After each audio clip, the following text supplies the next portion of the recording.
Well, I suppose it's impolite to keep you waiting. Hello, welcome on in. Hey Farrell and Quarry and Stunov and Driver, and everyone who's lurking, because I know how many of you love your lurks. But please be aware, you are in the line of fire. You will be hurt. You will be shot. Avasti! I'm not lurking. Alright, Celador, I forgot you sent a message. It wasn't showing up on my chat. Yeah, so Celador's here, Colloid is here, I see Cloudion is here. I see so many familiar names. I was gonna say faces, but you're not really faces. Although I suppose you are faces. You're posting arrow kissers, so those are your faces. Also, I have to check something real quick because I was doing this before stream. I am not clever.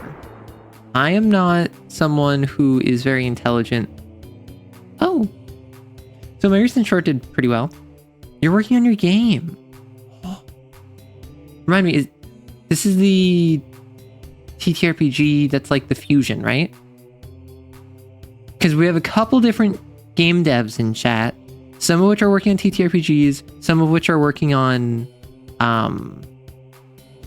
video games. So every time someone's like, oh yeah, I'm working on my game, I am like, okay, I remember you talking about this, but I also remember 3 other people talking about their game. You know nothing about Kane or Lancer? Understood. But what about the Kane X Lancer collab? Yeah, before stream, I was just looking over comments and like responding to them, because when I have a video that does well, I spend a lot of time responding to comments.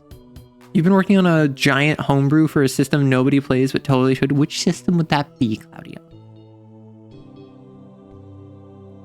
Always love to see some D&D work going through the pipes. Yes, lurkers get lurked. We don't hate lurkers in this chat. However, as much as many people say, oh yeah, I'm lurker friendly. If you want to lurk, just come by. It's a cozy little space. I'm like, no, if you're not an active participant in warfare, you can get out. It's not even that. It's literally just because of the way Purge the Week works, lurkers might get shot. So somehow, despite lurkers are totally welcome. I love lurkers. Lurkers make streams. I have made a lurker unsafe environment. This is a lurker unfriendly. Purge the Week takes no prisoners. The only prisoner that it would take is like Maddie and me, because Maddie and I are mods, which means we are unable to be banned. I can ban Maddie. Maddie can't ban me. So theoretically, every time Maddie gets shot, I could manually time out Maddie, but I think that would make her lose her modship. So I'm still recovering from how much pizza I saw that in the Discord. You're just like, oh, I had so much pizza. Genesis. It's got funky dice. So when you say funky dice, do you mean like you use weird like 13-sided dice, or is it like you use a D6 plus a D8 for your standard roll? I used to do a lot of Eldon Studio. Oh, Unisystem. I was just like, is that some kind of like Unusi joke that I'm missing out on? Like, no, so Unisystem homebrew, 6 stats, 1 to 6 for a normal human, 20 skills, 1 to 6, stats and skill plus 1d10, but I use 2d6 for a bell curve. Understood. Yeah, Unusi. That's what we love around here. Is that?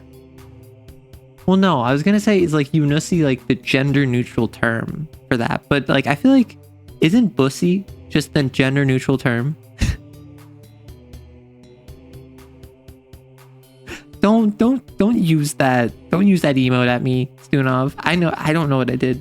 Now regular polys, but they've got no numbers. Symbols. Okay, so it's kind of like the Star Wars TTRPG. Because as far as I'm aware, the Star Wars TTRPG has like the Force die, which the really cool thing with the Force die, from what I'm aware, is that I think it's like a 12-sided die, and it has light side and it has dark side. However, I think it's 5 faces are light side, 7 faces are dark side, because the path to the dark side is easier. And therefore the temptation is that you will get the dark side more often in your rolls, meaning if you are someone who values gratification, you are more likely to get a dark side roll. However, the light side has more 2 symbols, whereas the dark side is almost entirely single symbols, meaning if you work with the light side, every time it does hit, you are more likely to get more power because that is the strength of the light side. Dedication to a cause, working with discipline and ethic will allot greater returns than what the dark side can offer quick and easy. And that's just like a really cool fusion of like narrative and not just like gameplay, but game design that is so cool to see. It is literally the setting agnostic Star Wars system made by the same folks. I think the best gender neutral one is the MOC. Oh, the MOC is foul. The gender neutral form is sussy. No. Because sussy is an adjective. I am a sussy. I'm not sussy. I have done nothing sussy. Hot tub NTR, not sussy at all. You might be sussy. Your friend might be sussy. That baddie down the street might be sussy. However, you don't have a sussy, you know? They, them, mussy. What about our it's sussy? Hello, Maddie, welcome on in. We're talking about the gender neutral ussies. Which I don't know why I started. However, someone reminded me on the Discord, I believe. I think it was Vamp on the Discord. Does anyone know what day it is? Are you sure about that? No, I'm not sure about that. Okay, but the Minecraft movie literally has villager NTR. So I've heard. I was pretty sussy. I'm not sussy. What was the last sussy thing I did? We are all sussy. Was what I'm getting at. Granted, I think we're all hussies too. 2 days before Cinco de Mayo goes pear-shaped. Non-binary Yossi. Today, my friends. Today, folks, is the 3rd day of May. That is correct, Maddie. Why is that relevant? Because every month, we do something. What is our monthly ritual on the stream here? You did hit me with the Vine boom. Wait. You did hit me with the Vine boom when I said you were difficult to sexualize. That was potentially sussy. Yeah, that's fair. Whoop. I did not mean to do this. I clicked the wrong button. Sorry, I've... Oh gosh. Streamer can't stream. Guilty pleasures. Yeah, it's guilty pleasure. Oh, sorry. I was just so excited to show off the guilty pleasures. Oh. This is... not that bad, actually. Why is this guy look... Okay. I'm going to say something. And you're not going to get it. I'm going to say it and you're not going to understand. This guy looks like Hunger Games PETA. And I'm going to take a picture and I'm going to post it. And I just need to know if that is true. I need to know if I'm like making this up. So let me... God. Oh, wait. Oh, heck, I forgot that my model's up there. I forgot that my model is tracked by my phone, and what I use to take pictures is my phone. Holy heck, the guy in June is huge. Like a man. A whole dude. Sorry, let me figure out how I can actually take this picture. Please hold. Please hold. No, please hold. Please hold. Please hold. Ah! Sorry, I'm dropping things. Don't question it. Yeah, I think that's a good policy to have. Okay, Pog.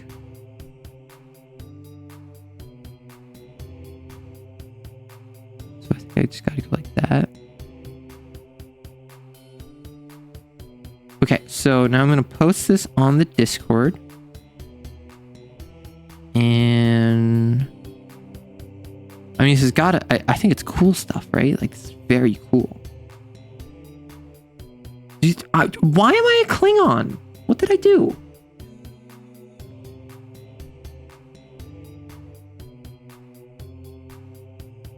You trying to like Klingon these nuts or something? Like, what the heck? Okay, so my apologies for that. So if you look on, wait, I need to go to main anyway because of MS. I was smarter than I realized. I was trying to go to the MS Paint land, to the world of MS Paint. Yes, it's Love on the Rocks. For those of you who are not on the Discord, you should totally join the Discord.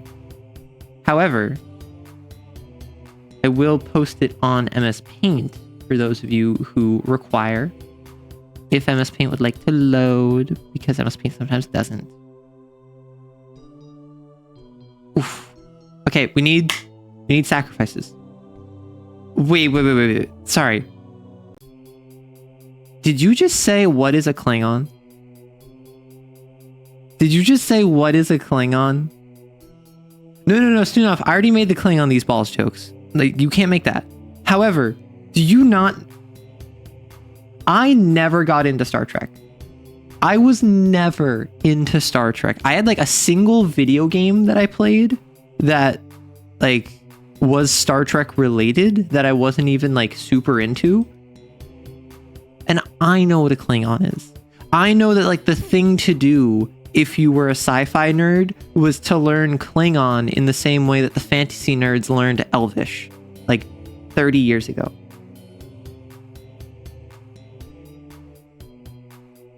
Well, you haven't been watching my content then if you don't know the Worf effect. Oh my gosh, I'm going to make that a short. And there's going to be lead flavored Aero soda in the short. And I'm not going to address it. And people are going to be like, whoa, why are you drinking lead? And I'm going to be like, internet. It's so funny when I do stuff on stream and it's just completely normalized. And then I make a clip out of it and everyone's like, bro, chill, like don't point a gun at me. And I'm just like, oh yeah, that's something we do around there. Sometimes I forget that it's not normalized to threaten my chat. Pencils are yummy. See, is it like pencil lead or is it like lead pipes lead? I assumed it was like lead pipes. Long and short of it, Klingons are aliens with forehead ridges that could be used to hold a pen or pencil, like you were suggesting. That. Oh, that's why you brought up Klingons. Okay, so this is PETA from the Hunger Games. PETA, the horse is here. Pencil lead soda. Graphite lube. Ugh, I don't like that. Pencils use graphite, not lead. See, that's the thing. Pencils have graphite. Don't like refillable pencils. I know I call that pencil lead.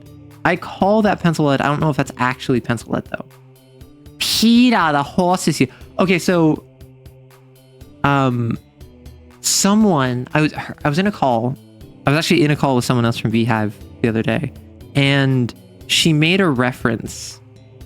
I can't remember what the reference was, but it was like a Family Guy reference, and she said everything except PETA. And I just could tell by her tone of voice that she was making a Family Guy reference. I've never watched Family Guy. I don't plan to ever watch Family Guy. I think Family Guy is legitimately poor entertainment. I think it's not funny. And I think a lot of the people who do find it funny legitimately only do so because they have not watched more interesting things. That being said, I still understood it, much in the same way I understood Klingons. Come on, you don't know Klingons? I'm giving you a hard time, but basically in Star Trek, there are different alien species, one of which is the Klingons. They're incredibly martial, they're incredibly aggressive, and they have those like, forehead ridges that Theldor mentioned, and Koid mentioned, and it's just a simple matter of they have a feature that would have worked for holding like pencils on their forehead, which I don't know why they have that. I do know why they had that. Early Star Trek was incredibly low budget,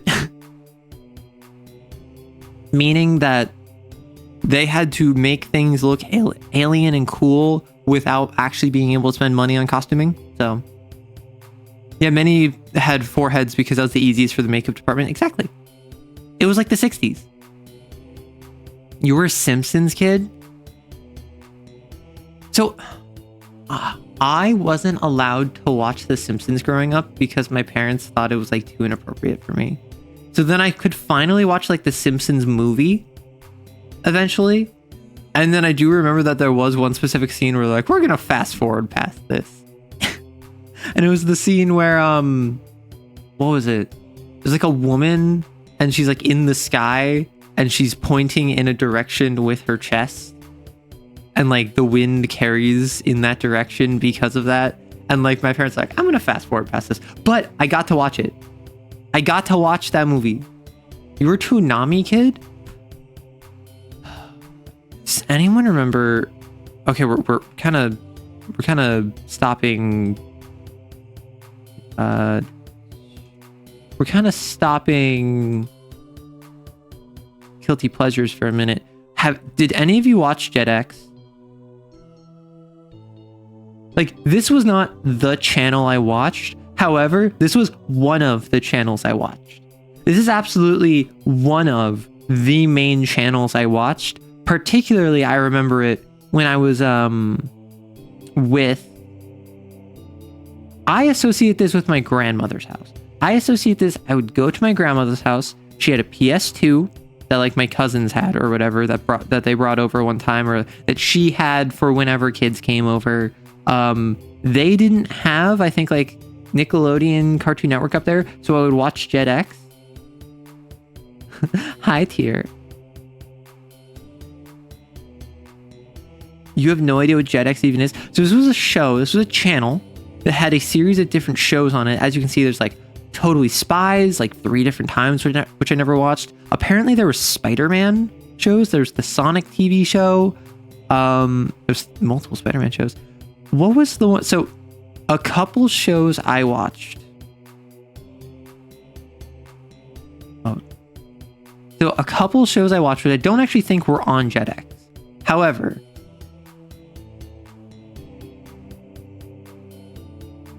Shaolin Showdown. This is one I loved growing up. And another one, which I've talked about on stream before, and I don't remember the name of. It was, or no, I actually don't know if I've talked about it on stream before. It was like a little ninja guy, and he had this other little ninja girl who was obsessed with him, and the whole show was him getting up into antics trying to run away from her because she was like in love with him and he was like completely not interested. That was like the entire show. And then obviously it's like, oh no, he gets captured, so then she like fights a bunch of bad guys kind of deal. You remember Shaolin? That show was something. I'm not gonna lie. What do I remember from this show? I remember that this guy was aggressively Texan. I remember this guy was like the most annoying freaking what's it called? He had like no work ethic and he was like the comic relief character. He also went through a character arc where he went from being like the lazy like Drake Bell style like, oh, I just want to be a slacker who doesn't actually do any like hard work ethic, to becoming the leader of the team, despite the fact that this guy was supposed to be the leader of the team. But because he's so immature and like not actually equipped for leadership, he ended up ceding leadership to, I saw on, so wait, what is this? It is Raimundo is the guy on the right. So Raimundo, Kimiko, Omi, and Clay. I also remember the villain. What was it? Jack Spicer. Does anyone recognize Jack Spicer? Does anyone know this guy? Oh, and then there was like his freaking, and then so what it was is that Jack Spicer was a villain. He was like the main villain. However, it turns out he's actually like the evil minion of this freaking like mask that has a spirit attached to it. And this spirit is the one that like, this one comes up with all the ideas, and he's the one that builds a bunch of robots that the like heroes can go fight and blah, blah, blah, blah, blah. So then what it was is that like, I think in season 2 or something, like it was like a 2-season show, this one actually starts working with Raimundo, and Raimundo becomes evil and then helps the mask end up like get a full body. So then the full body like Mask Person is like, okay, now I'm super evil, and then Raimundo has to learn like, wait, no, I don't want like worldly pleasures. I want my friends. I want to do the right thing. So then he turns his back on the evilness, and then that's what gives him a yellow belt, so that he becomes like the leader of the team. I'm sorry. Actually, I'm not sorry. I love talking about shows that I watch. OG Teen Titans. There's this one show, and the kid was a kung fu guy. He had some sort of powers from a dragon. Oh, are you thinking of the Jackie Chan one? Or what was it? Teenage Dragon? That's one I didn't watch, but Teenage Dragon? Yeah, it's like this one. I actually don't know what it's called, but I just looked up Teenage Dragon, and this is what came up. American Dragon Jake Long. Yeah. I never watched this one. I knew about this one. You want a blast to the past? You want a blast to the past? Impossible. You have that for the GameCube? Oh my god, I love the GameCube. My country had an insane show called Dango Balango, and it was super creepy, but I loved it. They had 2 seasons and completely changed art styles halfway through. I love that. That would not fly now. It kind of does. Like, if you remember One Punch Man, season 1, they put in like all of their budget to getting as many like famous artists as possible. They put in their budget to getting as high quality of artists as possible. So that they had like, when it came to one-on-one action scenes, they got like the best like money could buy one-on-one action scene animator. When it came to like dramatic, tense emotional moments, they got the best animator for dramatic, tense emotional moments. They went out and every single like niche that they wanted, they got like the best artist for that. And then in season 2, they didn't have the budget. So then it was a massive downstep in quality, I've heard. I watch Saturday morning cartoons every Saturday morning on a Discord. That's so cute. Kim Cospel, part of the Goth Girl Supremacy program. See, that's the thing. A lot of people say 2000s Goth Girl cartoon. Like, a lot of people will point to... Like, I'm just grabbing like a random compilation. Like, a lot of people will point to this and be like, oh my gosh, look at how like they were influencing the cultural zeitgeist by like how many goth people there were, or how many goth girls there were. This was just fiction mimicking reality, because the goth subculture and just the alt culture overall, and like scene, goth, emo, punk, all of these kind of like they started hitting the mainstream in the 90s, similar to how more like hip hop, like traditional like American street culture, which is very appropriated from black culture, kind of was from more like the 70s, 80s, and then like hit its peak in the 90s. Goth culture started in like the 90s, hit its peak in the early 2000s, and then kind of quickly fractured into, here's the alt scene, here's the scene, here's the punk scene, here's the emos. And then suddenly, because it was so fractured, there were so many different touch points that it no longer felt unified. So instead of over time it being this building and building and building and building, and then suddenly it just kind of like integrates in the mainstream, I feel like the goth subculture kind of did like that, where this is, I don't know an exact year, I want to guess like from like 2004 to like 2006, like mid 2000s, because how many of these characters showed up in like 2004, in 2003, in 2006? So a lot of people will see these characters, and like honestly, like this character didn't show up until later. This character looks like they didn't come up until later. I don't recognize you two, or you, but like you look like you're like a comic character. I think y'all were later. I don't know. But my point being is that this was a reflection of already real cultural trends. This was a reflection of already existing subcultures. And the reason that it doesn't feel as coherent as something like, for instance, like streetwear getting super popular in the 90s is because despite the fact that those other subcultures had, or that those other like aesthetics, cultures, subgroups had delineations within them, they were not treated as such by the mainstream. The goth and alt movement of like the 2000s really was a series of different similar styles that were homogenized, but went out of its way to break itself apart. And that's why I think so many people are like, oh, they were pushing the goth scene so hard in like the early 2000s, because that was a culture group that was on the rise that then kind of like purposely shot itself in the foot. Yeah, some of those characters definitely aren't goth. There are scene goths like Molly. Exactly. That's the thing. They're all homogenized together. You have, I mean, even in the modern usage, even in like when you talk about goth right now, you have like your mall goth. This is like your circa 2000 goth that would like smoke out the back of the high school and like hang out at the mall. You have your Victorian goth. This is your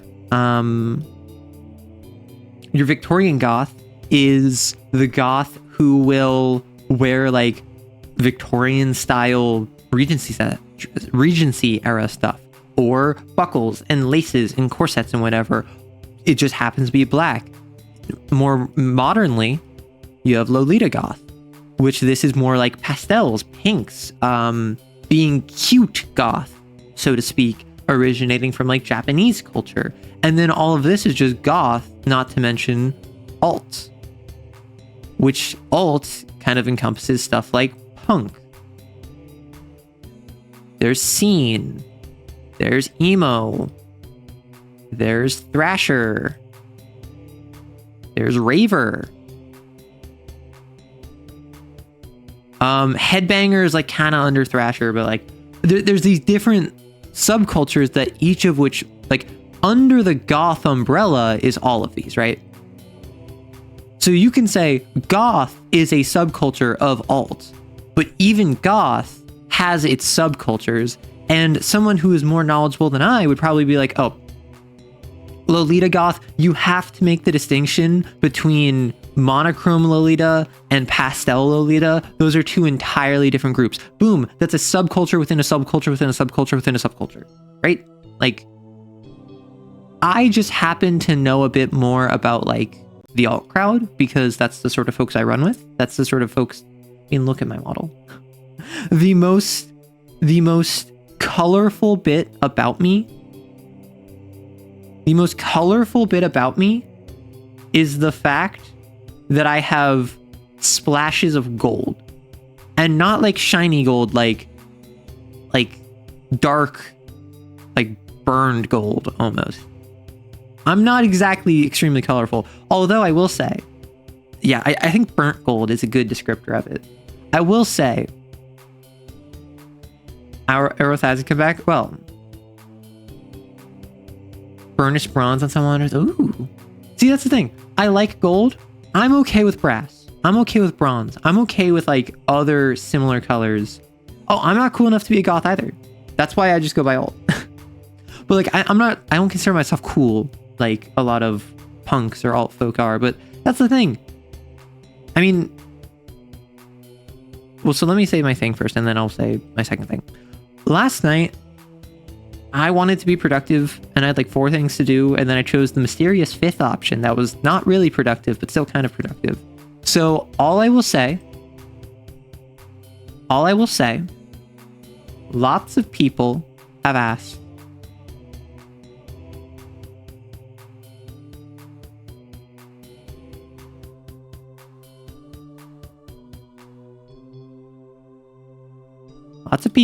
for a swimsuit. A decent number of people have asked for swimsuit plus Subnautica. We are halfway there. Last night, against my better judgment, I made a swimsuit outfit. So I now have access to a swimsuit outfit. So you say like Arrow Thighs has come back. I do have this. No shot we get an Arrow swimsuit. Arrow Sims. Whoa, we're halfway. Whoa, we're halfway there. Whoa, living on a prayer. Is there really a way you can ask a streamer for content respectfully? I mean, not really.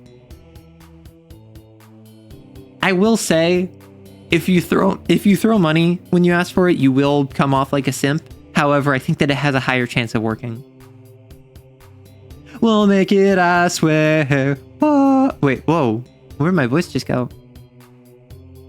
But yeah, so glad you immediately saw what it took me like 3 seconds. But yeah, so I have made a swimsuit model. Also, I had one, oh my gosh. I had one that I made a while ago, which was like athletic wear. Casual wear, so to speak. So I have multiple outfits I can show off should the need arise. Now, I don't own Subnautica. I have also already played, or I've already watched people play Subnautica, so I don't know if I'll play Subnautica specifically, because chat will get scared. I'll get scared if I play Subnautica. Hello, Axolotl. Arrow Bats. Kaza, you missed the lore. A couple streams ago, people decided that my bathwater is sweet, so now like we're selling Arrow soda that is bathwater flavored. Squidward on a chair. Have I watched Markiplier or Jacksepticeye? No, so I haven't watched those two play Subnautica. I've watched those two plenty, right? I've seen them do stuff plenty. The person I watched play it was actually RT Game. Which I'm not gonna lie, I mostly remember the Mariachi Trench and Jefferson from the second game. But for instance, like I know plot spoilers, right? I don't know if anyone here has not played Subnautica, so if so, close your ears and don't look at chat for the next 3 minutes.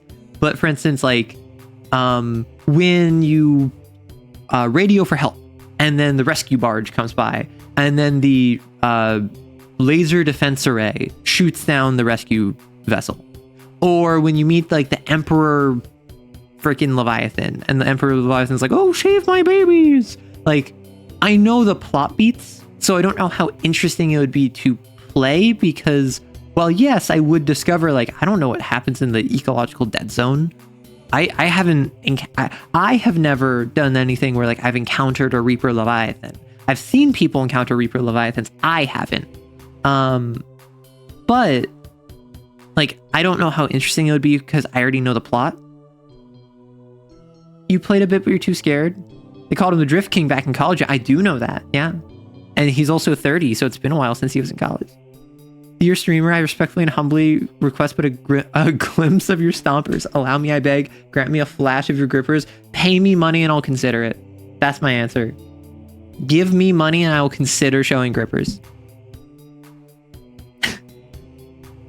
Shelf the Welsh? No, we're not shelving the Welsh. I had a thing I was gonna say before. What was I doing? Arrow bath. Arrow swims. Your character is leg long, hip wide, bottom heavy with a lot of waist and height. Your model being waist and below, which is ironic since usually have your model waist up. See, that's the thing. I don't like, I don't know. I mean, this is like real time. I've mentioned this a couple times now, but like, I'm basically just saying it like once a stream for a couple of streams, just so it's reinforced. What? That's a tickle. Okay. But basically, like, I've made it clear, I don't want to be, like, sexualized. I don't want to be objectified. I don't want to be an object of, like, personal gratification and desire for my chatters as a whole. I think if I... Like, when it comes to something like NSFW fan art or fanfic or shipping me with other people, that's really something where, frankly... I'm not going to stop you. I think art is art.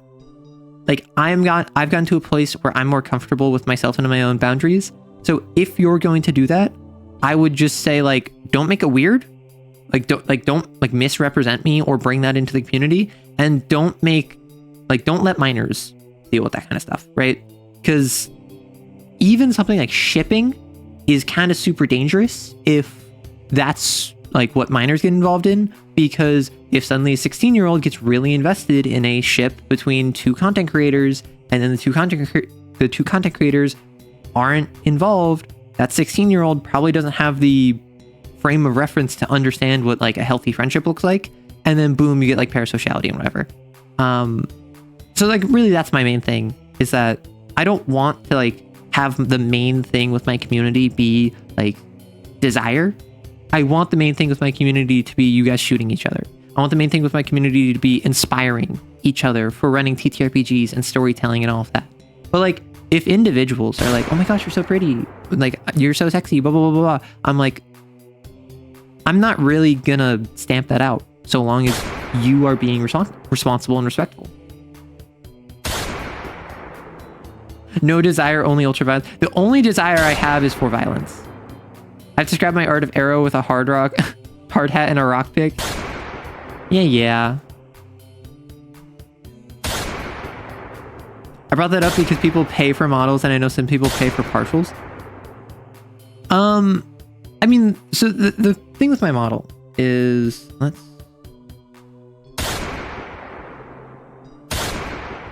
just because it is kind of relevant. That was probably the most asexual thing you said on the street. Wait, what do you mean? What do you mean that the only desire I have is for violence? Not you. Yeah, I mean that's valid. That is pretty ace of me. But I do consider myself on the ace spectrum, just not fully ace, not like repulsed or anything. I don't get into my specifics too much, but like I consider myself on the ace and on the, funny enough, on the arrow spectrum. So like I consider myself a part of both of those communities, just not to the extent of like being fully.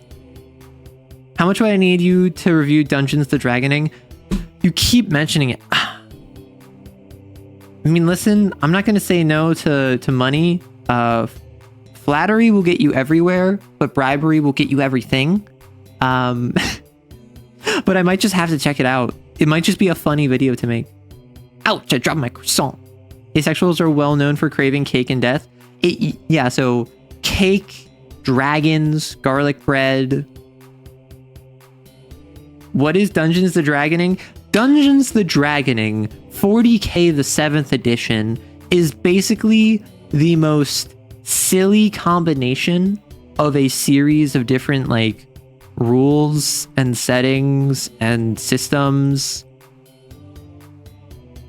which is literally just meant to be unwieldy, from my understanding. It started as a joke, and then I think it became a real system. Yeah, so it's silly, but it absolutely works. For whatever reason, these mad lads decided we're just gonna smush everything into one system. And then it worked. Garlic bread, pretzel stick. Okay, no, see, that's the thing. They do make those. They make like garlic powder on pretzels is goated. Personally, the thing I like default to, the thing I like snack on regularly is just plain salted pretzels. Because that's what I grew up on. That's what I've had for years. That is what I can have with basically anything. If I have some fruit and some pretzels, I'm fine. If I have some chocolate and some pretzels, I'm fine. If I have pretzels with something that is flavored, it's fine. If I have pretzels by themselves, it's fine. Once you add in like, oh, this is gonna be like pretzels, but they have salt, pepper, garlic powder, onion powder, and like Dots Pretzels is a brand. That is something where I'm like, okay, I'll enjoy that. It'll be good. I can't have too many of these because like they'll overwhelm my flavor palette. And also I can't really have these with everything else. I wouldn't have those with strawberries, for instance. Like I probably would because I'm a degenerate like that, but it wouldn't pair with strawberries in the same way that just normal pretzels would. Similarly, if I have like strawberries, normal pretzels would pair with chocolate. but like dots wouldn't, because like garlic, what do you know, does not go with chocolate. I mean, I suppose it probably does. Like, I think that if you make a chocolate garlic something, you probably like, honestly, I think that a chocolate and garlic fondue might work, where if it's very like cheese, chocolate, and then like you have some herbs like garlic or whatever, that might work. But no, like you should not be mixing chocolate and garlic. Chocolate garlic is how you defeat vampire werewolves. Have I seen the Ghost Story stub? Yes. Yes. Pretzels with hummus. Also, what we doing? We doing pretzels with hummus, Orleans. How'd you know? Roasted garlic and bitter dark chocolate. Right now, I'm craving so much curry. Okay. Curry is one of those things. I've talked about this before. Before, I didn't realize how varied curry is. So I always had the preconception that like your standard kind of, I guess it's like, I guess you would say like turmeric flavored, or like where turmeric is the main component. I think it's like North Indian. Basically, I had the conception in my head that curry was generally speaking like North Indian style, or like one of the singular like popular dishes from North India. Because every time I've heard curry or seen curry, it was that style or a similar style. And then I learned how varied it was, and then suddenly I'm like, whoa, curry is kind of base. Not gonna lie, because curry is like, if I want curry with rice is such a good meal because I love rice. Curry means that suddenly that rice has flavor.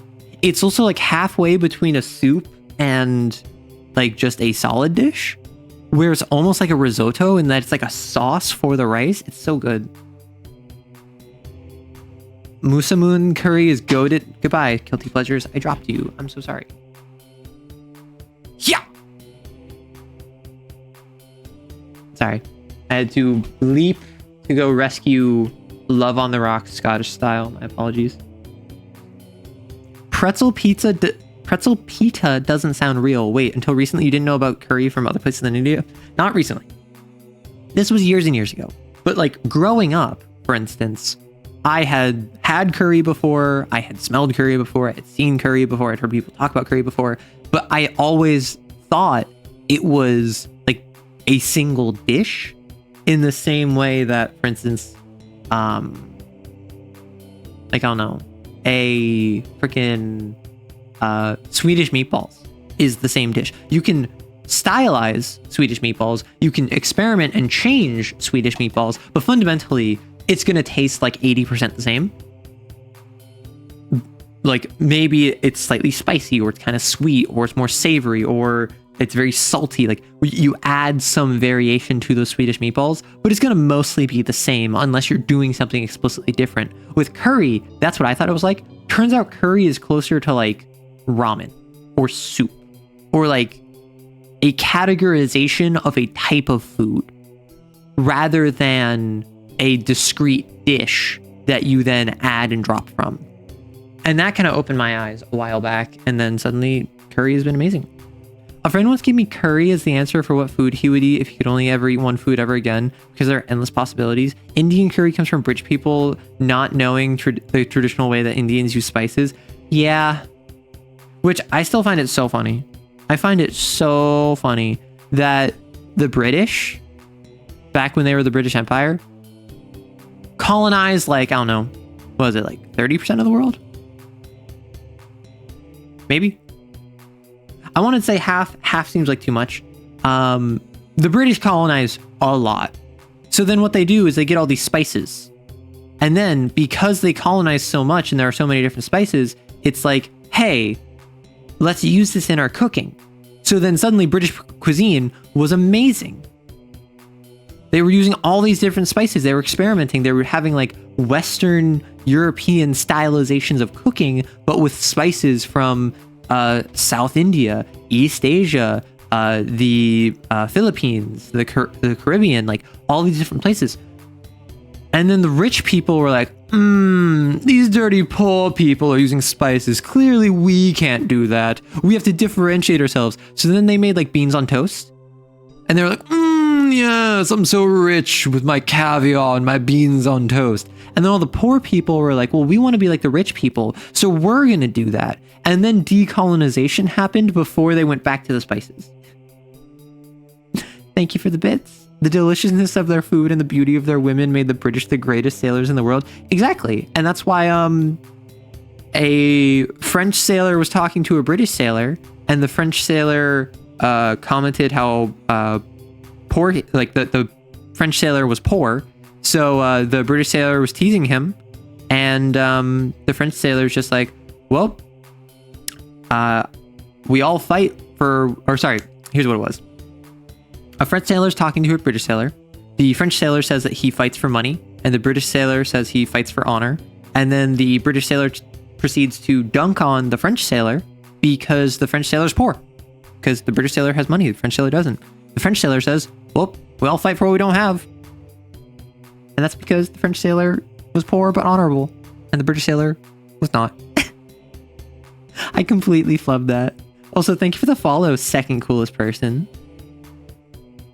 You could say me being Brazilian means I eat curry every day. Look up Brazilian. Okay, let me look this up. Feijoada. Feijoada. Let me look this up. Holy heck. This looks... Is this like slow ribs? Like a curry of slow... Like, when I look at this, I see like rib. I see... Are these potatoes or are these like sausage? And then I think these are beans with like some like pepper. Interesting. I'm not gonna lie, I don't think I would enjoy this very much because I don't like beans. Worcestershire sauce is what you get when you grab a pair of British alchemists and hand them money and tamarinds and tell them to recreate a sauce they've never had before based on second or third hand accounts. Really? I did not. Curry is a stew and follows much of the same rules, which is to say very few take over the spice trade and never use spices. Butter chicken pizza. Never heard of it before. Need to try it more than anything now that I have. I just had butter chicken the other night. Like, so what I did, my roommate and I, my roommate cooks, I clean. That's our dynamic. Because my roommate grew up in a household where like you cook every night, you cook for the entire family every night. Cooking is something that they like they like plan to cook for like an hour or two every day. And then some days they'll be like, oh, I don't want to cook. I'll just do something easy. But like, that's just how they were raised. And I was not raised that way.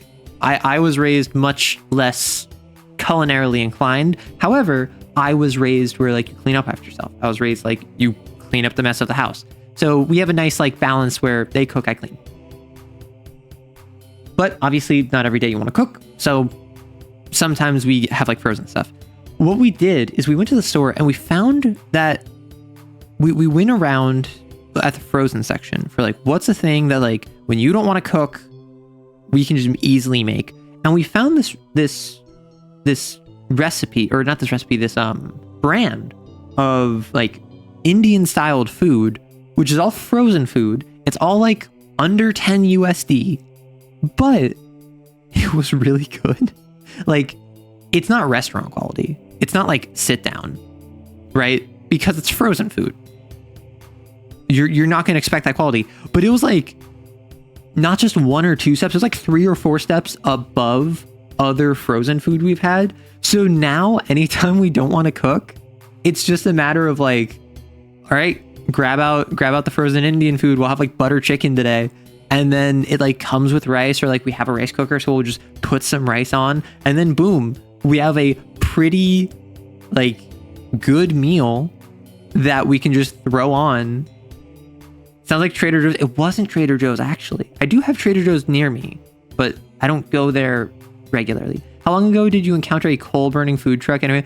Okay, that one was not me. Backyard bacon is backyard caramelized onions and chicken with barbecue sauce base. Ooh. The advice I received from the one who clued me in on it was to be careful about making the toppings too thick and have the butter chicken under the cheese so it acts as a sauce for the pizza. Basically, we make basically a massive soup of beans and have it cook with meats to give it stronger, spicy flavors. If you don't like the beans, we don't mind filtering out the grains. So basically, it's super tasty soup. Oh my gosh, thank you. Yeah, the sauce nobody can pronounce was inspired by East Asian fish sauces. I like how you say the sauce no one can pronounce, as if it's some like evil incantation you dare not repeat aloud. Like the sauce which shall not be named. Because you all know the meme, right? Like, what are like the 4 things people think is hardest to say? It's like, I'm sorry, I was wrong, I need help, we're sure, wibbly. Exactly. That's like a meme for a reason. Arrow had multiple siblings. The weirdest revelation is that Arrow got raised. Wait, so where are you saying that I have multiple siblings from? I was raised back. No, I was gonna say like in the 1780s, but I don't think I give off the vibes of someone raised in the 1780s. Okay, like independent of how old you think I am. Independent of how long-lived I am. What era of time do you think I would operate best in? Assuming I could bring a gun. No, I'm pretty sure Worcestershire sauce was Indian-inspired. It even includes tamarind. You got the vibe of the 1990s? Oh no. Okay, but I wasn't raised. I was lowered. Yeah, you were lowered down from heaven because you're a wonderful gift to this community. 1990s, 2000s, 80s would be good for you. Independent of how old you were, obviously a teen in the 2010. I'd be a great flapper. Imagine the audacity. Tumblr glory days. Is it because I'm depressed? Is that what this is? No, I'm not going to make jokes about being depressed because I am actually in a far better place now than I was years ago. So as funny as it is to be like, haha, so sad, right? Like, no, I'm actually way better. What's a Tumblr? Oh no. I could see Arrow and a flapper just pulling off a giant handgun to shoot out. So you're saying like 1920s, like Call of Cthulhu. That'd be so funny. So regardless of age, what's up? We are in a chatting screen. We are in a chatting stream. And I'm going to end early. And by early, I mean after like 5 or 6 hours. I think Arrow would be a great Peaky Blinder. Isn't that like a UK in the 50s? Early 80s NYC Village Club. I am not camp enough for the 80s house scene. Right? Like, I would be honored.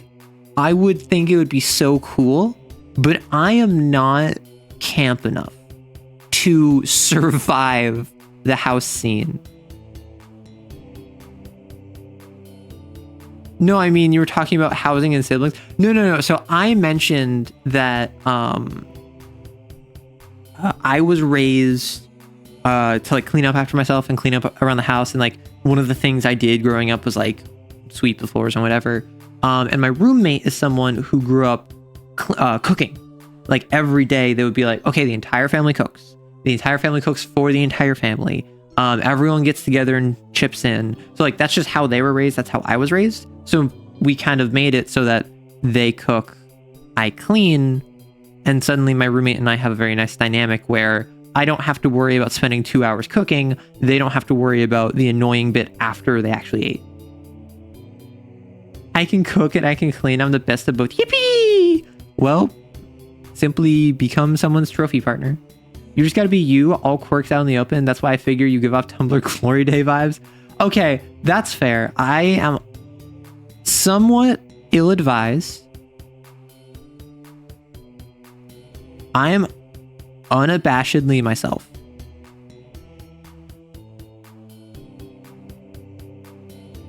Which I think is very Tumblr, I will say. That being said, like, I don't think that this makes me special. I think that this is like the bare minimum you should have. Right? Frozen 50s arrow. Check general. Arrow the things I've chose. The things I have to choose when to do those. Oh my gosh. Why am I checking general?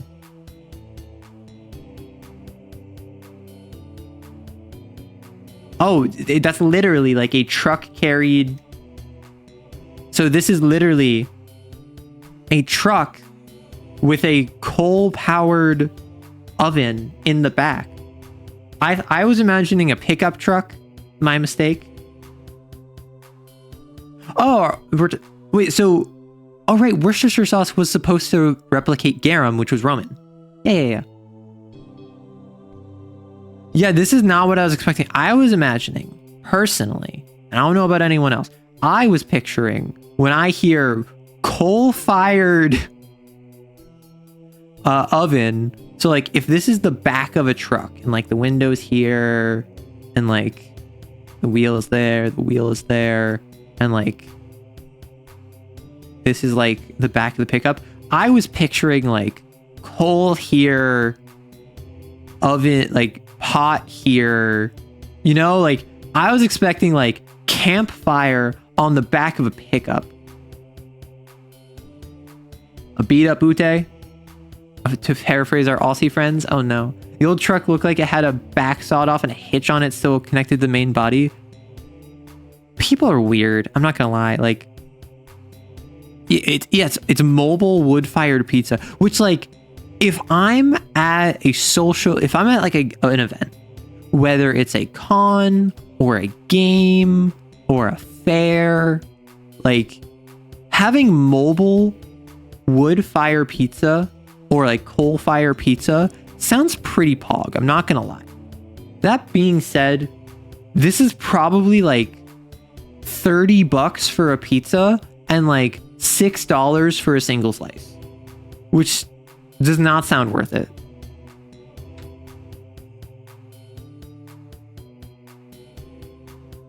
Okay, we're about to have a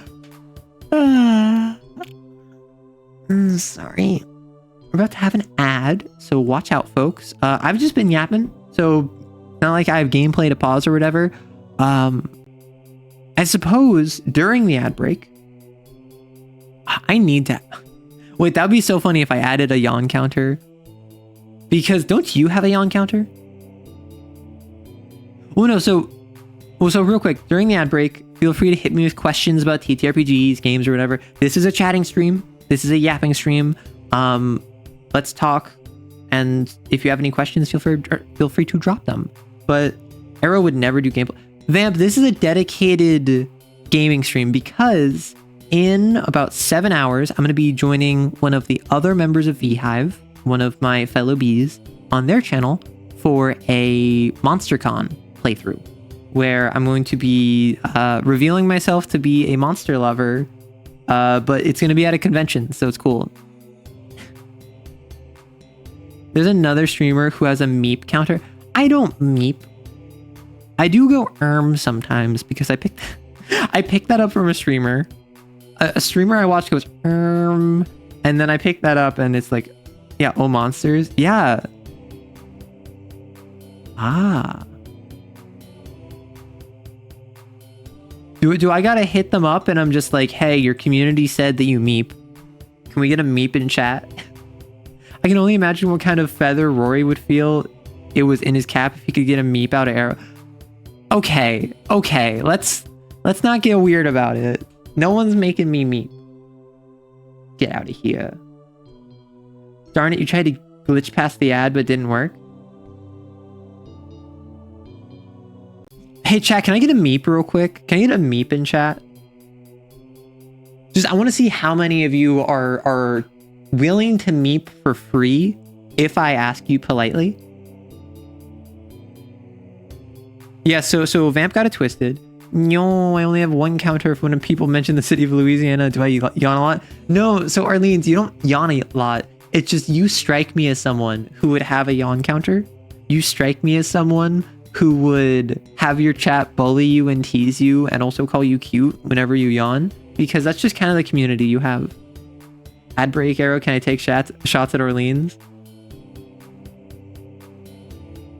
No. Orleans is doing well. Orleans? Okay, the fact that of my active chatters, over half of you immediately meeped when I said, would you please meep for me, indicates that y'all have no convictions. Y'all are silly. Y'all are weirdos. And frankly, on Pog.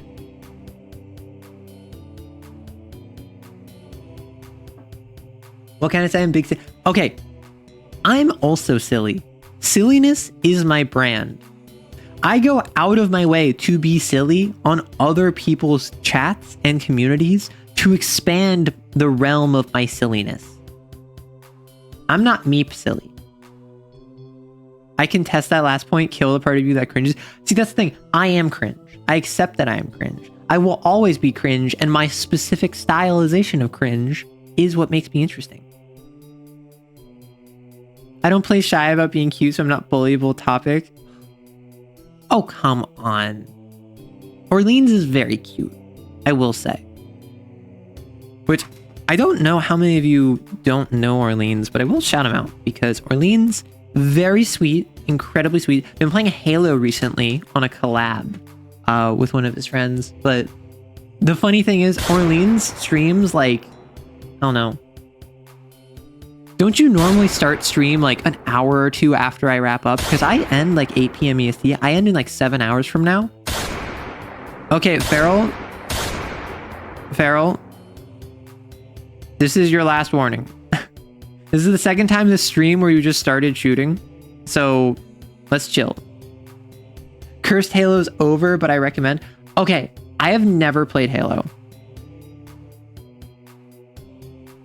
I have never played Halo. I have never played Call of Duty. I've never played Zombies. I have never played Battlefield.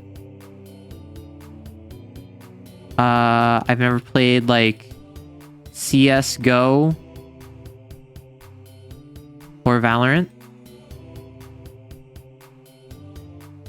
Any of these first-person shooters. I've never played Fortnite. That's probably a big one I should probably mention. Any of these, I've just never played, right? Does that surprise anyone? I bet you and Cell playing Halo together. Okay, Cell and me have been talking about collabing. Let me hit them up. Arlene said we should play Halo together because it'd be silly. Yeah, because I'm trying to... Why do you keep getting shot? Because you're in my chat. If you don't want to get shot, leave. That's what we do things around here. Halo's really cool for the co-op campaigns. I think you said at one point you aren't big into FPSs, so I'm not surprised you aren't into Fort. Wait, we're getting shot in here? Yeah, Markson.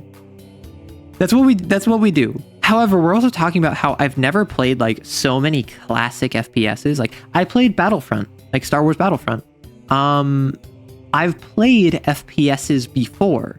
It's just I'm not like an FPS gamer. I'm not someone who plays FPSs regularly. Oh my gosh. I just remembered there's a game. Who knows this game? Please tell me at least one of you knows this game. It's called Star Wars Bounty Hunter. And I believe you play as Jango Fett.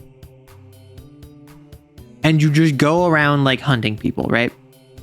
You know of it, you've heard of it. This is a game that my friend had, the same friend who had Battlefront, that I never got a chance to play. He played it like once and then like bounced off it. Bounty Hunter game. He played it like once and then bounced. This is the title screen. I wanted to play this game for like decades, years and years and years, because it came out in like the PS2 GameCube era, right? I bought it months ago, and I still haven't played it. And I want to play it so bad. My only question is, do I stream it? Because I know no one's gonna watch this for this. It is an objectively sick cover image. Yeah, it's with the jetpack and the twin blasters, and like he's in front of his personal logo. Like, Jango Fett is so cool. I love the bounty hunters in Star Wars because the bounty hunters add moral ambiguity. Embo is one of my favorite Star Wars characters. Like Embo, the guy with like the hat that is like blaster resistant. He is one of my favorite characters. One, because he was like in a couple of Clone Wars episodes that I enjoyed, but also because I've complained about this a whole bunch. Where in Star Wars, let's get this up so it's more reasonably sized. In Star Wars, everything is black and white, which is to be expected. There's literally the light side and the dark side. If you want to tell me anyone on the dark side doesn't realize that they're the baddies, I need you to re-examine just like narrative theming. However, with Star Wars, it's black and white, light side, dark side, but independent of stuff like the Gray Jedi, there are also bounty hunters. Reminder that Han Solo began as a bounty hunter. And I don't mean like in lore, I mean like in his introduction, he is a neutrally aligned bounty hunter who is only interested in his own self-interest. He will smuggle, he will steal, he will kill. He killed Greedo. Whether or not he shot first is a question that I don't care. I'm not gonna lie. But like, Han killing Greedo indicates he is not a Jedi. He's not a good guy. He is not light side aligned. But he ends up becoming one of the heroes of the rebellion. Similarly, Embo, the guy with the hat, remember? He works alongside the Jedi. I think it's like 2 or 3 times. And he also completely independently of them works for bad people once or twice. Like, I'm thinking when Asajj Ventress is like on her bounty hunter arc, she works with like Embo and a couple others to like help a royal defend a train from something, and then they learn what it is, and Embo's like technically helping a bad person by doing that. This adds so much more to the nuance in the conversation of the lore than any amount of like, oh, there's actually like the rebels do bad things sometimes. That's really it. That's really all we get. My favorite bounty hunter in Star Wars is Cad Bane. Boba's cool in the expanded universe, but in canon universe, yeah, Cad Bane. In canon, I did not watch Book of Boba, but I heard Cad Bane shows up in it. In Book of Boba, I did not watch. I watched Mandalorian. I think I only watched 2 seasons. I don't think I watched season 3. Because I heard season 3 is just... Or did I watch all 3 seasons? With, I think it's Moff Gideon. Like, the guy who's played by Giancarlo Esposito. Is that season 2 or season 3 of Mandalorian? Because, like, that's the last thing I watched, right? I watched season 1, and then I think I watched season 2. I have not seen Andor. I've heard Andor is really, really good. I have not seen Andor. Yeah, but basically, Boba in the original trilogy was meant to look cool and then die. And that's what he did. He was made to sell a toy and then die. And that's what he did, and he was great, and he was so cool that in Expanded Universe, he got all this super cool stuff. expanded universe. Cad Bane, the GOAT, in his introduction, did a heist where he held a number of senators hostage. He infiltrated the Senate. He stole a holocron, which then led to him being able to abduct children who were force sensitive, with the end goal of converting them into Sith apprentices. All without compromising him feeling like he's unaligned. Like, Cad Bane feels like if the good guys just paid him more money, he would shoot Sidious in the back. And he would just he would work for the Republic as easy as he would work for the Separatists, despite the fact he's not unaligned. He's made it very clear he is anti-Republic. He's not pro-Separatist. He is not a member of the CIS. That being said, he is anti-Republic. He is anti-status quo. He is anti-authority. He wants his own autonomy and to make his own decisions, and the Republic is anathema to that. So he goes around helping random planets, the CIS, mercenaries, rebels, whoever is willing to pay him, so long as it screws over the Republic. He would go to LGBT plus wearing a MAGA hat. If some, no, he wouldn't because he always has a cowboy hat. He was just evil maxing. Cad Bane absolutely was evil maxing. And I don't know what happens in Book of Boba. I know he shows up in Book of Boba, but I do know that in the Clone Wars, the Lost season, the Lost episodes that never got finished, he had a duel, a one-on-one, quick draw. So he's a libertarian. I would say foreign mercenary. He has no stake in the Republic CIS war. He is a war profiteer. Should I spoiler you? How long has Book of Boba been out? I still have yet to watch it, and I have a buddy who watched it because he loves Boba Fett, but I don't know if it's been more than a couple of years, maybe. But I know that in the Clone Wars Lost episodes, there's a quick draw between Cad Bane and Boba. And it's a Western, literally a tumbleweed goes by, side characters are what? And then with the quick draw, it's bam, right? And then they just both pull it out at the same time. They both fall over. Boba hit Cad Bane. Cad Bane also hit Boba. But because Boba was wearing his helmet, Cad Bane leaves the dent on Boba's helmet. And that really Boba Fett helmet. This super iconic, it's dumb to call this iconic, but this dent,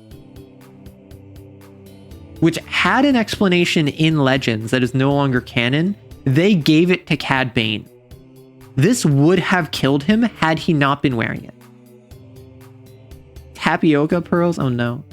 Hey, if you don't want to be spoiled, it's okay. That's why I asked. And that's the thing is that I'm trying to think, do I care? I think I do. I think I might watch it. So, no spoilers, please. Liberal ultra hustler. Can we have an Arrow Boba? Arrow Boba tea? Listen, Stunov already made Arrow soda, right? We already have Arrow soda. Do we want Arrow bubble tea? Bubble tea? We have people who could do that. We have the technology. However, will you be mad at me if I say I don't like boba? To be fair, I've had boba maybe 3 times. The first time I had original flavored because I was like, I want to try what original boba tastes like. Apparently that's like coffee flavored, which I don't drink coffee, so I didn't like it. The other times has been like lychee flavored, which I'm not a huge fan. Is it lychee? I don't know. I'm not a huge fan of lychee either. So like maybe it's that I've been having flavors I'm not a fan of, but just I have yet to have boba that I like. I've also only had it a couple times, but finally I'm not alone. Understood. Just to say one thing about the show, I expected a boba more like the EU, but got something different. Sadly not. So what I've heard is that in Book of Boba, he's like an old man, which like obviously because in Mandalorian he was an old man, but like he's just like an old man who's like kind of wacky, zany, like, oh, I'm Boba Fett. And then Book of Boba just becomes Mandalorian season 3 or whatever. Like half of the season is just like Boba Fett being like, oh, look at me, I'm Boba Fett, old man, brah. And then it just becomes more Mandalorian, which I'm not gonna sit here and complain about it because I haven't seen it, but I never had boba because I thought it looked like hamster eyes. No, hamster. Why would you remind me of that? For whatever reason, I just have this like hamster lives rent free in my brain. So anytime I remember it, I'll just go hamster. And just for like hours, I will just be living my life, and then I'll be talking to my roommate. I'll be like, hey, roommate. And they'll be like, what? And I'm like, hamster. And they're like, what prompted this? And I'm like, my brain. I'm sorry. Yeah, that's accurate. But the scenes with Cad Bane were still I saw like a single image of Cad Bane in it, and I'm like,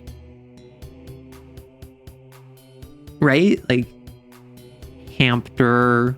A brain is a horrible place to dwell. That's the thing. I think people need to get more comfy with their brains. That seems like an awfully odd thing to say, doesn't it?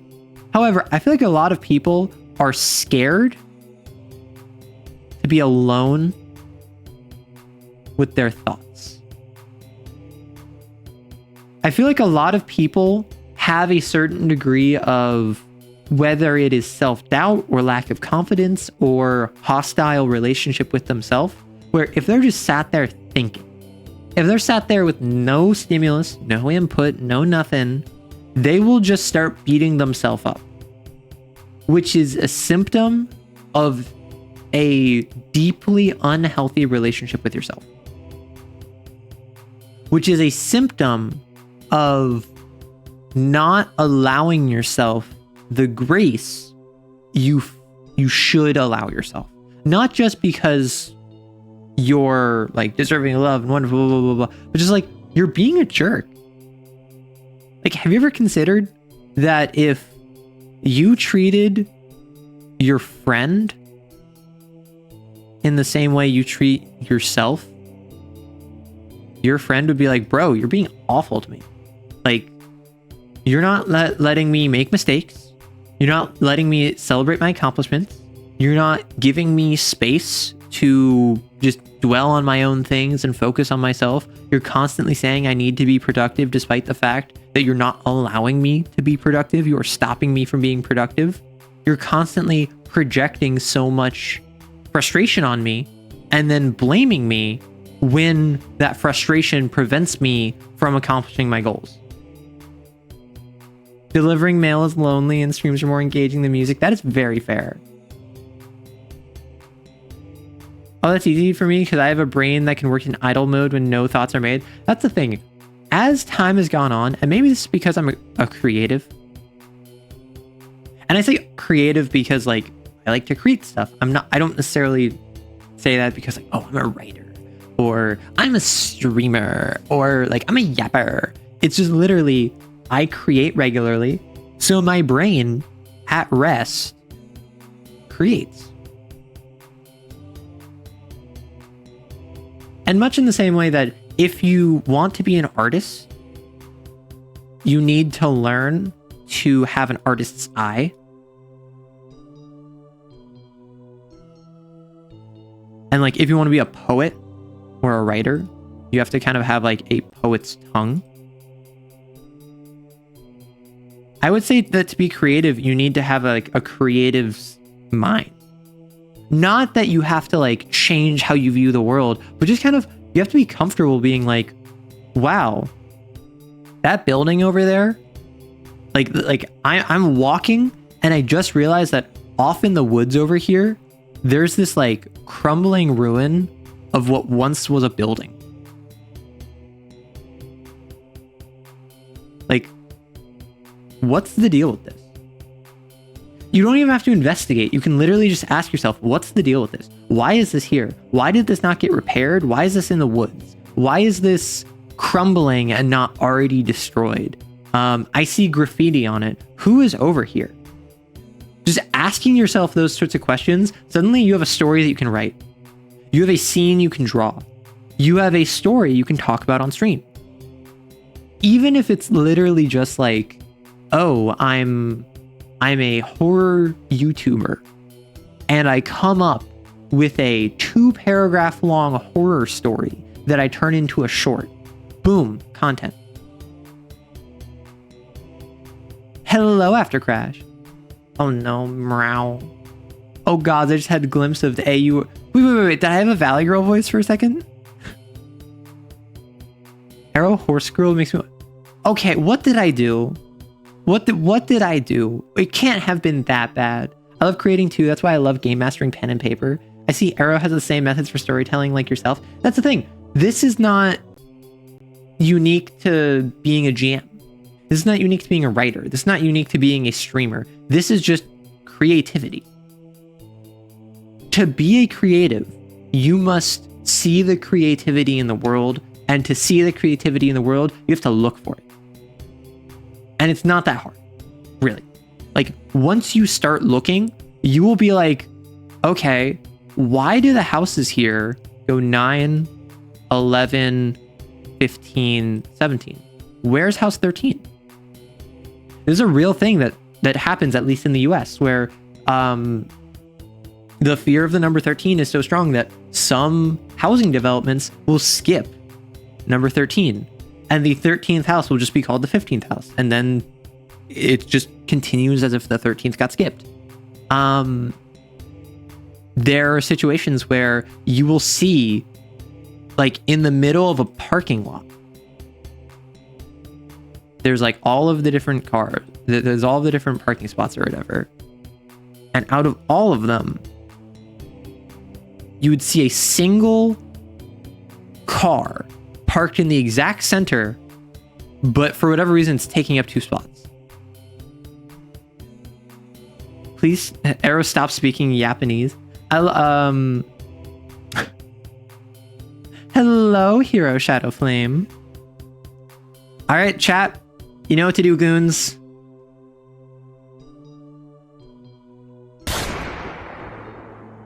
Well, yeah, this is our welcome. If we hit our own chatters, that's a sacrifice I'm willing to make. But welcome on in. I'm Arrow Writes. I'm primarily a TTRPG YouTuber. Right now we're talking about creativity, inspiration, storytelling.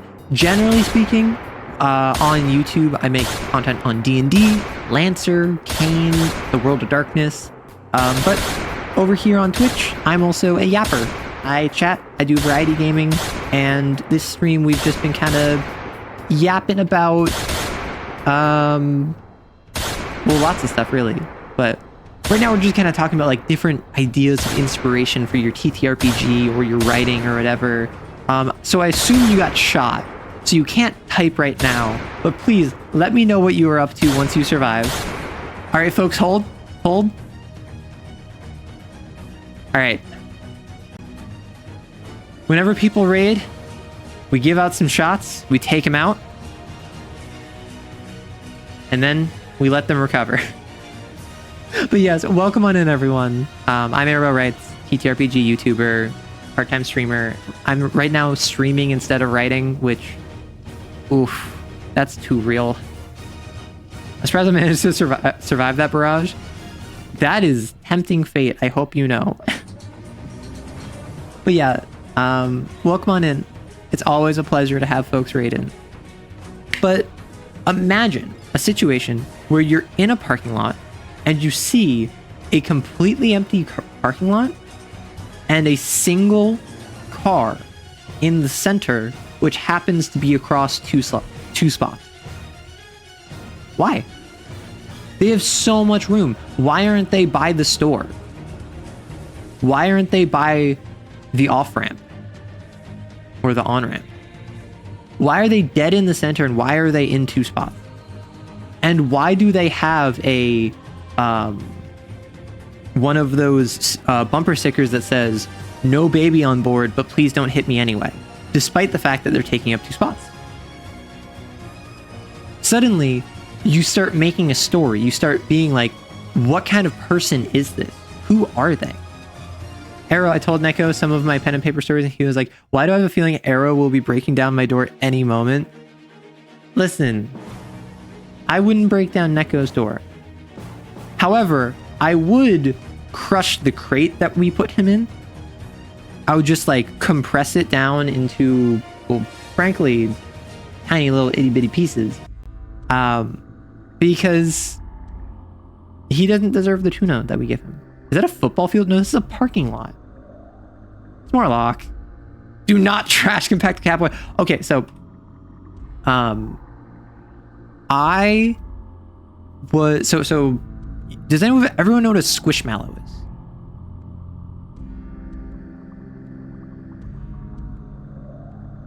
If you don't know what a squishmallow is, they're basically like stuffed animals that are at the same time like pillows. Oh gosh, that's massive. So like they're super like round. They're super like soft and squishy and like great for hugging, right? No, so Neko's not squishmallow, Ken. Basically, this is a squishmallow. And Neko's like, do not trash compact the Catboy. So I was doing my bedding. I was doing laundry. And what I do is that because I want to avoid putting my like pillows and whatever on my mattress when it has no sheets on it, I put them all on the foot of the bed, like on a blanket or whatever. And I put my stuffed animals, I put my pillows, I put any of the blankets that I wasn't washing at that point because I was like waiting to wash them over there. And what I realized is that the order that I put it was like, so if this is the mattress, it was like blanket to ensure that they don't touch the mattress, pillow, squishmallow, pillow, blow high, pillow. So my roommate comes in and sees this and is just like, no, why would you put the squishmallow in a hydraulic press? You're crushing him. And I realized that I was hydraulic compressing the squishmallow. So my roommate had to rescue the squishmallow and like refoof him. But I found it so funny. What? Squishmallow sandwich? No, I found it so funny that my roommate was like so distraught at the idea of, no, why would you hydraulic press him? Welcome to the hydraulic press channel. Exactly. The wholesale slaughter is over so I can unmute the stream. Okay, question. Do we want me to change the sound notification from a gunshot at Purge the Week to like the hit scan marker? Because I can do that. And then I could leave Vigilante Justice as the gunshot. Yes, kill the mellow. Make it a spray bottle noise. I'm not you. Also, for those of you who are in the Catboy stream, for those of you who watch his stuff, anytime you use the spray bottle, that's just my bath water. Hit scan marker? Yeah, so I have this. I have a green screen version of that. I don't have a sound effect of it though. So let me grab hit scan. can marker.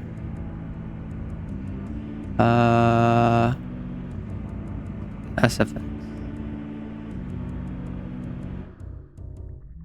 So it's just, so it would be, sorry, I'm just,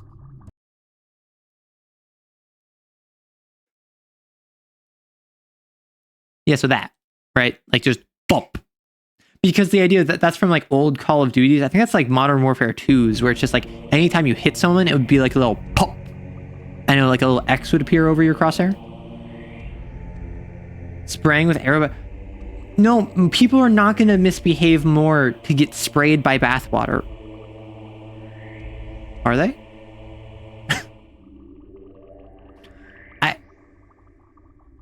My chat's not like that. My chat's not like that. Right?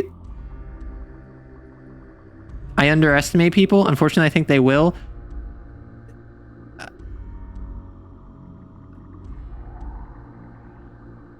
So anyway, thanks for coming to the stream. It was a great time. I really enjoyed yapping for the past couple hours. Remember, MonsterCon in just a couple hours. See you there.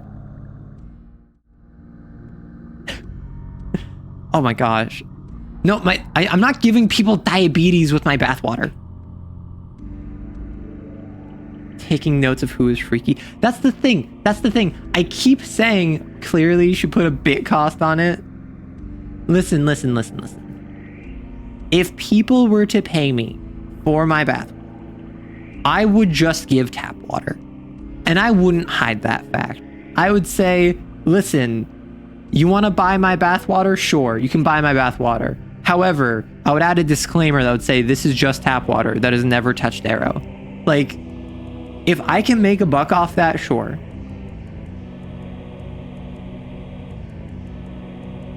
See, that's the thing. I don't underestimate the freak behavior of people. It's just my community. Despite how silly you are, broadly speaking, is pretty chill. I think most of you are just here for TTRPGs. And then those of you who are here on stream are probably here for yap. Because I'm not going to say I can yap like no other. However, I can yap for 8 hours. I can go all night. Not the pause. I'm sure you would. People are strange. High fructose Arrow bathwater. Diabussy. I am in quantum position, I feel, of chill and unhinged. I'm here for soda Arrow. Well, luckily, Sunov was lovely enough to make this. Which, can I just say how cute the art of me on this is? Like, independent of how, like, funny the, oh, haha, it's like Arrow soda has lead in it. But, like, just the little art. Look at how happy I am. I'm like, yay! No, it's literally just going, yay! I'm here for TTRPG yap, but I will not spend money for the lulz. Good. I don't want my people, I don't want my community to spend money for the lulz. I want my community to only spend money after they've taken care of their essentials, they've taken care of themselves, and they've taken care of their loved ones. I don't want to be like your second or third priority, or even like your fourth. I want to be like down the priority list. Which, I'm not going to lie, really hurts my chances of finances. However, I think that it is... I think that it is important, which I think it's been enough time I can talk about this. I have gotten like sponsorship opportunities that I've had to turn down because I recognize that it was not only contrary to what I want my brand to be, it would also be harmful to my viewers. It is something where I have had sponsors reach out to me where, let's actually change the music back for this. I've had sponsors reach out to me that I've had to turn down because not only did they not align with my branding, it was also an issue where I felt they were problematic. Like, I've had at least one AI, like, girlfriend NSFW, like, chatbot service reach out to me and be like, hey, let's sponsor you. And I was just like, hey, no. That goes against my personal beliefs, and I also think that's unhealthy to promote for my audience. I've also had like that's not the only NSFW group that's reached out to me for whatever reason. I feel like I'm say-so. I feel like I'm not, I don't give off those vibes. However, I recognize that like I have like I think like 90% of my audience is like 18 or older, but it's still like 10%, which I feel like, I feel like that's a large enough percentage that I should be like, well, I don't want to dip into that because then that could expose people who shouldn't be exposed to that. Yeah, so many sponsors are whacking. I don't even think that it was a scam.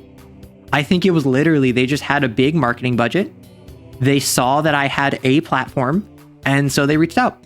And then I had to say no, despite the fact that like, I probably could have used the money.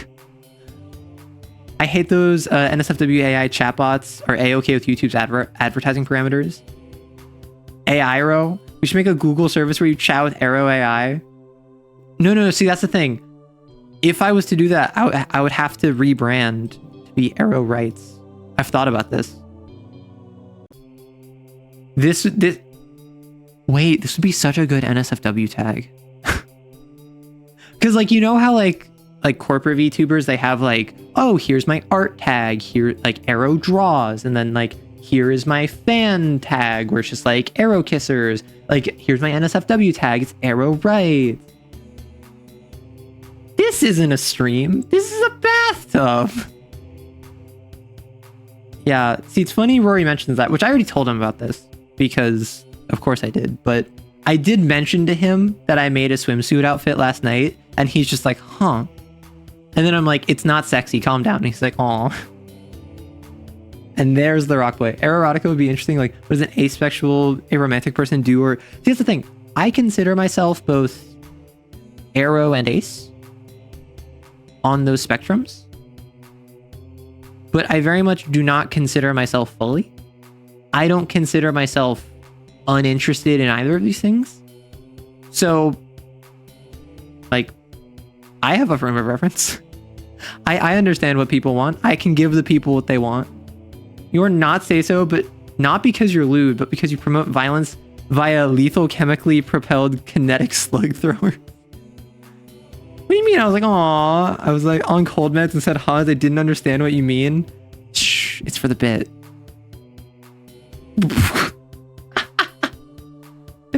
Wow, I guess Rory doesn't get a chance to speak. Ace because of how much Balatro you play and wanting to make a royal flush. My toxic trait is that I can make every hand a royal flush if I try hard enough. I have not played Balatro in so long. Balance as all things should. Goodness gracious. The fact my community is so right as rain to just commit incredible acts of violence, just it makes my heart sing. It makes my heart sing. I have not played Balatro in a minute, though. Isn't there new content coming out? Did I miss that? Balatro, new content. Balatro 1.1. They're expanding the game. Oh, so it has not come out yet, and it's just been announced for 2025. Understood. I don't know exactly what I am. I consider myself aromantic throughout basically every year that I wasn't engaged to anybody. Part of my ethics code is to never make any unwanted advances, so I've always been the one advanced upon. Yeah. And I mean, like, I don't know. You've seen how I interact with people who flirt with me, whether it is other content creators or chatters and viewers. I'm just kind of like denied. It's when someone like rizzes me up by talking about my special interests. That's when I'm like, arrow blushes. That's when I get all arrow blushy. But no, I think it would be funny to do something like that, to have a, which I mean, I need to double check if the collab I'm doing tonight is 18 plus. Because like, it's obviously not going to be NSFW, it's on Twitch. But like, with, who here doesn't know about the Monster Prom series? I'm going to be playing Monster Con later today with some other members of the stream team I'm a part of, the Beehive.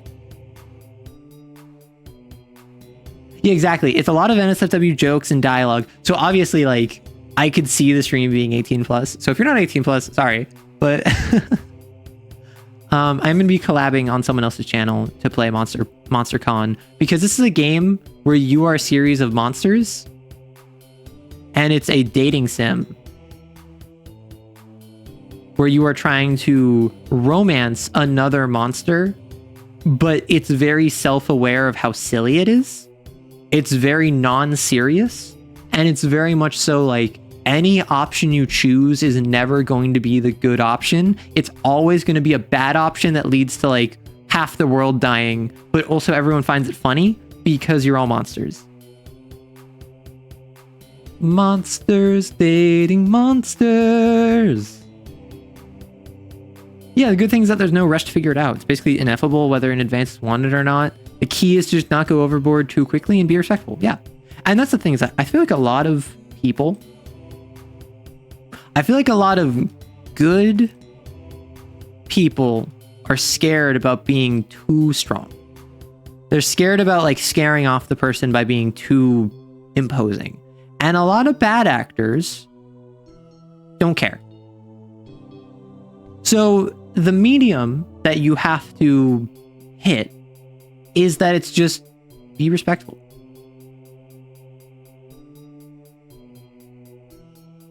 Like, seriously, like, you'd be surprised how many people, if you were just like, if you're open and honest about like, hey, I think you're really cool, particularly for this one reason that is unique to you. Do you want to go on a date? And then they say no. Okay, cool. Do you still want to talk about that cool thing that I talked to you, that I brought up about you? Because my interest in you is not just romantic or sexual. It is that I want to be your friend. It's that I also think that you're really pretty, so I want to go on a date with you. But if you don't want to, I respect that. Want to still talk about Warhammer 40k or Star Wars or whatever like topic it is? And then you'd be surprised how often this turns a no into a yes. Which I'm not saying to do this for the like romance. I'm not saying to do this like as a 4D chess play. I'm saying like, who would have thought if you're friends with someone, you might end up start dating, rather than if you're not friends with someone and then you just try and date someone new. Like, there's always a chance I have a friend and your ass gets peer reviewed. Are you speaking from experience, Neko? Friends to Lovers is probably my favorite romance trope, I must say. But that's also just how my brain works. Because like, I am someone where if two people are not friends first, I generally do not see the chemistry in them dating. Like, just blankly. I adhere to my ethics code strictly. It's also very convenient to me because I'm a very content and happy person by myself. As a result, I always have been the passive half of the equation. I just have this weird superpower called listening to women. Really? When was the last time you listened to me? That's a misnomer. I'm not a woman. So. Non-binary is not woman. You win this one. Never try to backdoor a friendship into a relationship, but it can still happen, but only if you don't try to make it happen. Exactly. And it's the sort of deal where it's like, if you become friends with someone, what do you know? You'll spend more time with them. And then maybe you realize, wow, this person is not someone I would be interested in starting a relationship with. Or maybe they realize you are someone they want to start a relationship with. Or maybe you get into a weird situation where you're friends and you both like each other, but neither of you wants to ruin the friendships. And then you kind of like just flirt around one another and go in circles and circles until eventually you have a breaking point and then you have an emotional meltdown in front of one another. And then like you have some like passionate night of like love making that you then never speak about again. But like you always look back on what wistfully could have been. I feel like this is like step one of that. Maddie, you're odd and start every conversation with, are you even listening to me? Or maybe you stop liking them and they start liking you, so the rubber band is on the other claw. Exactly. We love it when one person is attracted to another. When A is into B, and then as soon as B likes A drops out. We love that because that isn't like bad for everyone involved. I still consider being a friend is the most important part of every relationship. I would say marry your best friend. This is advice I've heard, where it's just marry your best friend. Obviously, it doesn't have to be like your platonic best friend. It doesn't have to be someone who you consider to actually be your best friend. But if you're going to marry someone, it should probably be someone that you get along with as a friend first and foremost.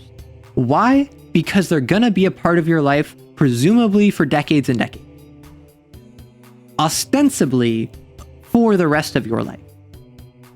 So you probably want to enjoy the person you marry. You don't want it to be because they're attractive or they make money or they are so like clever but infuriating. Like, you want it to be someone that you work well with, that you can appreciate, that you can rely upon, that can make you smile, that can kind of just like fulfill that platonic need for you first, that you also are romantically interested in.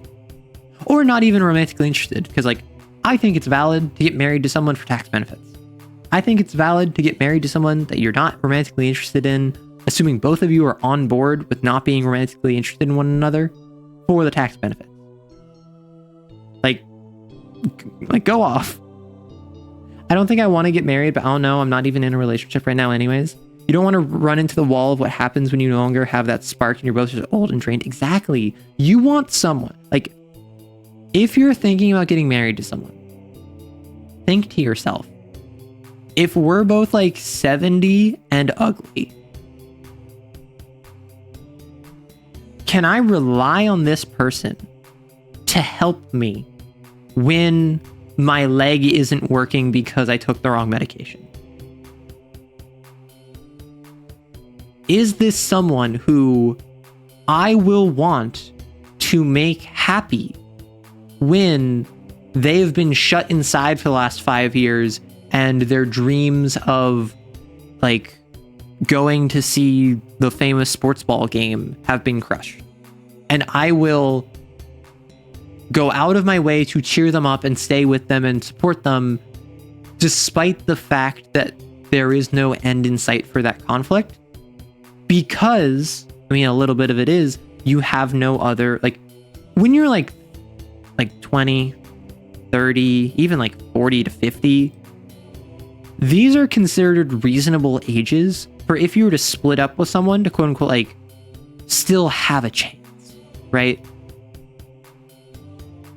But once you're pushing 60, 70, a lot of people are going to put it in your head that you're done. You either found someone by then or you don't, right? Which is scary, which is not that great. It's not true, but it's what a lot of people believe. So if you're 20 and someone is dealing with something that you can't handle, that they have irreparable differences with you, that you are unable to manage, you probably are thinking, I'm only 20. As much as I love this person, as much as I care about this person, this isn't working out. I still got other options.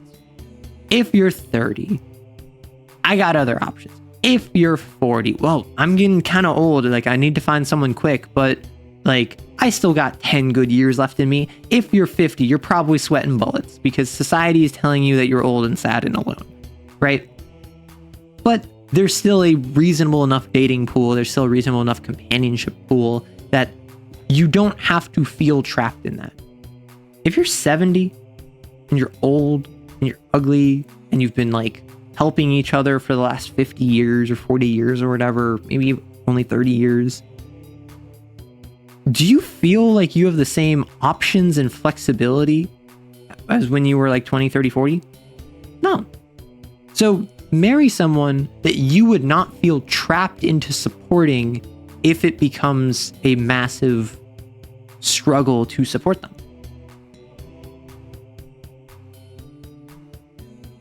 You were married and then I was treated poorly, used, and cheated on. I'm so sorry to hear that. I can't claim to have ever been married, but I can claim to have been treated poorly. So I don't know what it's like, and I can't claim to relate to that. But I do know that you will always get better if you allow yourself to, because that is what growth is. Growth is not ignoring the past, nor is it pretending as though you're better than it. It is taking the lessons you learned, proceeding, and ideally imparting those lessons on others so that I, in my experience, have not had really any success, to my knowledge, of stopping someone from making the same mistakes I made. I have had lots of success in mitigating the damage of mistakes that people make, which I have experience with. In my experience, if you go through something traumatic, if you go through something struggling, if you go through something bad, you probably can't save others from doing that. You can't stop others from, well, making the same mistakes you did. You can probably minimize the harm while retaining the lessons learned, so that then they have these lessons and can help others. And similarly, down the chain, they can help someone minimize how negatively it impacts them. We got divorced for a good reason. Well, yeah, you were playing Divorce Simulator, right? You were in a similar situation once, but I wasn't married. I'm sorry to hear that. Yeah. And like, that's the thing, is that this is also like, this is a situation where it doesn't matter what specifically we're talking about with the others or with the lessons learned. This could be as simple as like failing to get into college.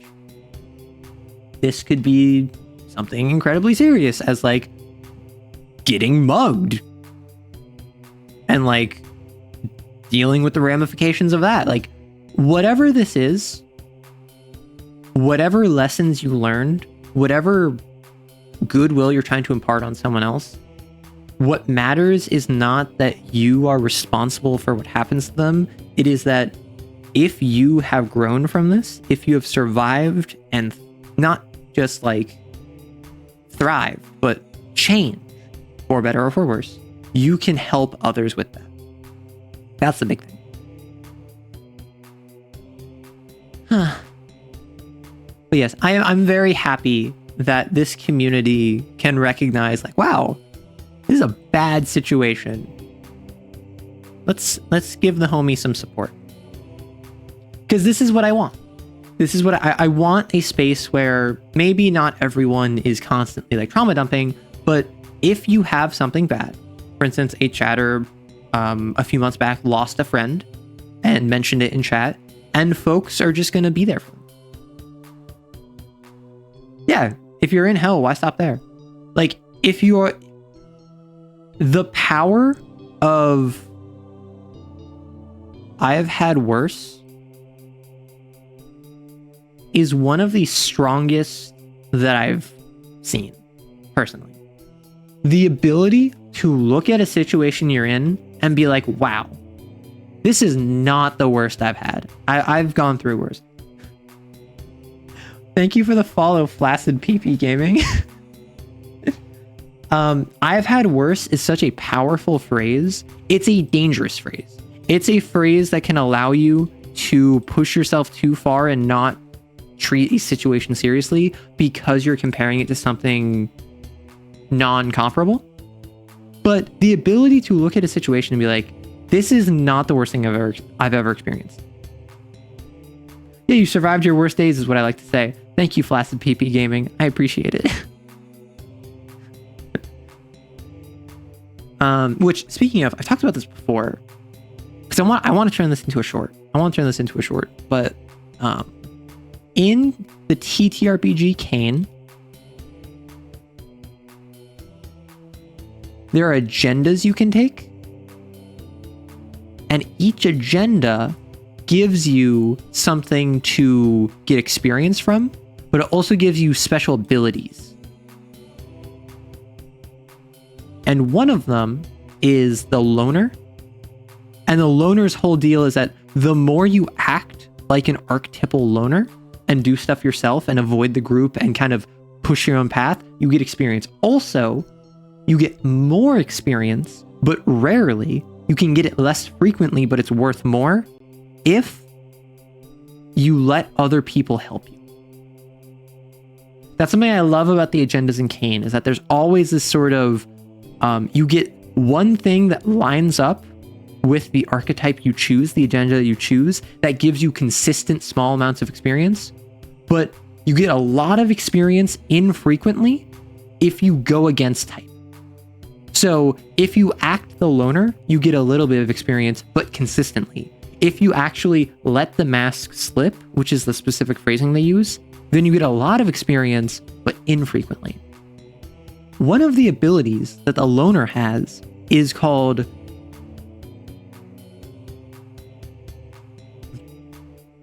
I was going to say I've had worse. One of the abilities the loner has is it's nothing.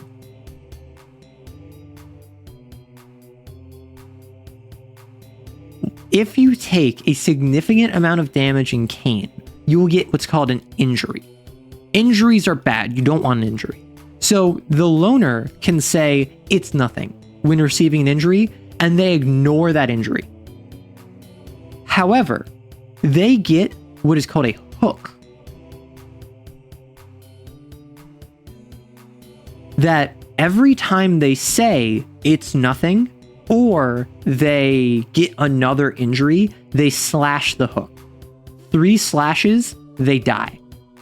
Because it's the idea of a loner who is basically hiding the fact that they got injured because they don't want other people to worry about them. They don't want other people to see them as weak. They don't want others to assume that they are not capable. So they are injured, but they say it's nothing. They say, I'm fine. It's nothing. Just keep moving. And if they say that too much, the injury catches up with them and they die. Because they did get injured. They were severely hurt. They did need help, but they refused to admit it. Exactly. They don't want help from others. Just like me, for real. What? I'm fine. No, it's less I'm fine. It's more like me with blood dripping out from my uniform. Like, are you okay? It's nothing. I'm fine. And they're like, are you sure? And I'm like, it's nothing. I'm fine. And then they're like, it doesn't seem like nothing. I'm like, it's nothing. And then I bleed out. I'm fine, they said. Being absolutely not fine is a trope. It's not my blood. Honestly, at this point, it's your blood. The various arrow kissers.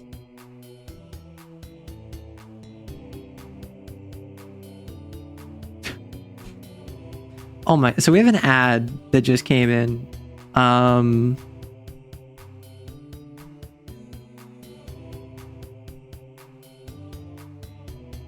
Sorry, I just had to respond to a DM that I got from Capaway.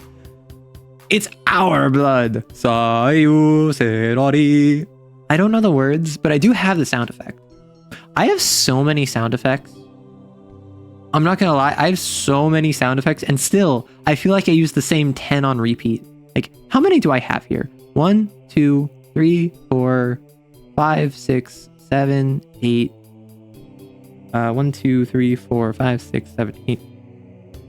I have like over 70 sound effects that are all generalized, plus all of my Minecraft ones, plus any Marvel Rivals voice lines, plus like Age of Mythology sounds, plus clips and green screen. Wait, why are you saying cat in my DM like it's a bad thing? He's just saying like like off the cuff, out of pocket stuff. That's pretty normal. That's pretty normal for my DMs. My DMs is just filled with my mutuals saying out of pocket stuff. Like, I have people who send me out of pocket. I have people who send me memes. I have people who send me Yuri. And I have people who I talk analytics with. This is like all of my DMs. Oh, and then also scheduling. But as you might have noticed, I'm not really like, I haven't done too many collabs recently. Like I did more near the end of 2024, but like, I don't think I've had a collab in 2025 yet, outside of like the Chaos stream with Rory on April 1st. Yeah, this is my DMs.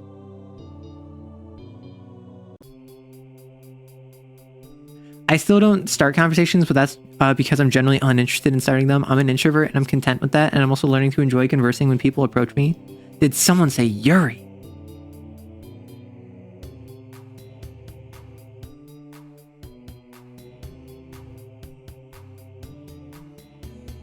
Let's not purge the week. Let's keep it special when we purge the week. I'm not gonna like ban purge the week. However, it's something where I don't want it happening like once an hour unless we're getting raided once an hour, you know? You have way too much Yuri. See, that's the thing, is that like with this isn't even like NSFW or anything. It's literally just cute, wholesome Yuri that one of my friends sends me. Like I'll send her. I have not been reading manga. I have one manga that has been updating monthly that I don't think I read April's.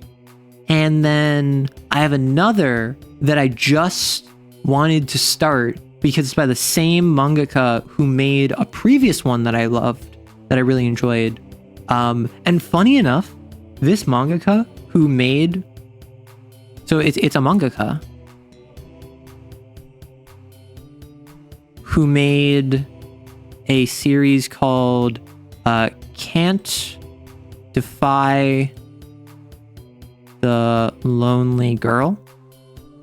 And basically it was a story where like very preppy like type A character ends up dating a very like type B loner character, and they end up making each other like grow as people kind of deal. It's super sweet, super cute, super wholesome. The thing I loved about it, they got together way earlier than I expected they would. So a lot of the manga was actually them just being cute together, and also side characters getting paired up. So that was wonderful. But this mangaka who made this ended up, or this mangaka who made this, I ended up like looking them up. They're a VTuber. And strictly speaking, I'm a larger content creator than them. Neko has returned. I'm a larger content creator than this mangaka because they have like 5K YouTube subs or something on YouTube. Returned, does that mean that you were conversing with Rorston, or do you just have the right to roar verb? Raid into them as a power move? No, so they're on YouTube. So, and they're also Japanese. So I can't converse with them. Otherwise, I would love to like redirect into them and be like, hey, I really loved your series and I'm reading your new one. Taps fingers together. I mean, maybe they speak English. Maybe they're English speaking, but they're primarily a Japanese content creator, and they're like an active VTuber who streams like once a week or whatever, in addition to like their being a mangaka. I found it so funny that, like, I mean, it makes perfect sense that a mangaka who's like a creative, who presumably is like not necessarily on the younger side, but like Can't Defy the Lonely Girl was their first published work. So I assume that they're like starting their career. They started their career like 5-6 years ago. So probably on the younger side. And they're like, they're a VTuber. And I think it's so cool. No hablo español. Does brain work cause you to become obsessed with rocks? I'm not gonna lie, rocks are pretty pog.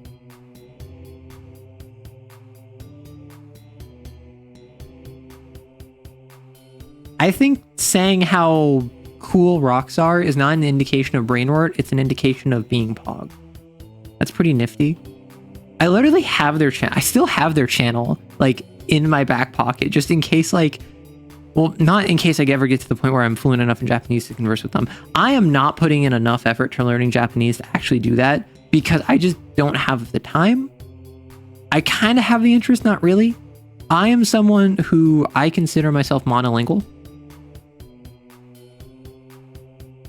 I am from the US and I speak English fluently. And I understand a small amount of French. Like legitimately do understand and can parse out what they mean. And I can recognize many Japanese characters, but I can't quite speak it. Right? Like, so I would say I can speak fragmented French. I can understand fragmented French. I recognize some Japanese phrases. So like, I don't consider either of these to be even on the level of like introductory. I consider both of these to be on the like learning. But I haven't been learning French in a while. I've been focused on Japanese, and more recently, I've been so busy that I haven't focused on Japanese even. Geologists flirting me like, hey, what's under your shirt? Oh yeah, Rory hit me up with that. How'd you know? Oh no. Why would you add me to out of context quotes? Rocks are pog, Neko. I know an 18th of Spanish and I can say a few words in Japanese. Monolingual means you only have one tongue. I do only have one tongue. Do you have several? I have a single tongue and it's in my mouth.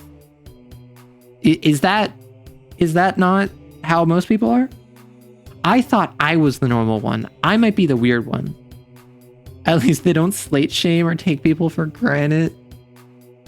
I might have to add a Banish Neko and make it 50 points cheaper than Banish Rory.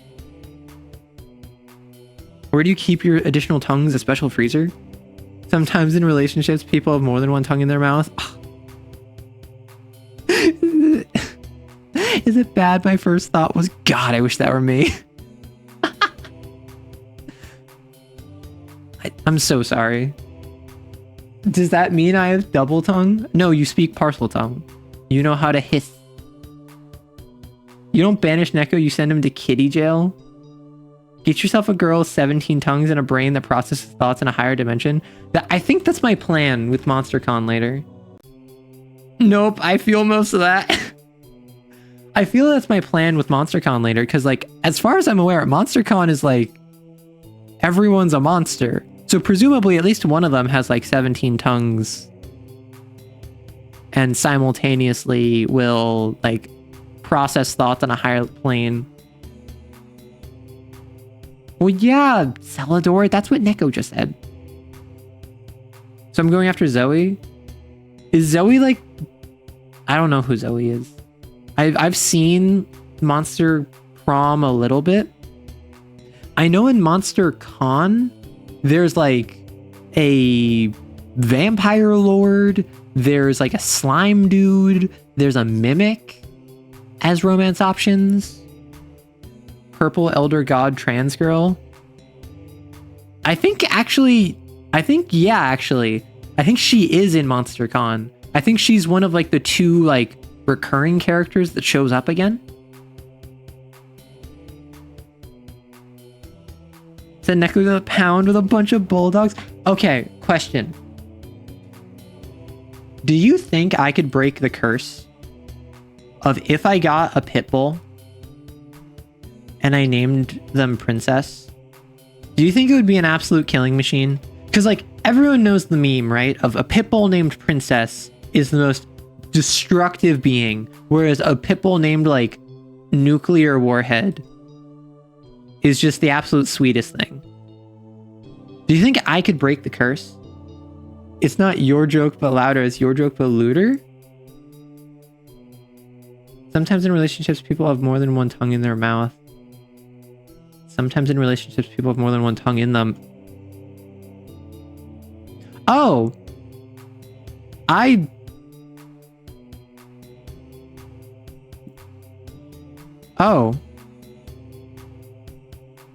Oh. I just kind of skipped past that, I'm not gonna lie. Yeah, Celador! You did intense research on Monster Problem because I ran an experimental RP sessions. I'm reminded of the Tumblr post with the guy who had a pet rabbit named Satan and would give the rabbit offerings and sacrifices of vegetables. Pit bulls are so cute though. Like everyone hates pit bulls because they're villainized, but pitties are so cute. But that's to be fair, like I think most dogs are cute. I have a soft spot in my heart for dogs. Like I would choose a dog over any one of you, I must say. If my entire community and a single dog were like I had to choose between you, I'm sorry. Like I can get new community members. I don't know if I can rescue that dog again. Pit bulls can be so sweet, but they generally have bad owners. Yeah. My favorite's a musket. Unfamiliar.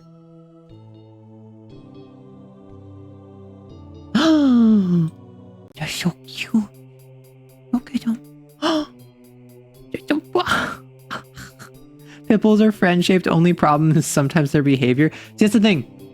A lot of people will get pit bulls as guard dogs and or as fighting dogs, like unironically for like dog fighting, because they're so strong, because they're so muscular, because they're bred to be guard dogs.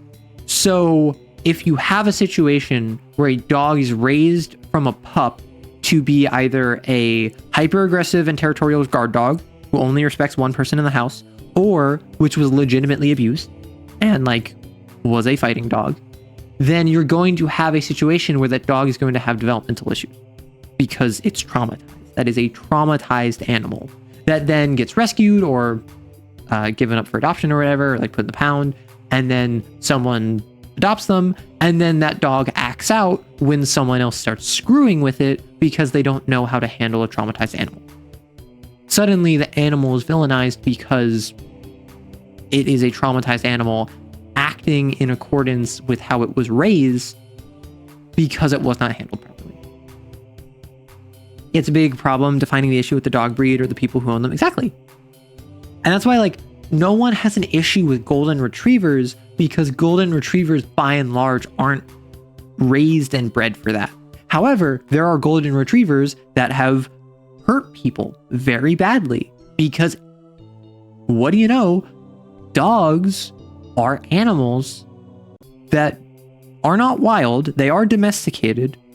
However, they descended from wild animals, right? They have teeth with jaws that can bite you. Dogs are carnivorous, predatory mammals. They have teeth. Exactly. Yeah, a lot of people do not know how to handle pets, especially ones that have suffered abuse from previous owners. I want a greyhound and I want to spoil them and have her be my delicate little baby girl. Greyhound. Hound. Look at how... I don't know why the word that came to mind is like noodle shaped. This is... Like, do you see what I mean? Like, do you just see like noodle? Noodle. Let me do it for you. That's a borzoi. I find the golden down the street from me funny because he growled and barked at me. Then I took one step towards him and he got shy. So cute. I love golden. I love golden. Greyhounds and whippets are very noodle. Like, is it just me? My first instinct when I see this is noodle. I love dogs so much. They're so cute. I can't wait to get a dog. I'm not in a situation where I can get a dog right now, but coming up, I might be able to. And it will be so much money. It will be so much time and effort. It will be so much of an investment. But at the same time, like, I love dogs. What if I make content with my dog? What if I get like a puppy and then I have like... Wait, actually, it would go so hard to do like an ASMR of like, you know, those like ASMR roleplay things where it's just like, oh my gosh, like your crush is talking to you. Like, how fire would it be to have like ASMR where it's just like your partner playing with a puppy?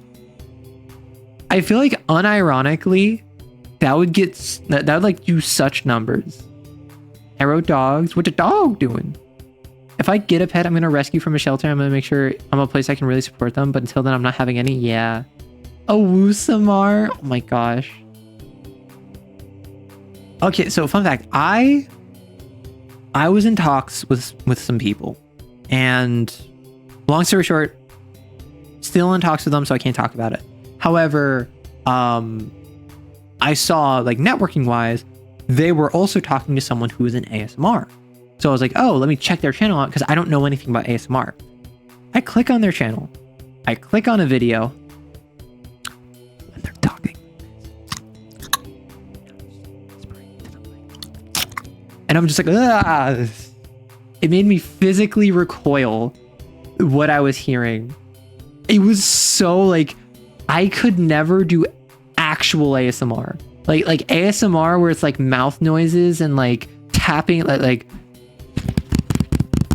all of it. I can't.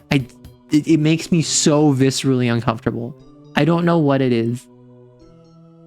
Well, so the tongue clicking was me being hyperbolic. That was me trying to make like as much like mouth noises as possible because like that's what it felt like. But it was speaking directly into the mic with like no pop filter, just whispering into it. Like, the taps make me think of I mean, that's what it is, right? It's meant to be stimming.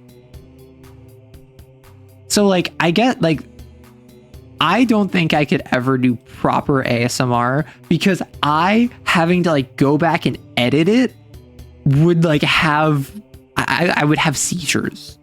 I would not be in a good state of mind doing that. That being said, like I could do like a roleplay thing.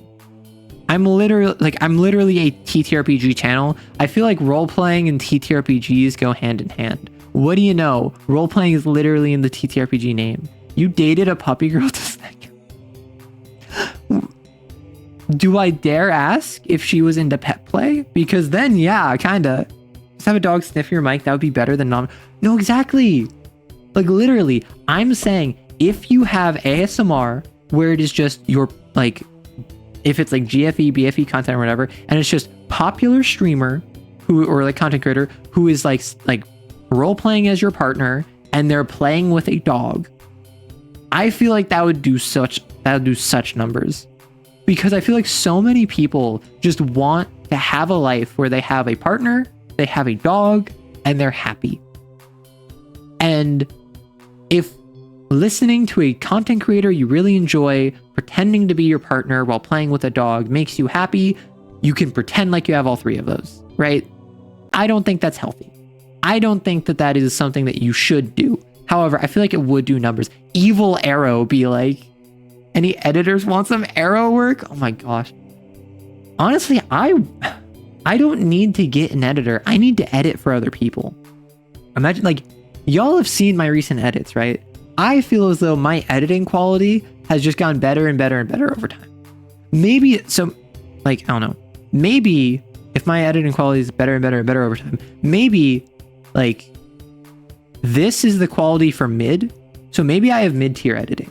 That being said, like, I should start monetizing my editing services. I should hit up my friends and be like, hey, do you want to give me like $20 and I'll make you 2 shorts? Like,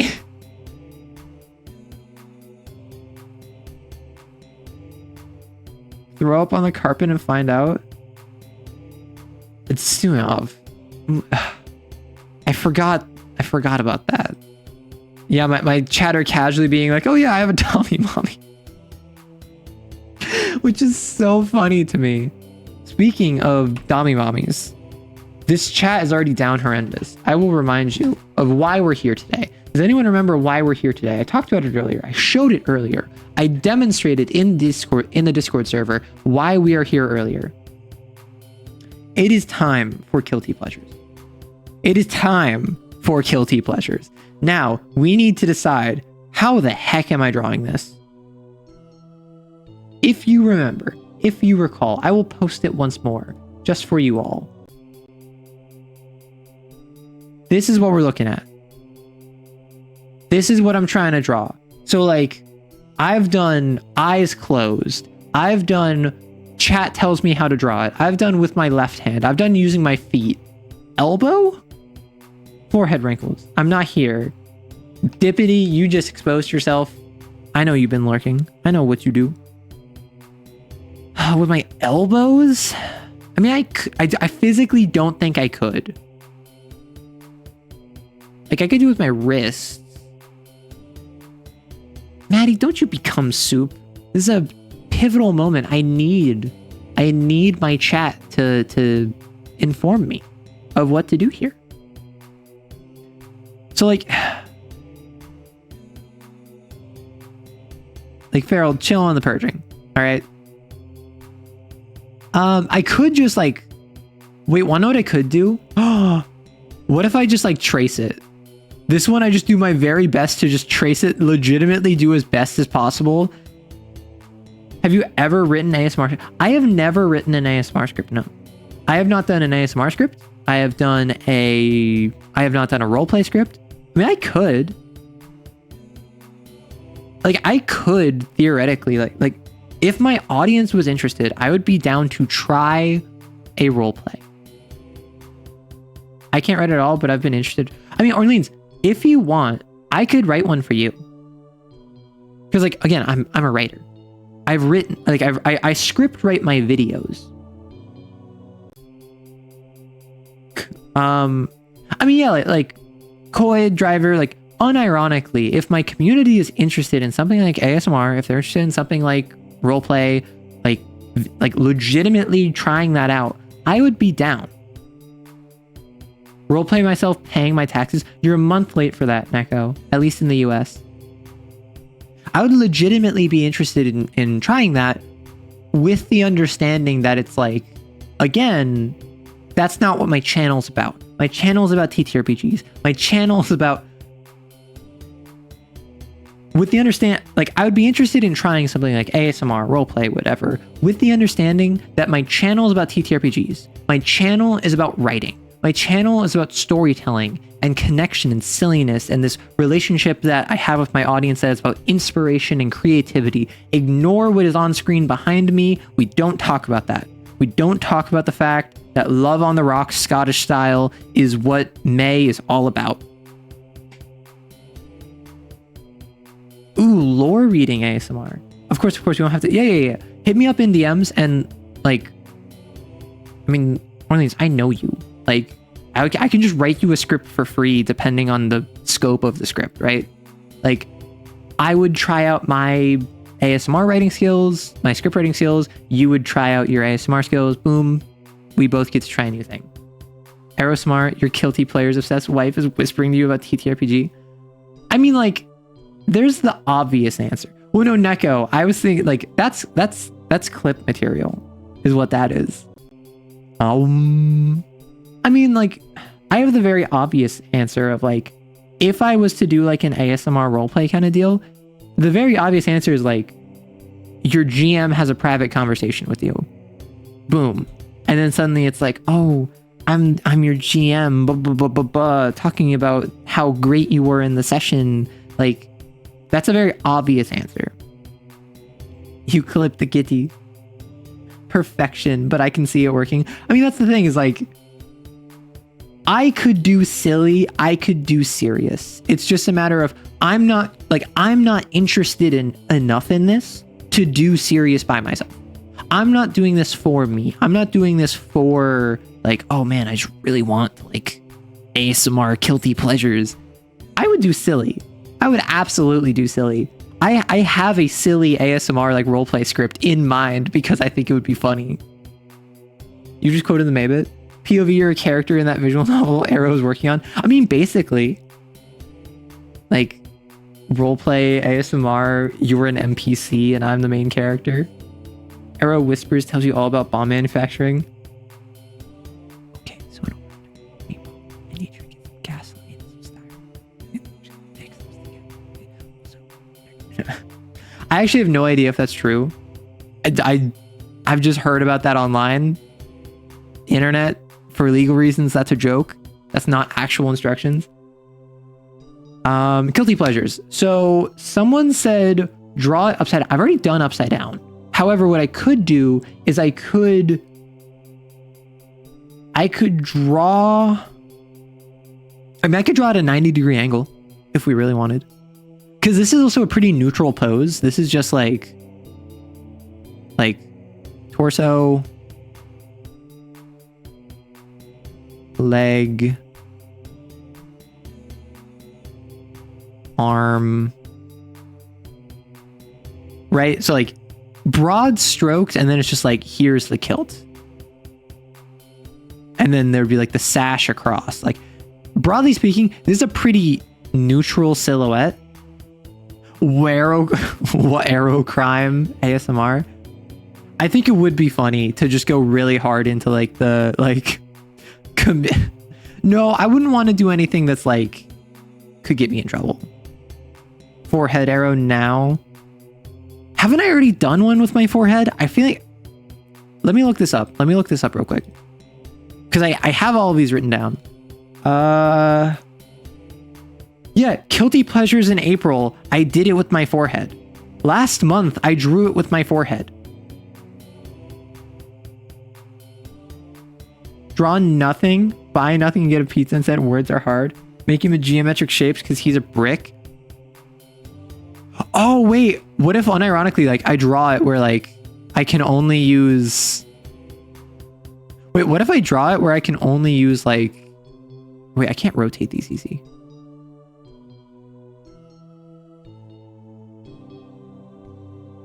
Wait, I can't get 90... Wait, what if I... Like, is this just me, or can I not rotate these? Minecraft Steve edit? Yeah.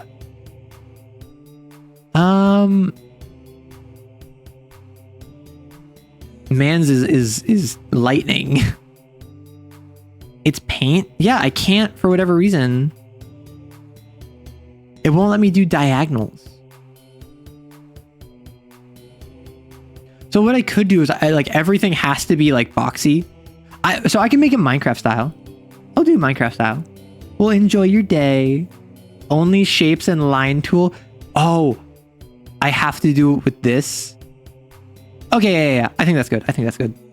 All right, so what I'm going to do, I'm going to turn off the music. I am going to turn on intense music. Royalty-free intense music. Because I have one song I've been using every time. I actually have it on my soundboard, but I don't have the specific timing right.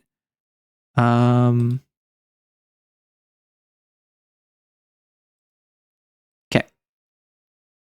Sorry. Arrow gonna focus. Okay, so I have the music set up. I have the timer set up. I think that like 2.5 minutes is generally what we do. Okay, cool. So I have that. I think we just go for it. I think what?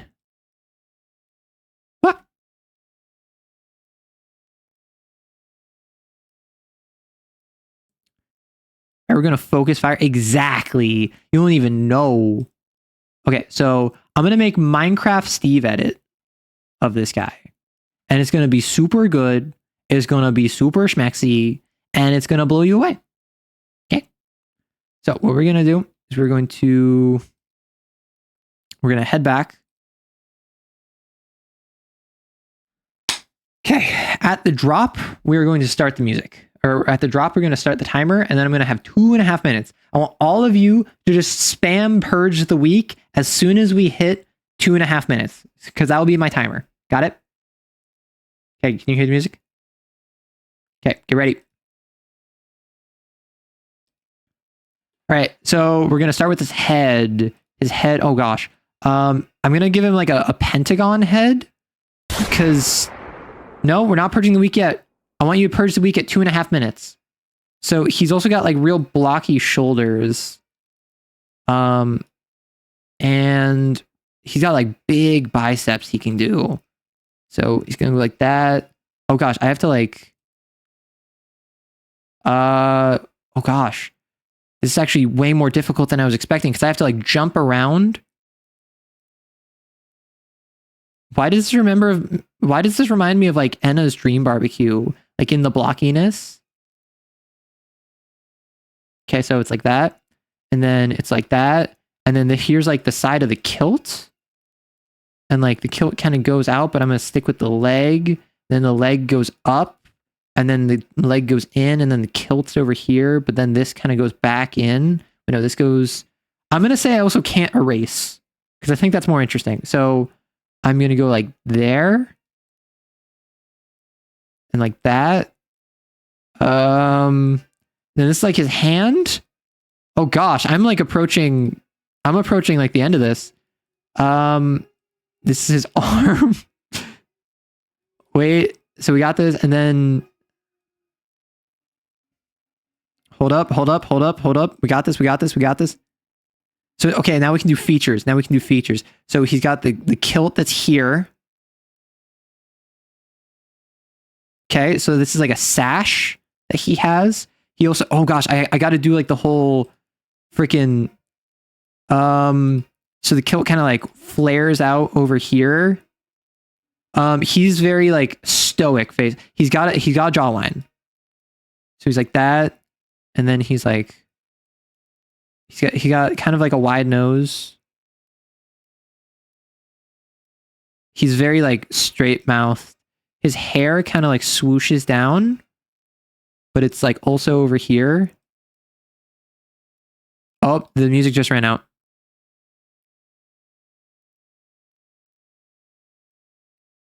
And then also I got to give him like big whoosh, and like the tassel. Then there's also like a thing here. Okay. Time.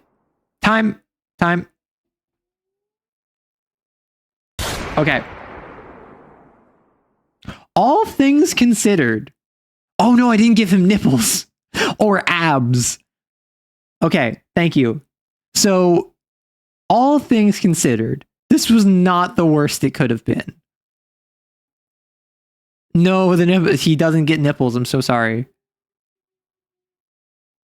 I forget if you drink. I do not drink. Unfortunately, I do not drink. Otherwise, I would absolutely do one of these while drunk. That would be so funny. So I think now what I have to do is I have to do love. Oh gosh. Oh god, this is going to be so much effort. Love on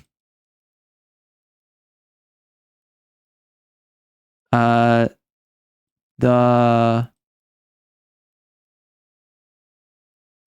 gosh, I'm so sorry. I'm trying to like the rocks.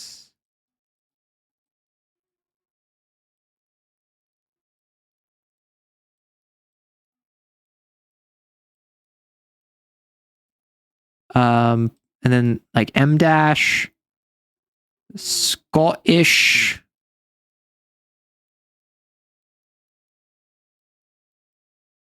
Because the caption is very important. Okay, I've learned how to type with this. I've learned how to write with this. I learned a new system of writing very quickly. Because I can't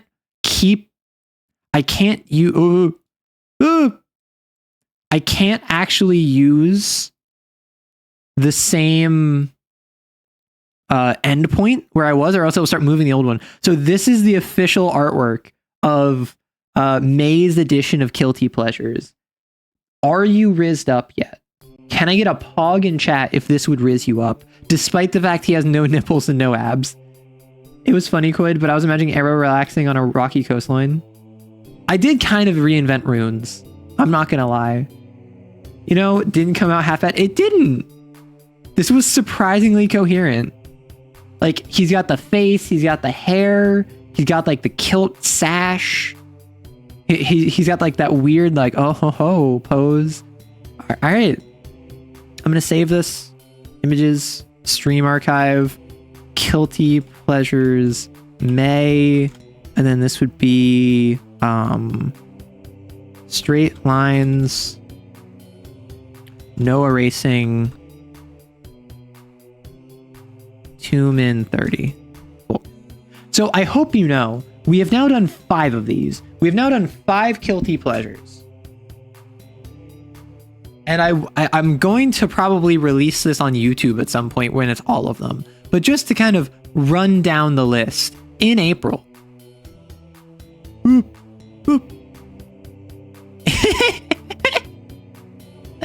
April, we had Twice the Fun and Double the Trouble, where I drew this with my forehead. That's so bad. Oh my gosh. Before April is March. This is where I drew with my left hand, or I believe this is with both of my hands, with the back of my hands, also with my feet, and also I couldn't look at it. I had to have chat tell me what I was doing. Oh my gosh. In February, I just did it with my left hand. Honestly, not the worst. Not the worst in comparison to what else I've done. And then back in January, I did this upside down in under 2 minutes, and also just from memory. I think this was one of my more coherent ones. Goodness gracious. Oh. And then, of course, here's what we have today. This is what we did today. Man looks like a Minecraft character. Historians will look back at this awestruck one day. You gotta draw a photorealist. I don't know if I can. He looks like a guy from a cheesy romance novel. All of these guys do. I will have you know, they put Decembers on the front page of this. Does anyone not know what Guilty Pleasures is? Has anyone missed the boat on what this explanation is and they have no idea why I'm drawing this? But for those of you who do know, Decembers is on the cover of this. Decembers is the cover of this calendar. Oh my gosh. We're not even halfway through. Oh no. October's quote in particular. These are so wild. You are why I know about this calendar. Yeah, so this calendar is a pinup calendar that I got as a gag gift from a white elephant party. A white elephant party is where everyone brings a gift, they put it in the center of the room, and then everyone chooses what gift they want without knowing what it is. However, you can also steal gifts from other people. So the idea being is that it's like, if something is really good, everyone's going to want to steal it. I stole this pinup calendar of kilted men from someone else in a white elephant party, and I have just had so much fun just all the time. I've just had so much fun with this.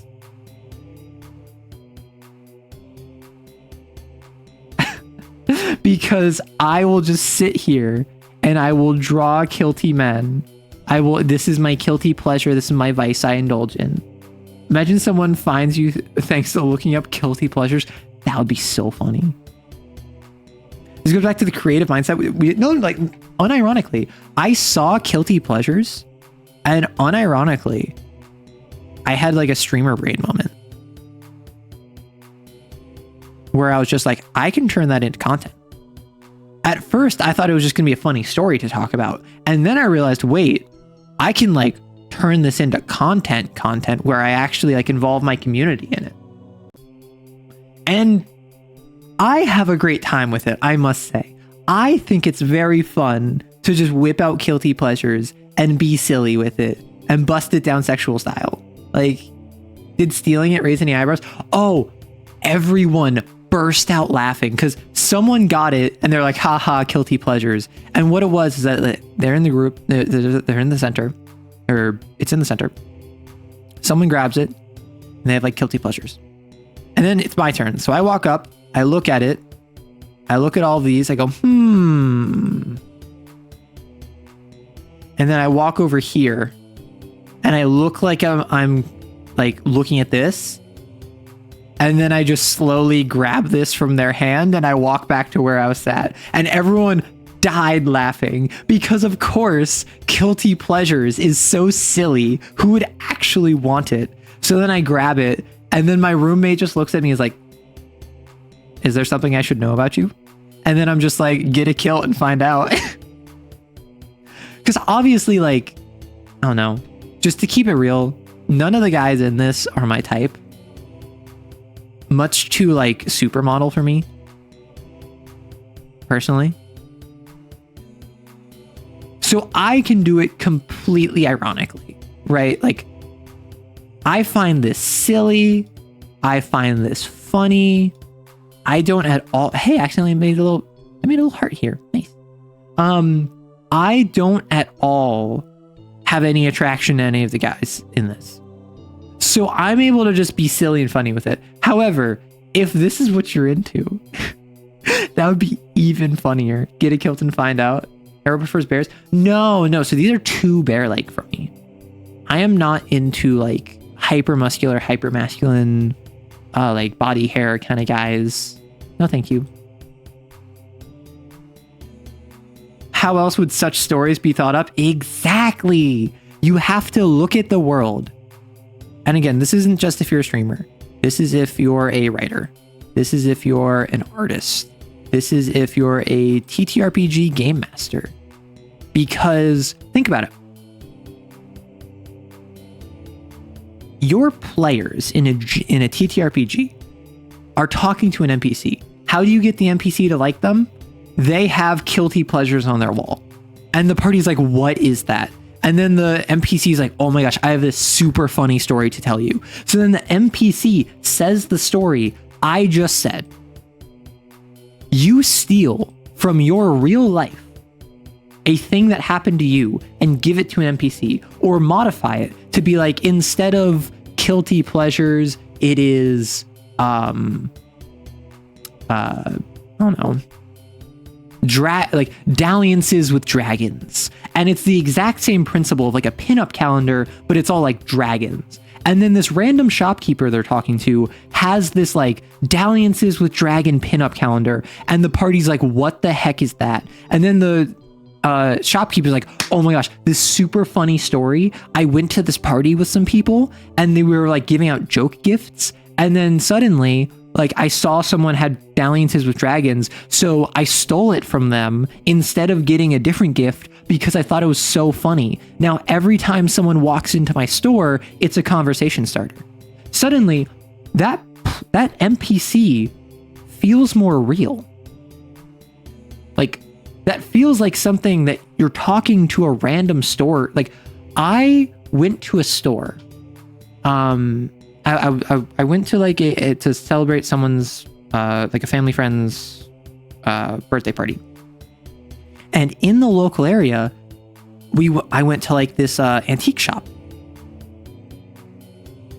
and out front was like, I can't remember what model it was. It was like a 1972 like original like wood paneled, no seat belts, like just maintained with love and care and dedication car. So I ask the shopkeep about it, and he just starts talking about how he's had it for like 50 years and he's kept it tuned up, and he literally will drive it around. And the reason he can drive it without a seatbelt is because the seatbelt laws put in place have a grandfather clause for cars that were manufactured before that time. So he doesn't have to wear a seatbelt in this car, which means he can't, like, he literally drives it to work at the antique shop. And that was just a conversation starter. Like, I have pictures of it, but I don't know if I want to post it. I mean, I don't live by it. Like, I drove a distance to go to this like celebration, and then I saw this and I was like, that's cool. I was worried about chrome. I was worried about reflections.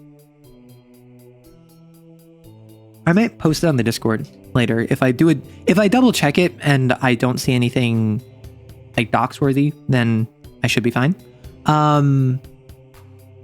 Yeah, that's part of being a VTuber that is like silly, because like last night I like worked out because I work out every night.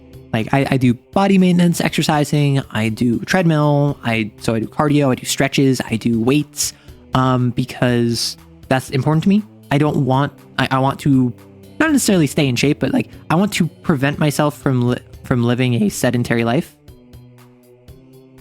I don't think that's how you spell sedentary. I don't want to live a sedentary life, so I make an effort to be active even on days where I don't have anything going on. That's why I'm constantly on the treadmill. That's why I'm constantly doing weights. That's why I'm constantly stretching. But that being said, yesterday I felt like I looked super good. So I took some pictures and I'm like, oh, if I wasn't a VTuber, I would so be down to like post these pictures because like I covered my face, so it's not accessible, but like I felt like I looked really good, but I can't post them because I'm a VTuber, and I can't even show my other geologists live a sedimentary life. Yeah, you should ask Rory about that.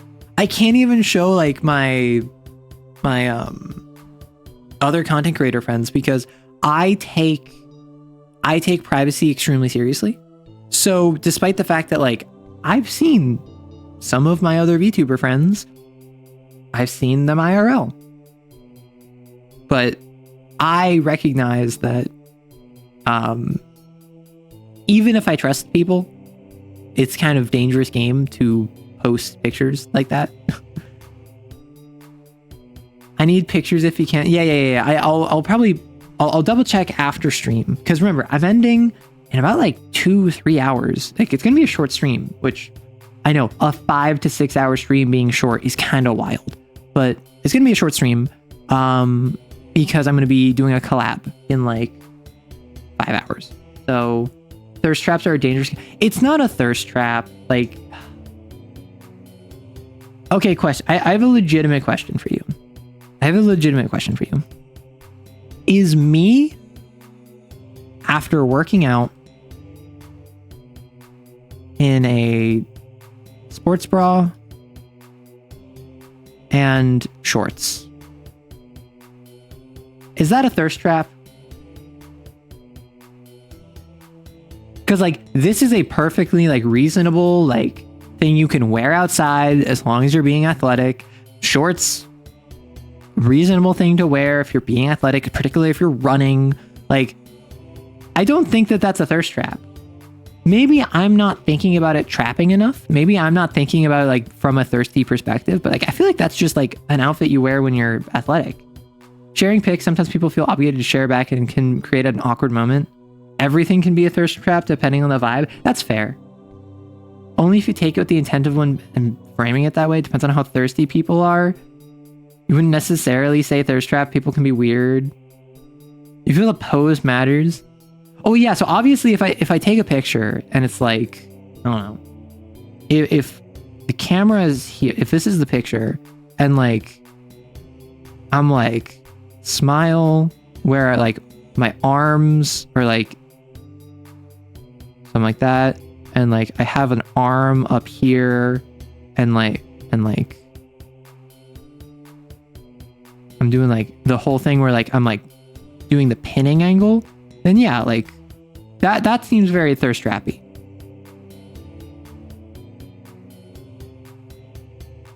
Right? Because like this strikes me as thirst trap. Because that is from an angle that you expect to be a thirst trap situation. Well, what do you mean, oh my? I didn't say that's the picture I took. I said that is the sort of thing that's thirst trap. Also, apparently like a red light filter on TikTok is shorthand for thirst trap. Question, legitimate question. This is not a joke. This is an actual real question. Would you watch me if I got a TikTok? And further, would you watch me if I got a TikTok and it was just the same content I made for YouTube Shorts? I don't have a TikTok either. You don't watch anyone on TikTok? You don't like TikTok? Yeah, see, that's the thing. I feel like my existing audience is not very TikTok, so this would be getting a new audience. My issue is I don't know if I want to get a massive new audience from TikTok because I'll divide my audience from YouTube and TikTok. Probably not, because I only have one for my friends to send me stuff and I almost never open it. That's the thing. I don't use TikTok. I don't have a TikTok. I don't tick the talk. But I do recognize that, like, I make YouTube shorts. If I was to just like also post these on TikTok, I could potentially like double my views and my throughput of content, which, like, if I go TikTok, if I go Instagram Reels and I add in all of that, like, I would just use the same content. It's a big platform. TikTok's a good platform for expanding your audience, but I haven't watched TikTok in a long time. That's the thing. I have never watched TikTok, and I opened it, like, I went on the website. I don't even have the app. I went on the website last night to look into starting a TikTok, and the homepage made me want to close TikTok. Not because the UI was bad, not because of any of that, just because I couldn't pause anything. Everything autoplayed. Like, I'm on TikTok, like, on the homepage. I'm not signed in. I don't have an account. I'm on the website, and every time, like, the only way to get something to pause was to like go to something else.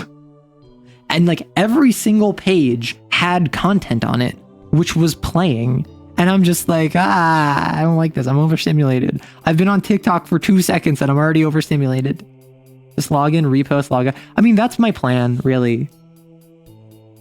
But that's also the thing where, like, I don't know. I don't know if that would lead to a, like, YouTube, TikTok culture clash. Because YouTube is my primary platform, right? My primary platform is YouTube. I do Twitch on the side. I am a streamer in addition to my YouTube content. Most of my growth from Twitch comes from YouTube. Funny enough, though, most of my income from content creation comes from Twitch. Just silly enough. Well, thank you for the follow, Artie Ortiz. I say that, and Artie, I'm not going to put you on the spot. However, are you here because of just chatting and from Twitch, or are you here because of YouTube? Because I feel like a lot of people who follow during the stream follow because of the subject, follow because we're talking about, follow because they found me from another streamer or a raid or whatever. People who follow between streams are almost always YouTube followers. And there will be times where, like, I stream Tuesday, I stream Saturday. I'll have like a Wednesday or I'll have like a Thursday where I upload a stream clip. I get like 5 followers when I didn't even stream that day, which is just so silly. Also, I need to check something. We are 4 followers away from 400. Pog. That's pretty pog. Not gonna lie. Since you aren't making TikTok focused content, only people on TikTok that are into your type of stuff will show up. I doubt you suddenly get a different kind of person. That's very true. I would not be doing like, oh, let me go through and like get the most trending audios. I don't care. Respectfully, I don't care. I don't care about trending audios on TikTok. I don't care about YouTube Shorts trends. I care about making my kind of content. And I have been blessed with an audience that cares legitimately. Like, if I chase trends, I'm going to get a trend chasing audience. If I make original content, people are going to be like, whoa, that's original. I like this. And if they don't, then they don't. And that's chill. Lip syncing trend meme audio is a way to grow, but attracts a different person. Yeah. Had to make 4 alt accounts. 400 arrow watchers. Wow. Yeah, 400 people that are 400 goons. Because, like, that's what it is, right? I've talked about this before. I need an Oshi. I should get an Oshi mark. I mean, it's a very simple thing that I don't have. I don't have an Oshi mark. I don't have something that you can use to be like, this is an indication that I watch Arrow. Which, how many of you don't watch VTubers? How many of you watch me for TTRPG content and don't really get the whole VTubing thing? Because I imagine a lot of you who are here, you watch Rory, you watch Celerity Dust, you watch Archivist, you watch other VTubers who are indie VTubers. But not all of you.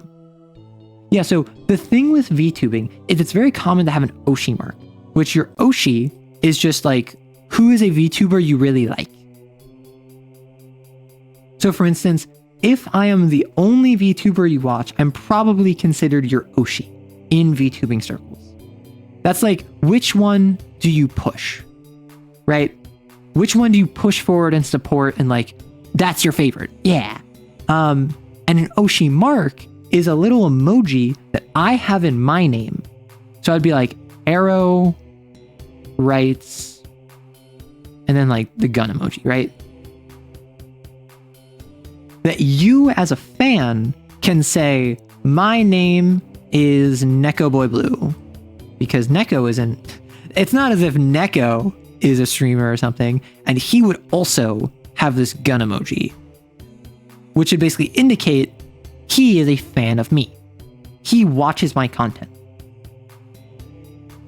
Whoa, Neko, you sound different. Well, no, it's not that I forgot Neko, it's that I was just saying some random VTubers. Like, I could also talk about the various members of VHive. I could talk about Bo Barley. I could talk about all of the lovely other VTubers I know. But I just said like 3 examples because that's multiple examples. I watch a handful, but mostly ones I've learned about because of you rating them or knowing them. Yeah, I've watched some VTubers, but I still don't really get it. So that's the thing. An Oshi mark is just an indication that like Maddie on Twitter will have this little like gun emoji. Koid on Twitter, in your name, you'll add this little like gun emoji. And this just signals to me, this signals to other fans, this signals to other Blue Sky, whatever. It started as a Twitter thing, but like it's also on Blue Sky. This is the sort of thing that like I would have in my name 1 or generally 2 emojis now, because VTubing is so not niche, you need at least 2 so that it's like you can actually not have overlap. Like I would have a gun emoji, you would have a gun emoji. If Koid didn't know Maddie but saw Maddie replying to my comments, you'd be like, oh, you're another fan of Arrow. You only use Twitter for NSFW. That's wild. Okay, fun fact. I'm on Blue Sky, right? So I'm on Blue Sky. If you don't follow me on Blue Sky, you should totally do that. What was it? For some reason, so when I first started Blue Sky, I turned off NSFW stuff, right? Because this is a creator account. I'm not looking at NSFW stuff on my creator account. Why would I want to look at that?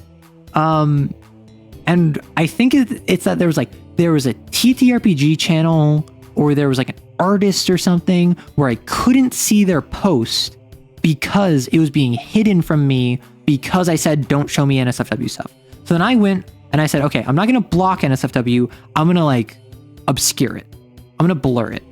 I'm going to have it be that like, it's not showing me NSFW unless I click on it. Suddenly, my feed is filled with NSFW stuff. This was a massive mistake. Blue Sky is based. I thought about getting Twitter, but then the stuff happened. Yeah, you've been thinking about Blue Sky. I don't really use Blue Sky or Twitter that much. I never did. I really use it for networking. I use it for if someone wants to hit me up and they don't want to like join the Discord or whatever. That's a good means of doing so. A lot of applications for like I just applied to a thing which I'm not going to talk about because if I don't get in, I don't want to give off the impression I got accepted, but then not have it work out. Basically it's a fun little nonprofit like group event that I applied to participate in. And they asked for your Twitter handle was the main thing, presumably to reach out to you, but also presumably because that is just one of the easiest, most recognizable identifiers. Whether you're on Twitch, whether you're on YouTube, you probably have a Twitter. Also, I'm going to step away for a second because I just realized we're in an ad. My apologies.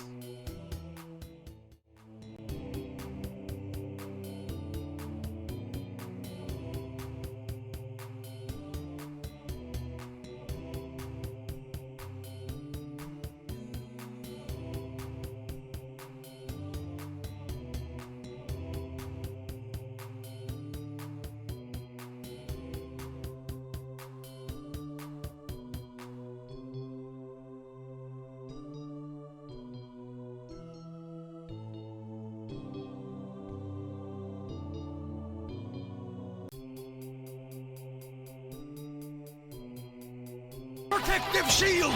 Protective shield! Protective shield!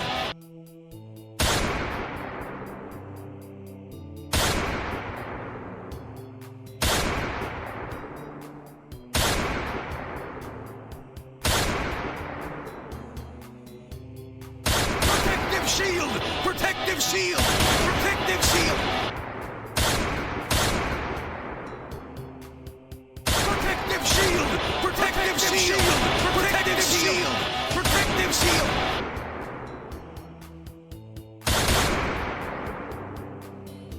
Objection!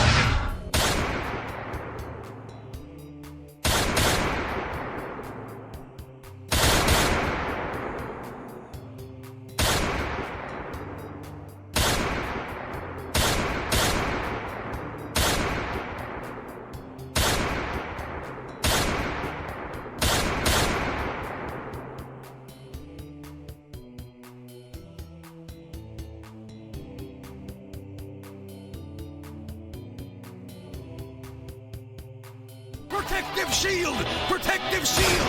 Protective shield! Why is it that every time I step out, you little goobers, you little minxes, decide to come on in and raid? Who raided me? Is it Vaporwave? Yeah, that's what I thought. Hello, Vaporwave. Let me give you a shout out. Yeah. Oh. What do you mean that's what I thought? Well, I saw your name in chat and I saw a raider and I was like, oh, it's probably from you then because I know that you also stream. Which, hello everyone, welcome on in. I am Arrow Writes, a TTRPG YouTuber that primarily talks about D&D, Call of Cthulhu, World of Darkness, Lancer I've been talking a bunch about. Today, we have just been doing a just chatting stream. We've been yapping. We have been just going off the wall, as it were. Kane, yes, lots of Kane talk. I don't know how interested in Kane your community is. However, I have been very interested in it, and I really want to play it.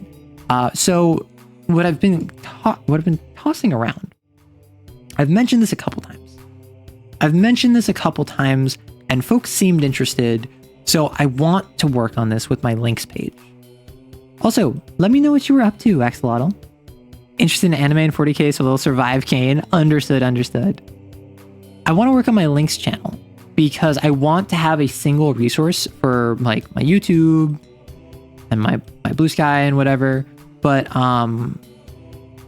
in my links channel, I want to set up a form that you can be like, hey, I really want to play Lancer, but I'm scared to reach out to people. And basically, I, as a community organizer, would be like, hey, I have 10 people who want to play Lancer, of whom 6 are on the East Coast, 3 are on Mountain Time, 1 is on like Pacific Time, and of those 10, 8 are, and like of those, like 2 of the Mountain Time are super roleplay focused, 1 is super combat focused. Of Eastern Time, 2 is super roleplay focused, 4 is super combat oriented. And then it's like the 1 Mountain Time is also combat oriented, right? So then what I could do is I could very easily be like, hey, you 6 people, the 1 person on PST, the 1 person in Mountain Time, the 4 people in EST, get together, play a group. And then the 2 people who are role-playing and the 2 people who are role-playing and the 1, like that group of 4 would role-play. So it's like a group of 6 and a group of 4, despite the fact this might indicate itself to like, oh, maybe go 5 and 5. Maybe it's these 6 and these 4. No, because then you have like half and half roleplay combat. I had a stream team repo collabed and played some Order 13, since I thought it would be a bit much to play Look Outside for the last hour. Is Look Outside that new horror game? is look outside that scary game where it's just like you have to look through like a peephole. Like, and if you look outside, like they'll kill you or something. It's immediately turned into a Looney Tunes skit against a hound. It's got a Cybertruck flipped on top of it. Oh, that was how your game of Cain went? Oh my gosh. Oh, can I talk about a channel that I absolutely adore that I don't see enough people talking about? Because like it was a huge meme before, but the Voros twins, also known as the Da Vinci guys, are actually so funny. Like unironically hilarious. And the reason I thought of that is because it's them. I saw one clip and it's them in a car and they're like, oh my gosh, do you see that over there? It is a Cybertruck. Whoa, it's my first time seeing one. And then it pans over and then it shows a video of a Cybertruck in the distance, but in the foreground, it's someone getting hit by a car at like full speed. So it's like, oh my gosh, Cybertruck, whoa, as someone's like getting hit by a car. It's so funny because the Voros twins, they do something that apparently is something that also Tyler1 does, which I find super interesting, which is play dumb for content. Like Tyler1 is not, from my understanding, I don't know him. I don't follow him. Tyler1, from my understanding, is super loud, annoying, abrasive. He'll scream, he'll like punch his monitor or whatever, all for content. But off stream, he's just a completely chill dude. Like he's just a normal guy. Like he does what he does. He apparently treats his artists well. He treats editors well. People who work with him in a business capacity, he's polite to them. He will treat them with respect. He will like make time to interact with them at like meetups and conventions because he's like, hey, you did this wonderful thing for me. I want to show you that I support you. Like, thank you so much. And then on content, he'll like scream his head off because someone like ganked him in League of Legends. It is such a fine line to walk. And similarly, the Voros twins are like, they made a video. The thing that got really popular is that it was like, who painted the Mona Lisa? And they're like, I don't know. And then it shows it was Da Vinci. And then they're like, Da Vinci? And then they became the Da Vinci twins. But then they made a video of them reacting to themselves where they got all of the right answers and were talking about their initial video as if those were two separate guys who were idiots, but they were the same people. And so often they'll make like really stupid content that is like the most bare bones, like bottom line, like simplest pun, but they treat it so seriously. They treat it as if they just discovered cinema. And it's so funny. And that indicates to me that they know, like under the hood, they're not dumb. They're not idiots. They didn't stumble their way into clout. They actively play a character. Do they put their hair down when they aren't pretending to be stupid? Probably. I always kind of worry about those kind of channels and kids. That's the thing. So many people think Tyler1 is an awful person. I don't know if he is. I've never met the guy. I've heard that behind the scenes, he's actually super chill. It is a matter of audience-facing perception is different from reality. And like, I'm just gonna be honest. I do a little bit of that. I do a little bit of I'm different audience-facing than I am in private, which is mostly because I'm trying to be entertaining. I'm performing for you. I am wanting to give you the best experience I can. Tyler1 is a great guy. Yeah, like I've heard very little about him in his personal life, but what I have heard has been aces, right? And then there's also like I went to the Funko Pop store and then Tyler1 like threw hot peppercorns in my eyes. Copy pasta, but kayfabe is real, yeah. So if you ever hear someone say that like I'm nice and sweet, they're lying. It's a lie. Don't listen to them. I'm actually awful. Remember, my Oshi mark is gun. I'm joking, of course. I don't have an Oshi mark. But I was talking about that earlier, where with VTubers, the idea of an Oshi mark comes from idol culture, right? Because so much of Western modern VTubing culture comes from Hololive, which itself was a branch off of idol culture. VTubing is not enmeshed in idol culture. Hololive is, right? And because so many people look at Hololive as the premier of VTubing, they assume all VTubing is idol culture.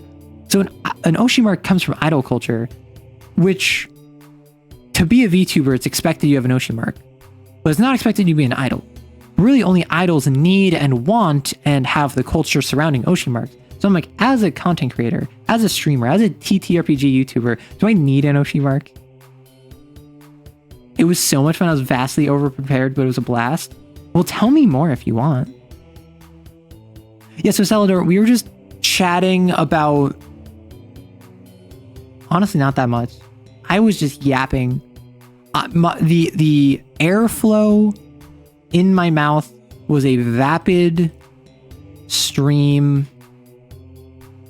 of nonsense masquerading unreality. Or VZM for short. I'm using so many big words. I'm not gonna lie, that's the like poet writer brain in me. I win constructing such elaborate syntax like this, which does nothing than make me seem pompous for comedic effect, or conversely, it will allow me to have a sort of cadence and gallop to my rhythm. This comes from me being a poet. I don't know how many of you know, the first content I uploaded to my channel, which is still public, was poetry. I started with poetry because my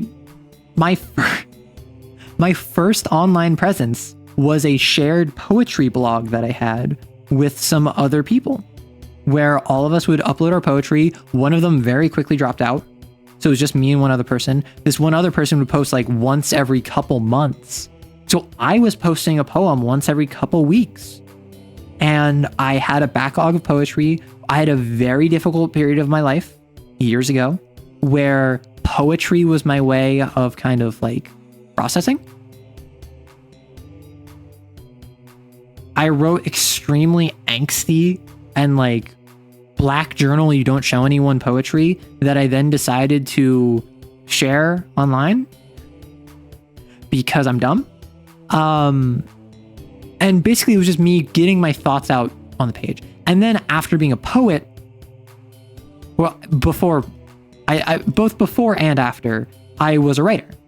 So my poetry tinges my prose, not purple, but playful, right? And that's how I can say a sentence like that without any prep, is because I have gotten to the point where, as much as I'll speak casually, as much as I use gottas and shouldas and wouldas and dudas, like, I have a foundation in improvisation, because I'm a discovery writer. I'm not an outliner, I'm not a planner, I'm not a plotter. I just kind of go with the flow. I have a playfulness and a bounce to how I write poetry, which then influenced how I wrote prose, which in turn impacted my speaking. All that's to say, this was off the cuff because this is just kind of how I've learned to communicate. Did I miss any RPG stuff? I don't think you did. I think it was mostly talking like VTubing, and then I got raided while I was out. Arrows worked on them poet muscles. I have. And that's why a good exercise that I really enjoy doing now is rap and song lyrics. Which honestly, now that I've been making music, I could make, like, I know how to make a backing track. I know how to write lyrics. I can't really sing or rap, but who cares? So my main pain point is mixing, which, like, if I'm an amateur anyway, who cares? So theoretically, I could make a wholesale original song and just upload it and be like, yep, this is what I did. Enjoy. I decided to create a hound based on vengeance for police brutality. Players guessed pretty darn quick what the theme was and just guessed that the last remaining child in the family was the answer to one of the trauma questions. They got in a scrap, found out how tough the town was, and succeeded in driving it off. Currently have no idea how to guide them to where the hound's palace is, though. So what are the trauma questions? Like, what are the answers? And also, what are the domains, if you don't mind sharing? Arrow's mixtape is fire. Literally, it starts fires. I mean, that's the thing. I don't have a mixtape. Strictly speaking, I've been working on one, right? But I kind of hit a wall in that I was super busy, particularly with the Slaying Sci-Fi Dragons video. Like, that took so much of my... I'm not gonna lie. I really had a hard time with the Slaying Sci-Fi Dragons video. It took so much time and effort, and it was incredibly difficult for me to do, not from a mechanical perspective, but just like mentally, because I was incredibly stressed starting it. And then the longer it took, the more stressful it became. So as a friend put it, by posting it, I slew that dragon. But like, that's why Thursday, I just did a quick, like 30-minute clip just referencing like Rory's video, which had like a joke about me. And like Friday, I literally just took a clip from the intro and like resized some stuff and added captions because I was totally out of it. Slay your enemies. Which I'm happy that in particular the Dragons and Mech Suits, the short I released yesterday, is doing quite well. It is one of my highest viewed shorts presently. Imagine Dragon D's nuts in your mouth. Is the dumpster near the police headquarters? Oh.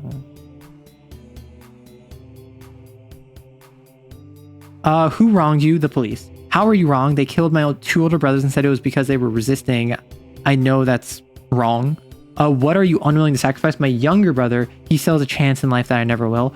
And question, like, what type is the hound? Is it a post-mortem? Is it a type 2, type 3? Like, what's the details? Oh, Paw, Vengeance Saga Part 2. Oh, I just realized, I'm sorry. You had a slight echo with the music. My apologies. For domains, I chose Turning Blades. I laughed against the brittleness, the catching the dough. Oh, so Turning Blades, I laughed at the brittleness, the catching the dough, and Rile against heaven. So, for those of you... Oh my gosh, my voice just dropped. For those of you who know Kane, what do you think those domains do? Because I kind of want to talk about it. I want to talk about that. I want to go through the hound domains that you chose and not quite critique what you chose, Cynic, but kind of just like explain to chat what that looks like, what it's doing. So a hound is a creature of vengeance. It will, in response to some trauma, real or perceived, it will enact bloody vengeance on those that it sees as responsible for the list, for the crimes. In this case, it was the police. The domains are 3 different abilities that, of 8 separate abilities, there are 3 abilities that Sin has that generally relates to its traumas, but which themselves are just kind of like unique about the Sin. It's to what makes this hound different from all of the other hounds. So, Turning Blades, I laughed at the brittleness. The hound's hide has become incredibly... Can you even read this? I feel like this is kind of low res. I'm sorry. Turning blades out after their brittleness, the hound's hide becomes incredibly tough and durable like a beast's. Each time an action would slash the hound's execution talisman, i.e. dealing damage to it, i.e. progressing the slaying of the hound, roll a d6. If the roll is a 1 or 2, reduce all slashes suffered to 1. However, the exorcists can do something to get weak points in its armor, i.e. I spend my entire turn distracting it so that you can hit it in its weak point. Suddenly, we don't have to worry about that. We don't have to worry about the 1d6. And mundane weapons are completely incapable of harming it unless it's like an anti-tank missile, which is so silly. It's so funny. Then there's also Catching of the Doe, which I love this one. Hello, Get Bit saying hi from a lurk. I'm largely offline recently. Valid. So the tournament that does a particularly clever attack, that the thing is a giant spindly creature with a meat cleaver the size of a car door, a black apron, and the head of a boar. Jeez. Honestly, I would have gone head of a pig because like calling cops pigs. One of the players tried turning its own weapon against it. Ooh.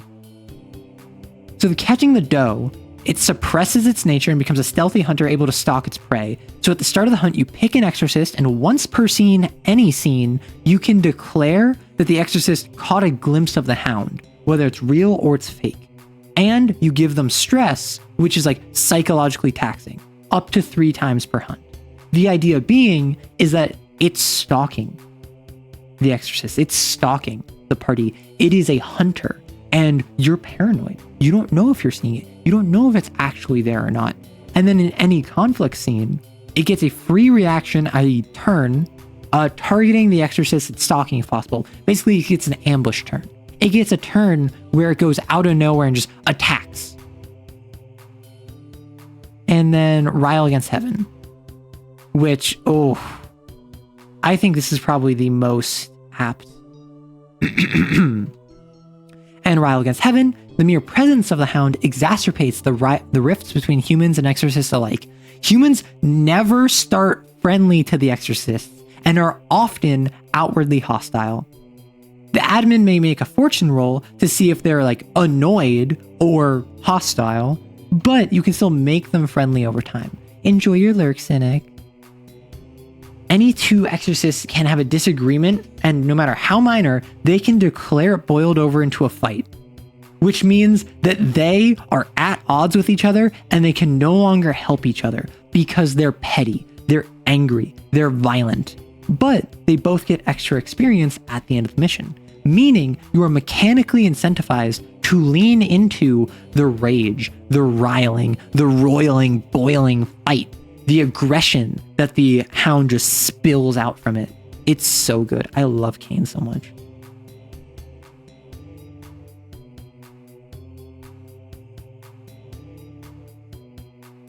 But yes, those of you who know AE, give him your best wishes because he's sick for the 4th time this year, I think he said.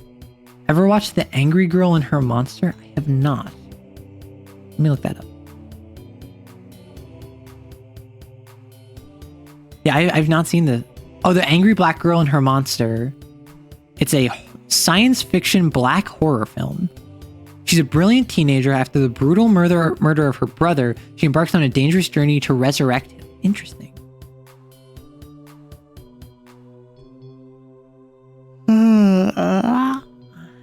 Ion.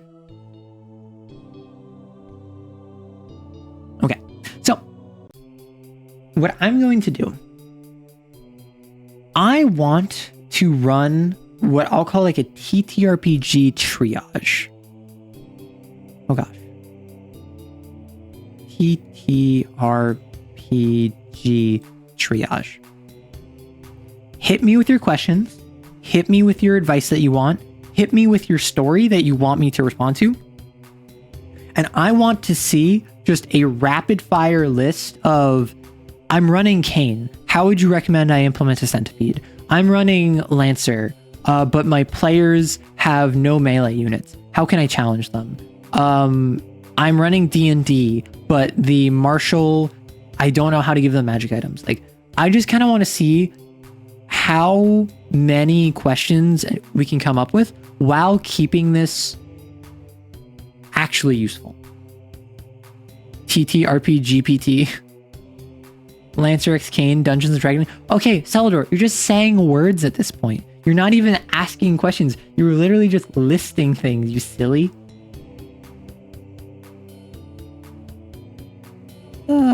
I yawn. Yeah, I keep yawning. Yeah, that means I'm tired. Yeah, that means I need to sleep. Calm down.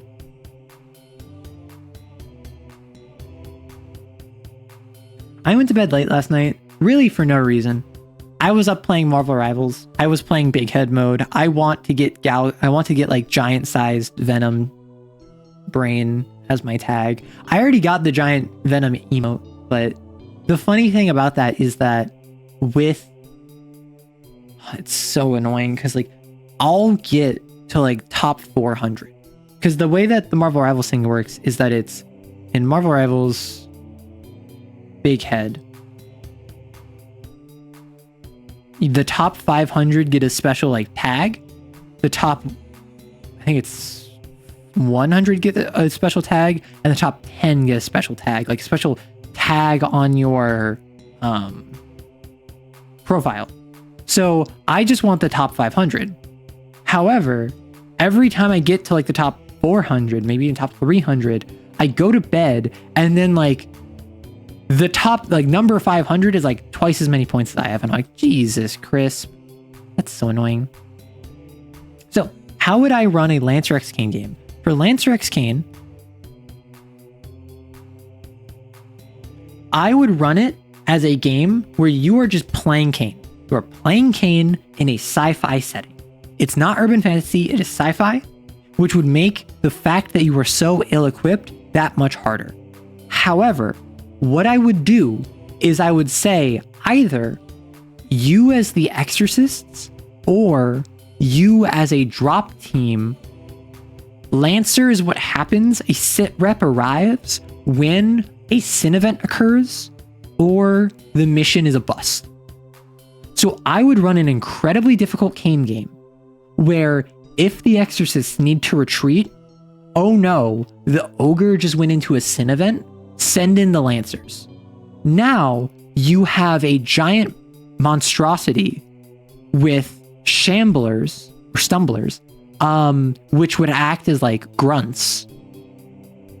And then you as a Lancer team, you would have like a Blackbeard and a Barbarossa and a Pegasus. And then like you're fighting them in a sit.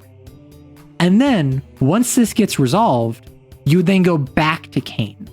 The idea being is that the majority of the time, like 70% of the time, is Kane, 30% is Lancer.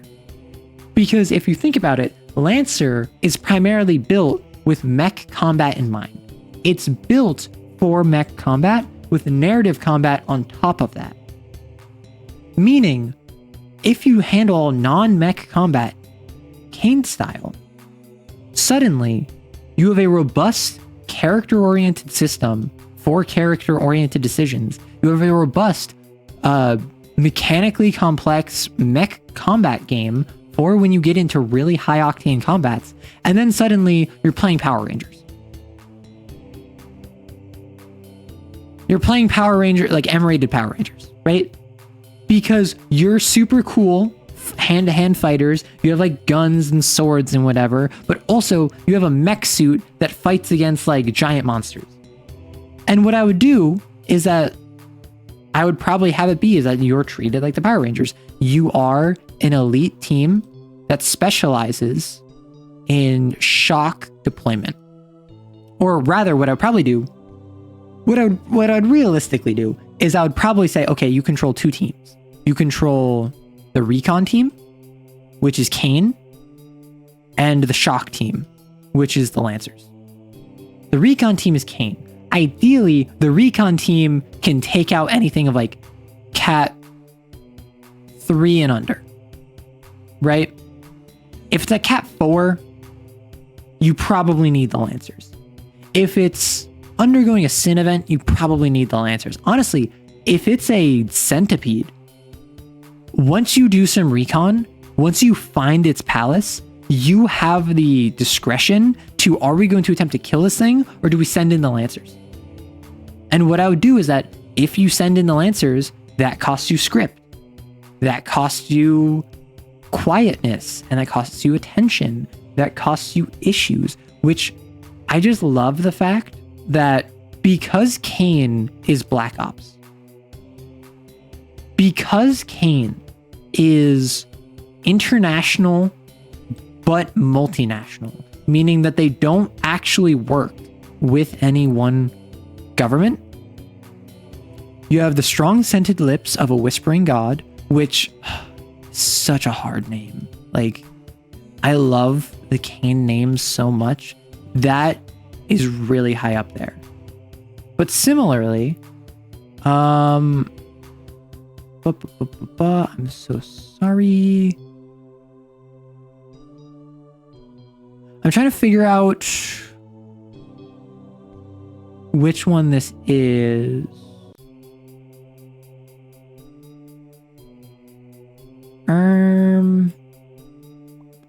I thought... I'm so sorry. I'm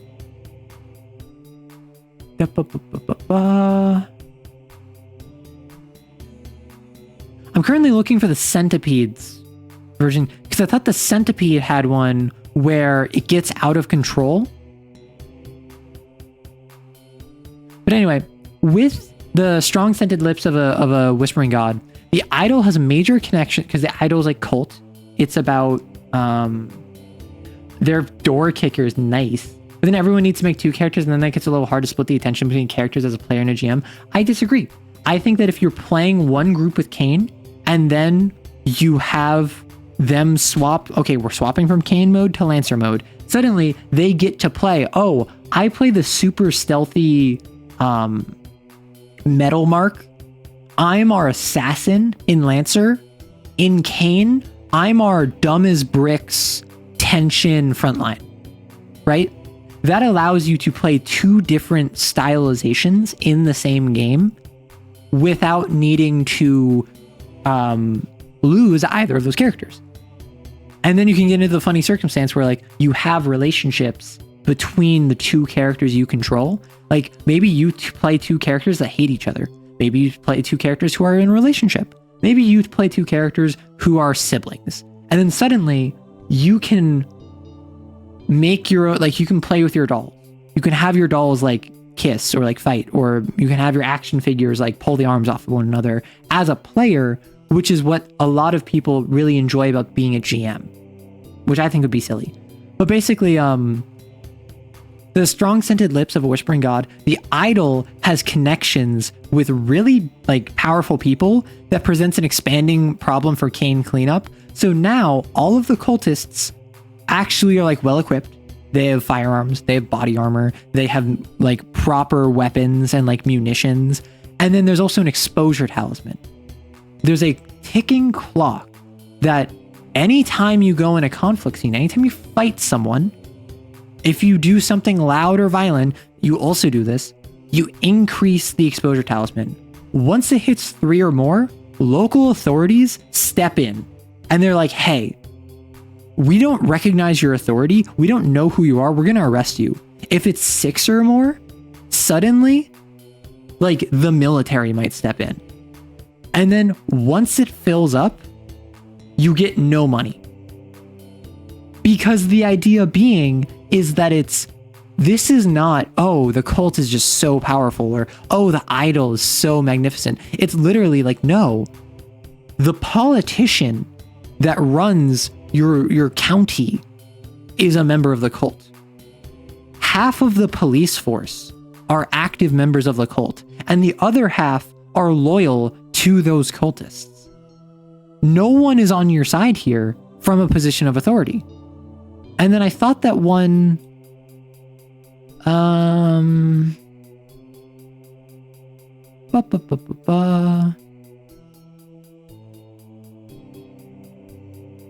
I thought the centipede had one where it was the same deal of like, there's a ticking clock of, does the infection spread?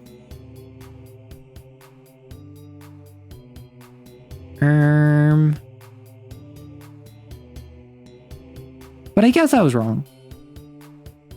Could have sworn. Dang it. Put you on the spot. Pick a blend, mashup, remix, genre, splice. Examples: alternate history, cyberpunk, fantasy.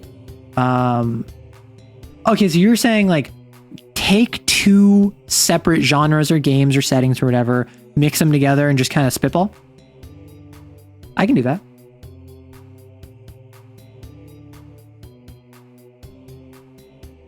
Okay, so what I'm going to do, I'm going to choose two that I don't actually like. I'm going to choose two I think would be really cool, but I don't actually like have, like, because like Western and sci-fi. Oh no, I just made Star Wars. Ooh. I always love Shadowrun's combo of tech and magic. I'm thinking, let's go like Pokemon. So like I've talked about my idea for like Pokemon and Fire Emblem, right? I'm thinking like Pokemon, you go around capturing things.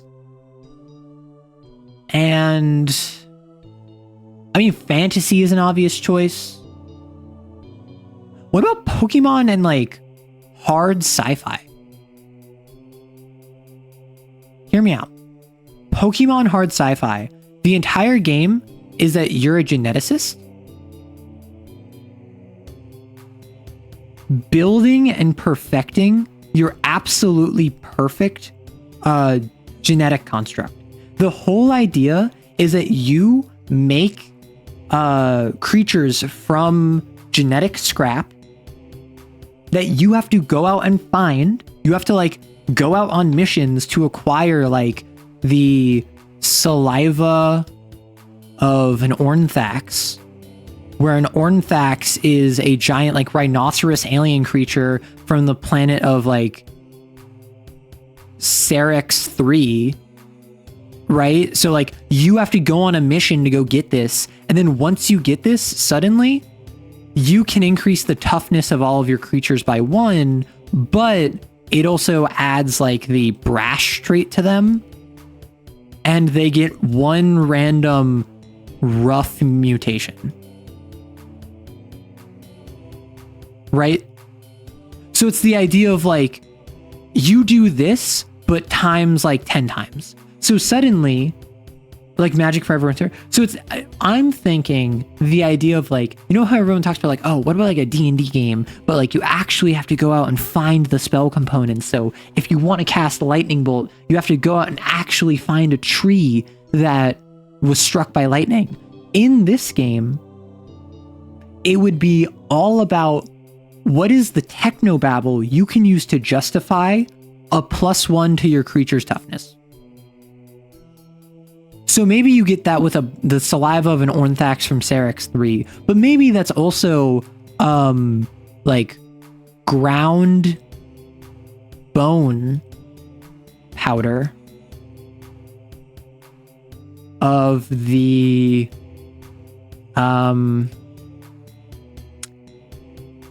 Ilmastra people. So maybe there's like a sentient alien species that if you grind up their bones into a powder and add it to the genetic code, then you can get that same like +1 toughness without the brash condition. Maybe they still get like a mutation, but this one is like a psychic mutation. So they're more inclined to be like psychically inclined. So this is +1 toughness and +1 like psychic mutation, at the cost of grinding up the bones of a sentient creature species. Hey, Hollandizzle. We're talking about mixing and mash. We're basically doing a mix-up of different genres, settings, systems, or whatever. I chose Pokemon with hard sci-fi. So I'm talking the idea of a hard sci-fi setting where you're a geneticist and you have to go out and get genetic material to craft your perfect creature. And you use these creatures in fights, in like adventures along the way. So it's the idea of you go around collecting the saliva of like an Ornithax from Cerex 3, which increases the toughness of your genetic stock, but it makes them more inclined to be brash with the rough mutations. But if you want +1 toughness without the brashness, you can grind up the bone powder of the El Mastra people from the Severos sector. But they're a sentient alien species, so you would need to do that on the down low in the black market, right? So it's the idea of you are trying to craft whatever your perfect being is. And you are not a fighter. You are not a combatant. You're not even like, oh, I'm a tech genius who can like combat drones. No, it's literally everything is trying to create the perfect genetic creature. So like a yeah. So, and then the idea being is that you can either go for, do you want one big guy? Do you want a ton of little guys? Do you want maybe like to create the template of a new sentient species? Or are you trying to create like the newest in like freaking biological labor? Like, what is your goal here? Does toughness help? Does being psychically inclined help? Does a limber affect help or hinder your goal? One Joltik with the attack of a Rayquaza? Okay, let's not go crazy. That's too perfect. We don't want to go that perfect. We want to go feasibly perfect. Similarly, I think, or not similarly, but to continue the idea of different genres mixing. There's an old genre I called mail-ordered monsters where you play an alien, acquire a base type, and then mutate and add cybernetic enhancements and equipment, and then travel a battle map until you engage in one-on-one combat. That's awesome. I think another really cool one would be like Call of Cthulhu, but fantasy. And I don't mean like, or sci-fi, I suppose. Basically in like a different time period, not just like historical fiction, but like Call of Cthulhu, but not where I'm a knight in shining armor who has the power of God and anime on my side, and I can go slay Azathoth when I'm 20th level. I just need to kill 5,000 goblins first. I'm talking like Call of Cthulhu. You're a peasant, you're a farmer, you're a merchant, and you have to deal with a cult. And they have like a level 1 warlock, which could party wipe you, right? There is a monster on the path from your town to the ritual site. It is a single direwolf. And unless you plan like you're hunting a monster, it will kill you. Or I suppose not even like Call of Cthulhu. I'm thinking more like, what am I thinking of? I'm thinking, I want a game. I guess not Call of Cthulhu, because like Call of Cthulhu and fantasy would be cool. I'm thinking more like grim dark OSR, like trad D&D, where you have like 6 hit points, but I would want it to be that so do the enemies. I'm not thinking, wow, the enemies, they have like 20 HP and I deal like 1d4 damage, but I have 6 HP and they deal like 2d6. That's fun. I want it to be where like, no, I have like 6 HP, you have like 8 HP, we both deal 1d6 damage. I need to plan so that I can get the drop on you, so that when we fight, suddenly you fell into a pit trap. You're at 6 HP just like I am. I'm above you and I get the first turn. So then I attack you and maybe I only deal 1 damage. Now you're at 5. But now you have to spend your turn getting out of this pit trap. So then I attack you again, and now you're at 1 because I dealt 4 damage. And now you can attack me, and maybe now I'm at like 2 HP because you dealt 4 damage, but now I take you out, right? Where you have to use your brain. You have to problem solve. You don't just stand there and use your level 4 ability 3 times in a row because that's the best thing that you have. And once you hit level 5, now you use your level 5 ability 3 times in a row and then your level 4 ability once because this fight was slightly harder. I'm talking like you got to use your brain. Yeah, people will just forget how much stronger even a level 1 adventurer is than a normal commoner. Shadowrun Trench Crusade would also be kind of insane. Defensive fortifications being so extensive and so heavily reinforced that the only way to make any progress on the battlefield would be to send specialized strike teams against key strategic objectives. And imagine Trench Crusade plus, or I guess X, Shadowrun. Well, actually, I was going to say Trench Crusade X Shadowrun. What I was going to suggest is basically just Blades in the Dark.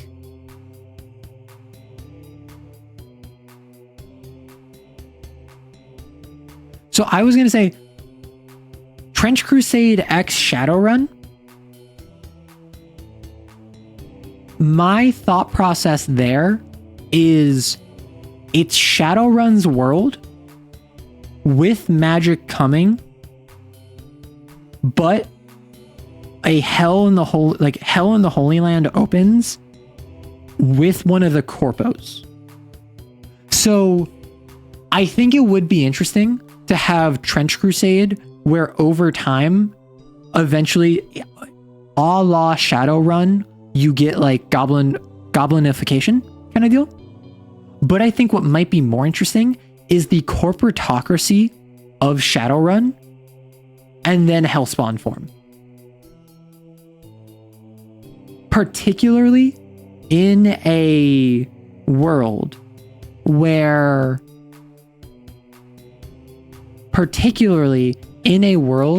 that has lost its faith. Because in the world of Shadowrun, the Abrahamic religions, I think, are probably non-existent. I'm not familiar with Shadowrun too much, but it's a corporatocracy. Magic exists. Different species just kind of sprung into being with their own methodologies and theologies. I doubt the Abrahamic religions are surviving that. But then Trench Crusade comes along and oops, the way that you fight against hell is prayer. How do you monetize this? How do you, as a megacorp, remain profitable when the world is ending? Have you ever heard of Never Coming Home? It's a TTRPG that's thematically sort of similar to Trench Crusade, World War I with cultist magic being used desperately trying to further various nations' causes. World War II era corporatism feels very Mutant Chronicles. You like this idea? Well, because what I'm thinking is also imagine Shadowrun taking place in like 1914. Like you get magic tech, but it's still trench warfare.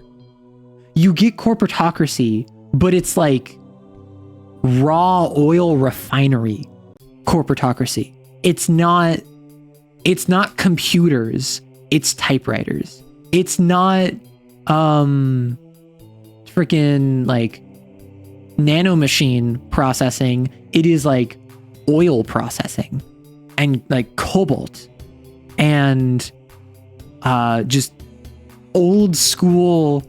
Honestly, I would say, okay, Matt, I just realized.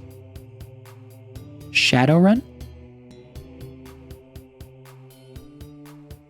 Set in the Industrial Revolution.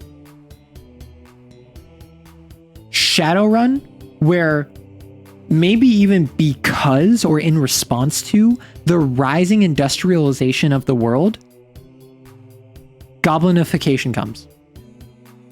Humanity started, I think it's the 6th cycle, it might be the 7th, because of rising industrialization. It wasn't a time thing. It wasn't the sun eclipse. It wasn't anything crazy. It was humanity going really hard into technology, destroying nature. Suddenly magic gets released. And then now you have robber baron, you have robber barons who are elves and dwarves and like Carnegie is a dragon, right? Rockefeller is a gnome who is like running a criminal enterprise, right? Humans turn out to be the real space orcs all along. Whoa! Was that good? I don't even know if that was good.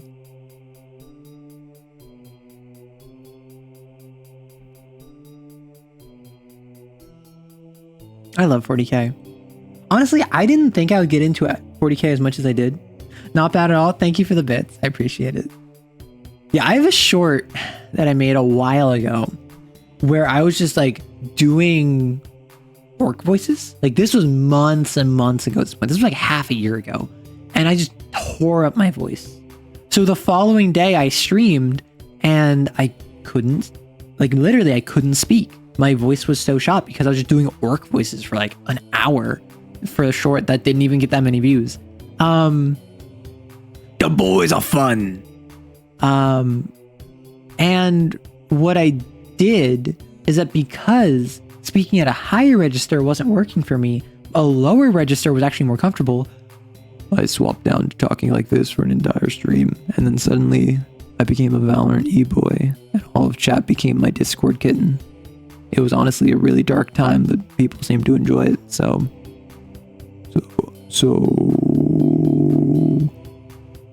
yeah, I can get down there with the vocal fry, but I can't like maintain it because I start like smiling and laughing to myself when I hear it because it's so silly. I never thought I'd get as into 40K as I did. For the longest time, I was just like watching Adric. I was just like enjoying the lore. Then I met some folks who played, so then I started playing with them. And then I started playing like Dawn of War. And then now it's been like years later, and I know more about 40K than I think most people do. Not most 40K players, but like I know more about 40K than the average person. And I am seen by some, I think, as an authority on 40K because I will just yap about 40K and I'll talk about like the Chaos Gods and the War in Heaven and how the old ones may have created the Tyranids, but that's just a fan theory. So I quite like that, but I prefer the theory that the Tyranids are running away from something. Yay, 40K lore nerd. Listen, people got so surprised on my Discord when I mentioned I was a Star Wars fan. And then I also mentioned like 40K, and people were like unironically like :0. They were like, what? You like 40K and Star Wars? 40K is so much sheer scale, it's hard to find it's hard to find nothing to enjoy in the setting. Even then, the scale of fantasy is only slightly smaller when you look at the span of time. Yeah.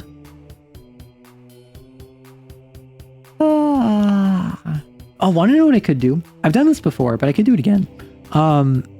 Because I'm ending early, because I'm going to stream a collab in like 4 hours, I could load up Dawn of War.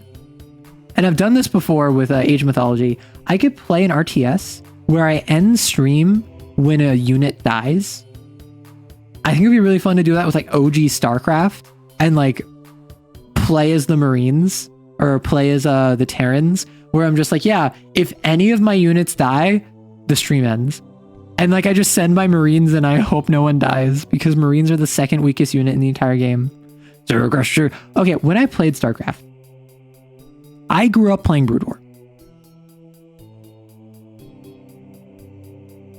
And I come from a time where we had 2 discs. We had the normal disc and we had the Brood War disc. And then I would put in the Brood War disc, and then in the menu screen, I would have to select the Brood War expansion on the menu screen and then wait for it to load so I could play Brood War. And sometimes I'd forget to do that, so I couldn't. Brood War. So I would sometimes forget to play Brood War. I would just play normal, and then it'd be sad. And I would play Zerg because I didn't know what I was doing, and I had a fun time with it. And then sometimes I would play Terrans because I thought Terrans were cool. I would mostly just play Zerg though, but I learned the strategy. Do you want to know what the strategy was? Protoss. Rush. Dark Archon.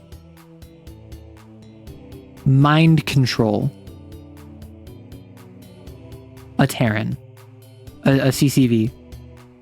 Or is it a TCV? I don't know, whatever it's called, whatever the builder is. Use the Terran to build a main facility. Suddenly, as the Protoss, I'm now playing as the Terrans. SCV. No, because like I remember the voice clips like SCV, ready to go. So what I would do is I'd play as the Protoss and I would just rush controlling their builder unit so that I could play Terrans as Protoss. And then I would have a mixture of Terran and Protoss units. I think you could do that with the Zerg. How do you make a new hatchery? Because the Zerg, they had their larva, which could only stay on the creep. Was it an Overlord would turn into a hatchery? I don't remember. I've got a TTRPG thing this afternoon. See you, everybody. Have a good, Maddie. Gosh, I think I'm going to wrap up like in an hour. Although, I think before them, it was a drone that would turn into a hatchery. Got you. I could like just play Balatro. I have not played Balatro on stream for quite a while. This would be fun. We're approaching an ad break. So I could play Blueprints. I could play Balatro. I'm going to start a poll. And I want to hear what you want, which is new poll. What do Balatro, Blueprints,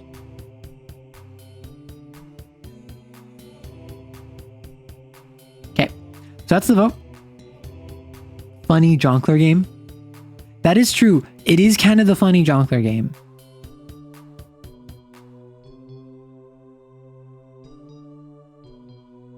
Gosh, I'm yawning. I think I know what people are going to vote for if they vote. Because that's the thing. I have a very active chat. I have realized that for my viewership, I have an extremely active chat. Like people will say, oh, only 1 in 10 people will chat. I'll have like 15 people in chat and like 7 of them are actively chatting, which is a really good number. It's mostly because I'm a yapper, I think. I think it's mostly because I don't shut up and people respond to that.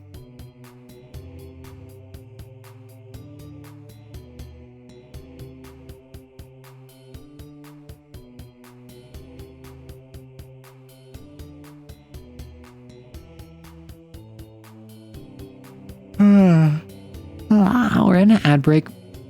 I would go like get food or something because I'm hungry, but I can just wait another hour. I'm not gonna lie.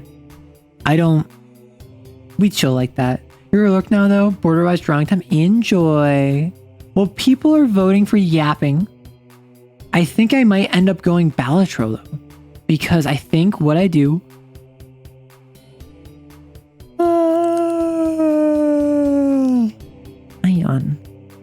I think I'm chill like that. I think I'm just a chill guy. That's my OC. Let's do that. Goodness gracious, goodness gracious.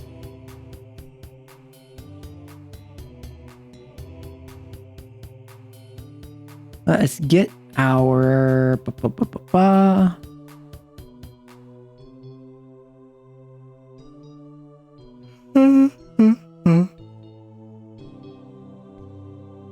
So we had votes for I don't really know what I was planning with that. I'm not gonna lie.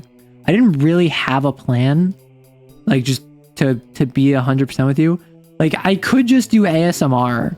I could be like, today we're gonna talk about TTRPGs, ASMR. I don't think anyone actually wants this. I think that's something that will make a lot of people uncomfortable. I'm not gonna lie. I just threw that there. I did not have a plan. I was not ready for it. So what we're going to do, we're going to like treat this like it's a speed run. You see this? You see this? I'm going to start this timer. It's going to be like, oh yeah, look how good we are. I think this is my first hand. So I'm just in gold deck on gold stake. You know what? We pogging. Death before dishonor. Death before dishonor. Death before dishonor never fails. I just simply full house. I full house gaming. Let's swap over to Valtro.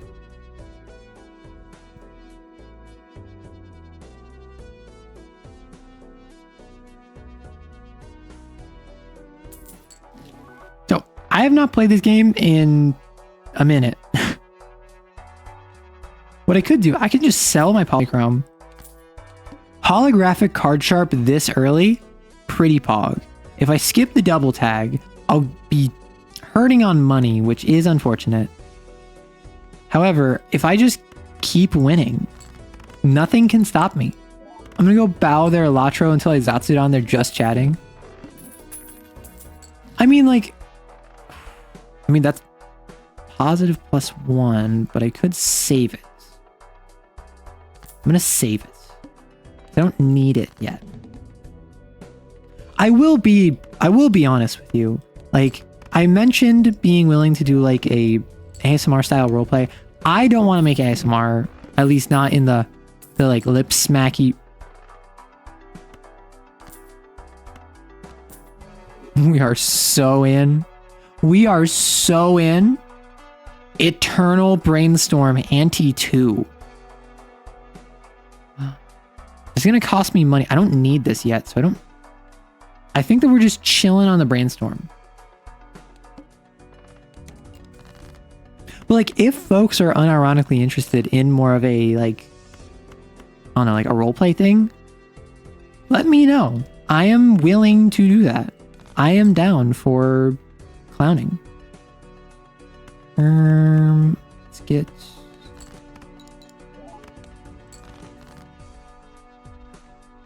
Unfortunately, I may have screwed myself. Actually, I do have the pair here, so. Which, yeah, card sharp and brainstorm, we pogging. Because like, I'm flexible in what content I can make. I'm flexible in what I want to do and what I want to produce. So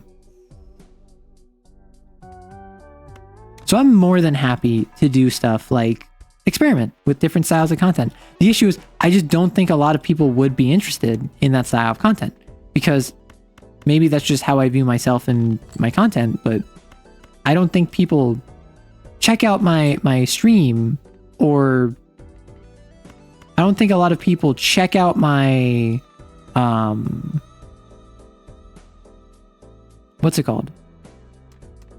I don't think a lot of people check out my YouTube for like ASMR style content, which like I'm not gonna blame them. I wouldn't check out a channel for that.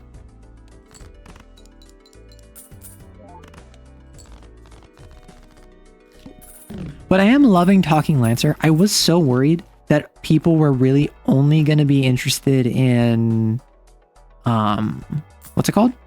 I was really worried people were only going to be interested in...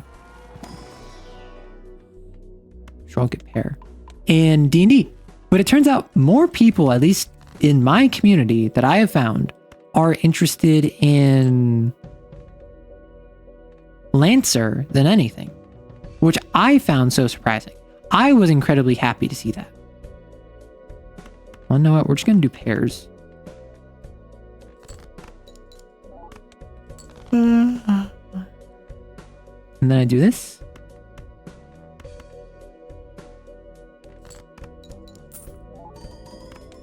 Boom.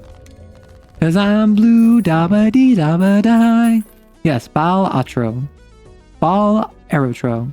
That's why so many people make separate channels for types of content. The YouTube algorithm won't parse it. That's the thing. Realistically, should I have a separate channel for clips versus TTRPG content? I mean, maybe. But at the same time, I also feel as though... Sun and World. I don't really want Sun. Like, strictly speaking, yes, that would be useful. However, I get a lot of growth from Twitch. Do a high card build. I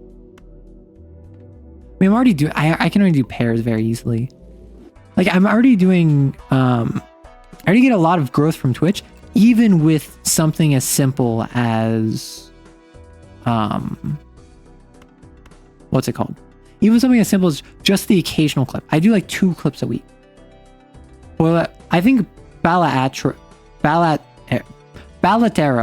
is probably smoother. It's also effort. I've been talking about making a VODs channel for a minute now. And like, is that something that I should be doing? Probably.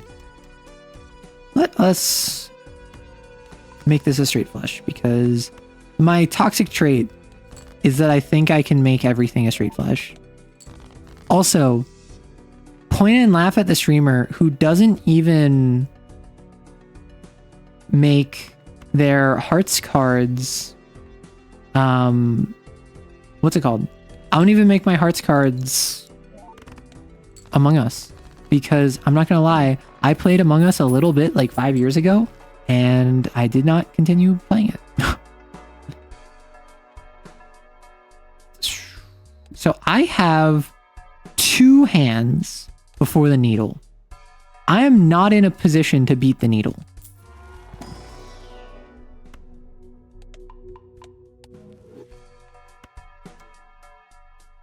So I guess we just kind of praying and pogging, which one would assume, based off of its namesake, that praying and pogging is an act of desperation, but nay, praying and pogging is in fact the most cash money you can be. Despite the fact that I'm a little bit desperate right now. I am kind of struggling. Let's just drop y'all. That did not work out. Luckily, I can do this. Which, is this ideal? No. Is this going to potentially save the run? Maybe. I don't know how good a flush is. I mean, I could have just gone pair. Am I at the point where pair is best? Yeah, I really should just be doing pairs. And also, that would give me card sharp. Yeah, I misplayed this. And then I do this for the card sharp boost. Bada bing. Unfortunately, we are currently now Hog. Wrathful Joker is really good. I could hieroglyph here. That'll make the needle easier. And I could reroll. I'm gonna save my. I'm gonna risk it. I only need 1K.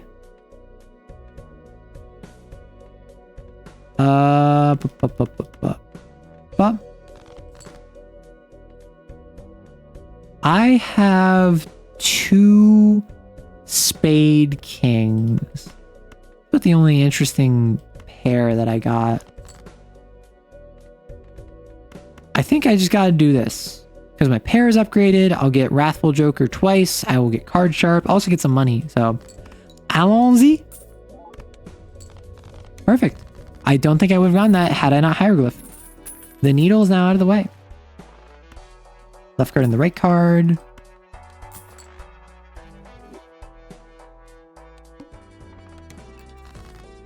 I'm actually not in a good spot for death, explicitly because I don't have anything to convert into. I'm not at the point where I can effectively utilize it because I haven't been impacting my cards. That's my issue. I mean, I could turn it into like a diamond, right? Or a spade. Like, this gives me more money, but I have been thinking of getting a TikTok though. And I know how awful that is. I know how like anathema that is. But I think I might need to. I'm not gonna lie. I'm just getting all of the money. I'm not upset by that. Eternal Hack.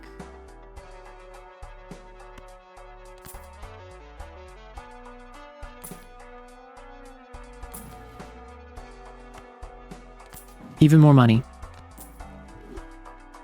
Then we upgrade our pair. Emperor, create tarot cards.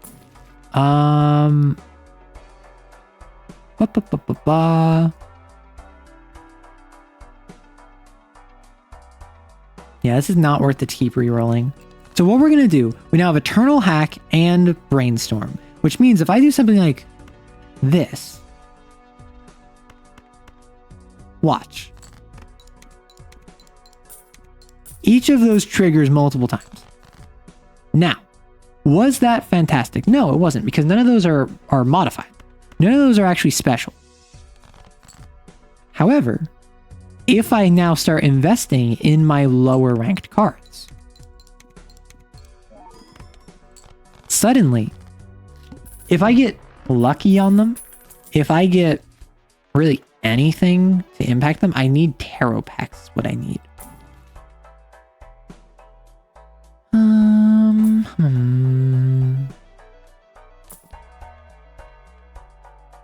No. I need tarot packs. That's what I need. So tell me what you want, what you really, really want, and I'll tell you what I want, what I really, really want. I wanna.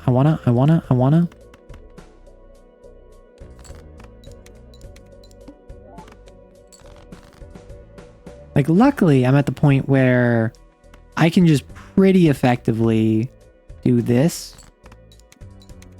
And then with Card Sharp, that gets me over. Oh, one more.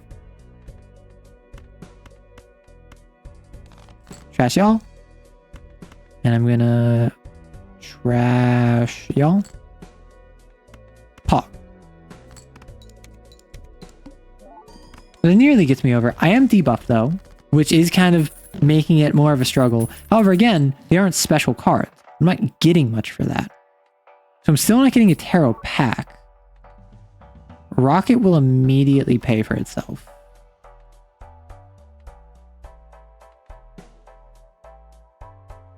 So despite the fact that you are rental, you will not be worth it for like 3 actions, for like 3 hands. The wheel is not that bad. So if I sell you, I buy Rocket.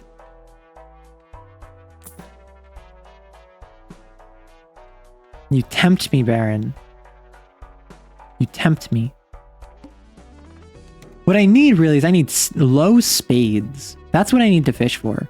That's been my mistake. I've been being silly. Of course I get 2 high spades.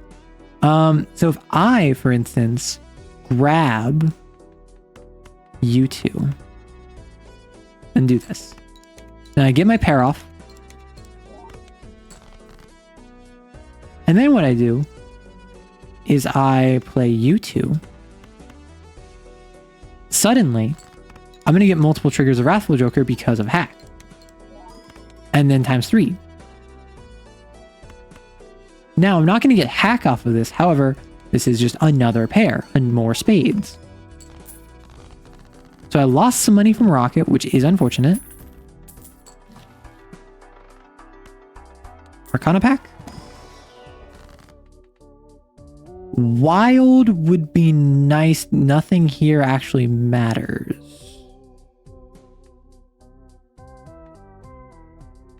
So let's get this. I mean, I could do face cards. I don't really need to. I'm going to do you into you, so I have more low spades. I'm going to do Emperor because I need more tarot. Spades is fantastic. Justice, I'm not super enthused by, but I'm not upset by it. I'm just going to...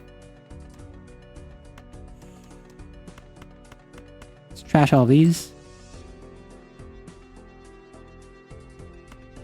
Let us trash all of these. Okay, this is why I waited. So now I can do 3 and 3, 2, Zawardo. Then I can do 2. And now what we have is we have the setup for Wrathful Joker proccing off of Hack, which is doubled by Brainstorm. And then in the next time, Card Sharp, which will be Hack, which will be Card Sharp. I think it's probably best to do Card Sharp twice. Let's see. Yeah, definitely, definitely.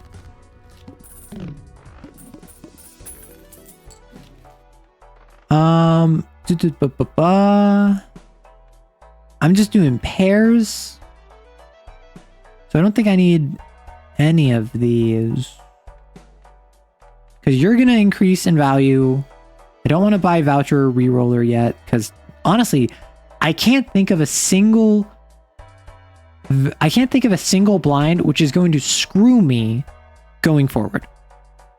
In the same way that the plant would screw a face card run or a what's it called? The needle might have screwed this run.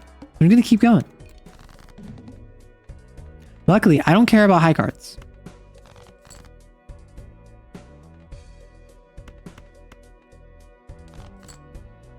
So I can do this.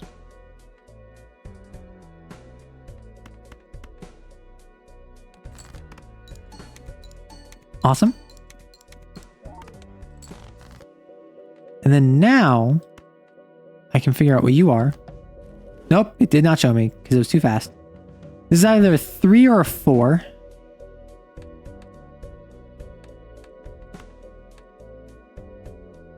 So this is a spade.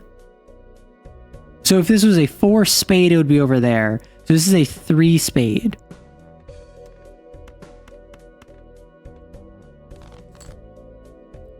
Choose, Pog. Oh, I didn't move card trap over. I may have just screwed myself. Whoops. And I mean, this could be a 2, theoretically. I gotta hope. Nope, it was a 3. Womp womp. Okay, so I'm gonna keep going. I'm continuing the gold stake grind. Is it for any real reason, or is it literally just hubris and nothing else? Who knows? I don't. Do you? Oh gosh. I don't even know what I can play here. I was hoping for the straight. So I can get the straight now, but then what do I do? That's my question. I have a straight. With this straight, that gives me most of the way there. And then it's a matter of getting a good hand in these next couple. Because I'm not very good at no joker Balatro. I'm good at selecting good jokers that synergize off of each other. Which, as you could guess, is not the hardest part of Balatro. I mean, I could just do a 2-pair. Like, is that advised? Probably not. Is it what I'm going to do? Yeah. Oh, wow, Pog. I could sell this for 2 gold. That would give me 1 interest. Yeah, because now on this second blind, I get interest.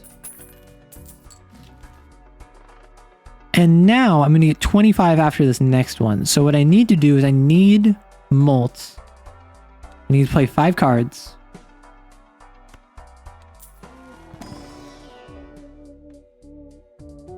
I don't like either of these. I'm not going to lie.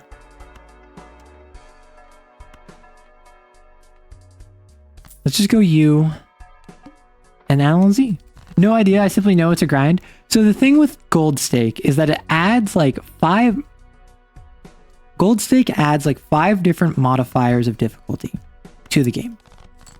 Increasing in complexity, increasing in how difficult they are. I probably should have made more of an effort to keep my diamonds. Because I was foolish.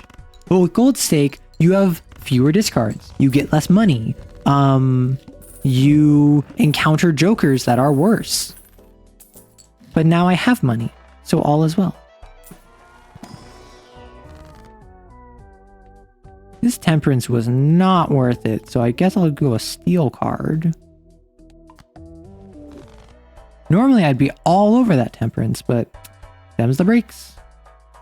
Let's go hand size.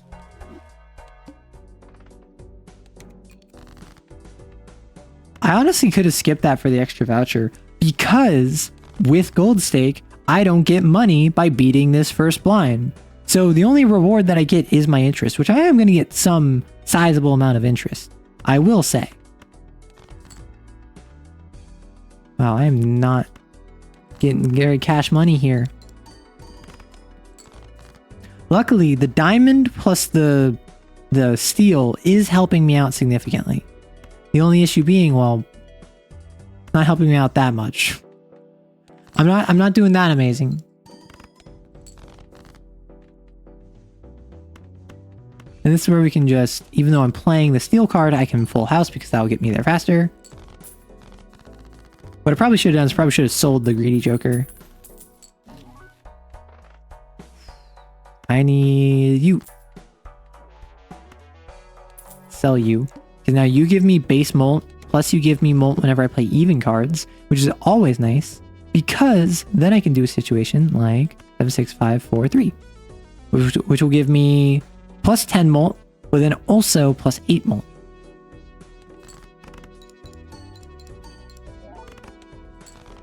Boom, that's already most of the way there.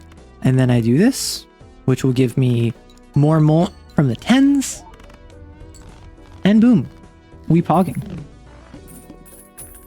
Because it's not a matter of having an end goal immediately. It's a matter of getting most of the way there. I'm going to get some more steel cards because I am now at a point where I have more base molt. I'm at a point where I have the molt I can actually use to accomplish that. So I can do 9, 8, 7, 6. No. I would need 5. My mistake.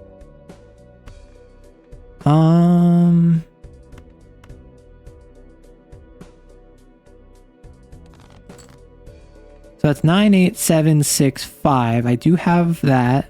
So if I do this, I was hoping for a straight flush, which is unfortunate.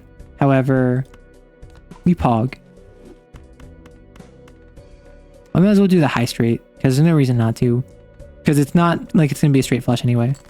That also gives me another even, which I need to remember those evens. Straights are actually my friend here. Or ideally, I would just load up entirely on evens, but that's not incredibly reasonable.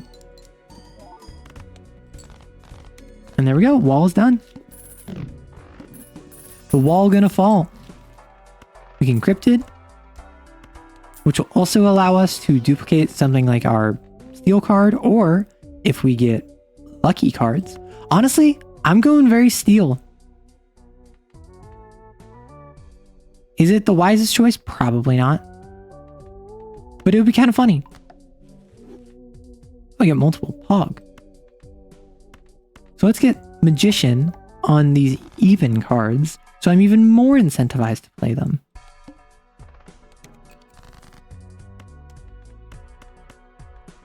So ideally, I'm going to trash my face cards.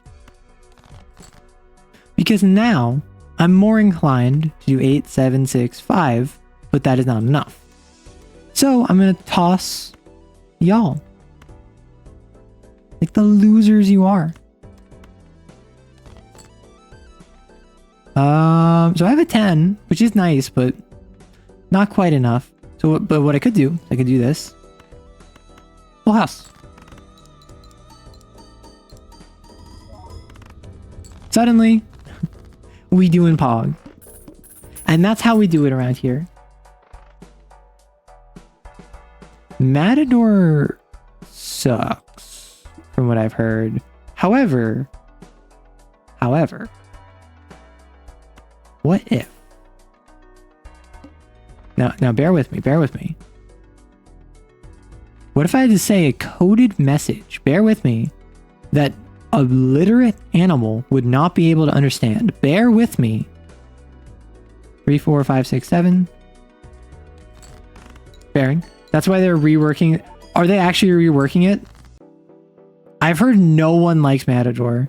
I've heard nothing but complaints every time it shows up.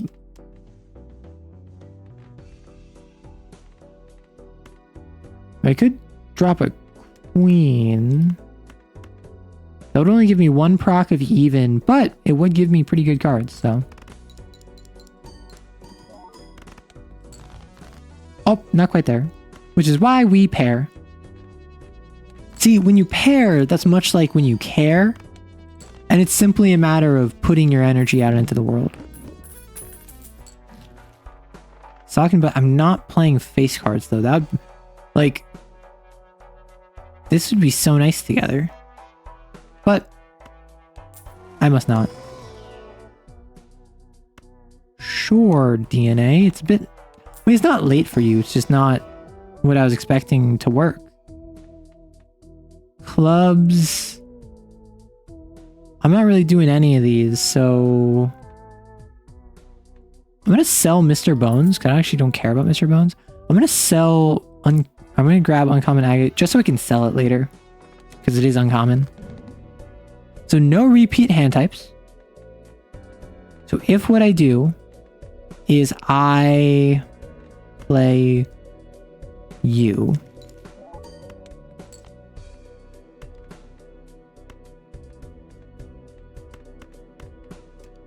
If I do this, I get $8. So now what I can do, and I also just gave myself another 3, which is not ideal. I probably should have done the 4. You're back. Hello, Sunov. You love the Enter the Dungeon face cards? Yeah. I've played a good amount of Enter the Dungeon. I have never beaten Enter the Dungeon. Mr. Bones was a free ×4. What do you mean? Mr. Bones was just come back alive if you die. Sock and Photo. No, I know, but I already grabbed Eternal Even Steven, and Sock and Photo did not work with Even Steven. So now what I want to do is, my goal is to execute the non-believers, simply. I mean, I could actually, if I do, I don't have a 7 or a queen. So if I do this, the queen. So if I do this, that's pair. There we go. So straight, I get some Onyx Agate procs. I get some Even Steven procs. I don't know if this is going to be enough on its own. I actually don't think it is, because I don't have any multiplicative. Yeah. So what I'm going to do is 10, 9, 8, 7, Jack 10, 9, 8, 7. Oh, I can't do that, right? Whoops. If I were to, for instance, do this, and suddenly I have flush material, where I have 1 even card. Mr. Bones saved you by multiplying your score by ×4. No, Mr. Bones doesn't do that.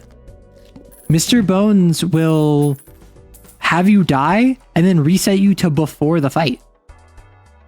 Right? Because whenever I've used Mr. Bones and I've like actually properly used it, Mr. Bones will return me to before the blind I just entered. Was my understanding.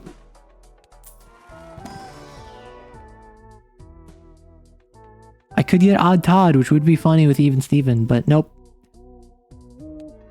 I got $8 from Matador.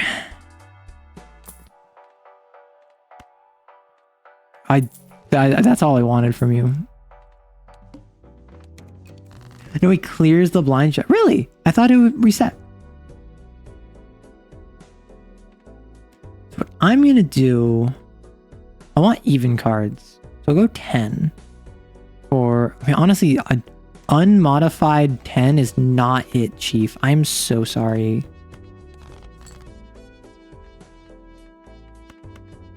Honestly, I don't even know what this run is. Last run, I at least had a goal, right? Like, screw it. I'm just gonna play you because at least you give me more value with like Shoot the Moon.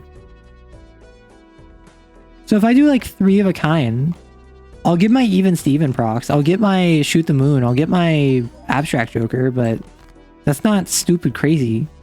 That's like alright at best. I have not played Battletron in so long. I might be screwed. This run is probably gonna get tested. I think this run is gonna die here. But don't call it a comeback.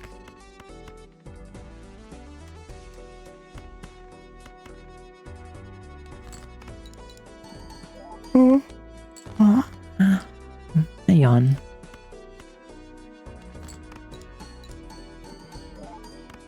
Goodness gracious. Nope. Maybe I shouldn't be grinding Gold Stake for no reason. The only reason I'm playing Gold Stake is because I started playing Gold Stake. RIP. Like, I have so many other decks that I just have not gotten past. Like, I haven't gotten blue deck past red stake. Gold stickers, surely. I mean, I've gotten some gold stickers. Collection, jokers. Like, what have I gotten a gold sticker on? Wait, I have Mystic Summit gold sticker. I think I got that explicitly because like I don't want to worry about that later. Ride the bus. Even Steven. Burglar. Constellation. Rocket, my beloved. I can't believe I've only gotten white stake on Stone Joker. I love Stone Joker. Bull, right? Hanging Chad, of course. Play a 5-hand that only contains gold cards. Haven't gotten this one. Blueprint is only orange. Discard 5 jacks. Play 4 sevens of... Okay, I want to try some of these. I want like 4 jacks. I'm just gonna go play like blue deck on green stake, right? You're kidding? Yeah, I keep saying you're kidding. I'm gonna go 4 sevens of clubs and discarding 5 jacks. Those are my goals, right? Zodiac deck might be good to grind those jokers out. Really?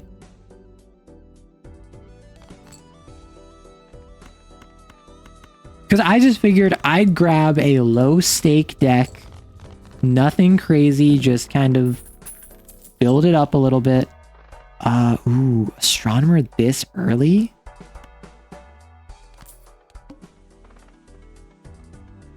I'm about to get the money, so... Yes, I did just ignore some packs because I skipped them, but don't worry about it. I will get more money to make up for the money that I was ignoring. What am I doing here? What am I doing here? Do I just go for like the flush spades on the goad?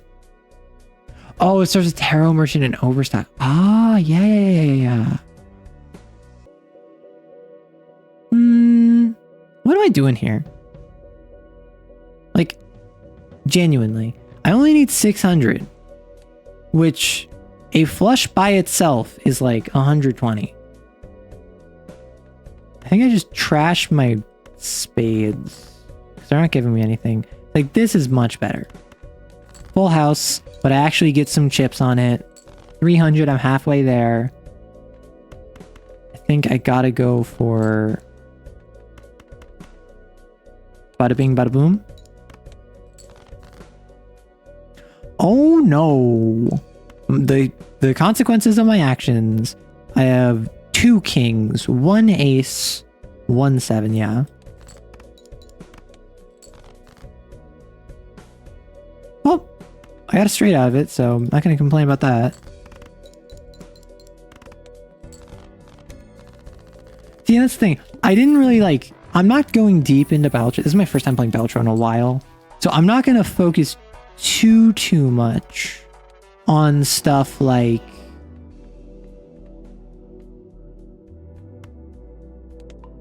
I'm not going to focus too much on things like, what's it called? Grinding out gold stake. Wii Joker. I love Wii Joker. I've never used Wii Joker effectively, but I plan to.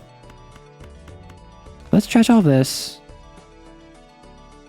Let's trash... You want a 2-pair, actually, so I can just do that right now. Cool. Now, if I can get more Wii... Well, first let me just play this 2-pair. Because yes, I am kind of burning through my hands with 2 pairs, but I'm getting money for it. And have you considered how much money I can get from this? Money... I have 1 queen, 3 jacks, actually. I have no 8s.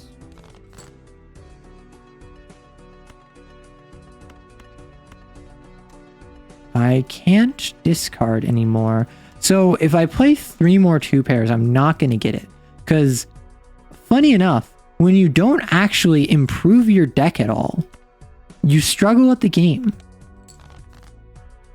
However, a full house.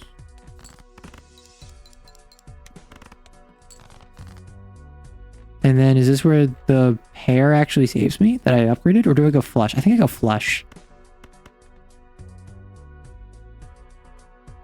My mindset and perspective are changed by grinding 100%. I believe that. I believe that. What do you mean lies? What is lying, Cynic? I mean, might as well. It's free.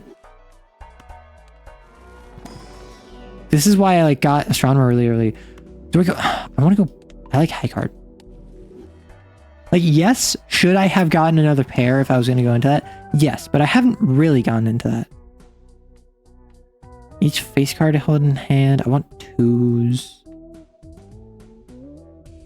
I could just go Bean. I think I go Bean. Astronomer's good. Yeah. High card. Oh, Pog. High card. Okay, so what I'm going to do.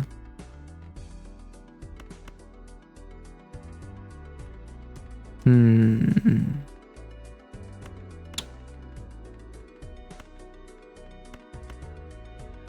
going to discard all of y'all.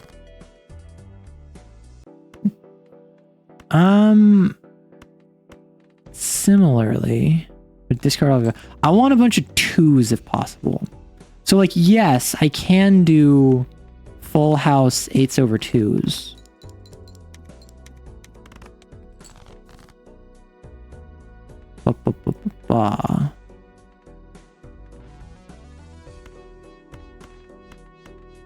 But I'm not really in a situation right now where I can afford to be grinding Wii Joker, unfortunately.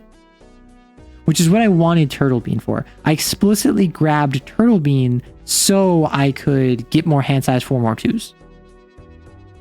I don't have any Molt Jokers, that is correct. Which is kind of really hurting me, I'm not gonna lie. Luckily, I think what I do actually, I get some greedy money. Like, this is really greedy of me. If I did my math wrong, I'm dead. Nope, I'm fine. Nope. So I just want to get some money from to-do list first. Pog. So this is 10. I'd be down at my 25. So that's not that bad. That's not bad. That's not that bad at all. Temperance would only get me 13, and I want to upgrade stuff. But I can't say no to money. I'm sorry. Soul.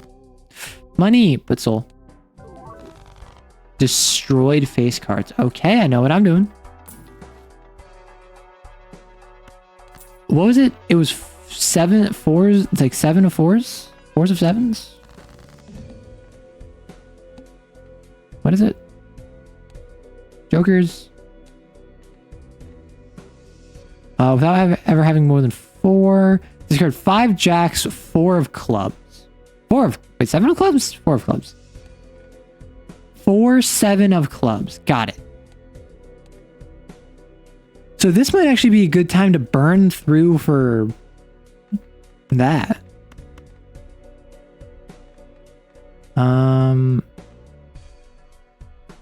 That works in favor of Wii. It does. Oh, it's also foil, Pog. That actually really helps. I think... I can't do the straight flush because I'm not in a straight flush build. The Wii would be super greedy, just play the 1. I want to discard down and see if I can get my 7s. I don't want to lose my 7 though. So I don't want to play yet. 2 7s. Is pair better than full? I've only upgraded it thrice. 40 times 4, 40 times 4. So strictly speaking, it's not better, it's equivalent, but I see what you mean. What's my straight looking? My flush is up, actually. I did upgrade my flush. Which luckily, I can just emergency pivot into flush with clubs. So I actually don't need too much.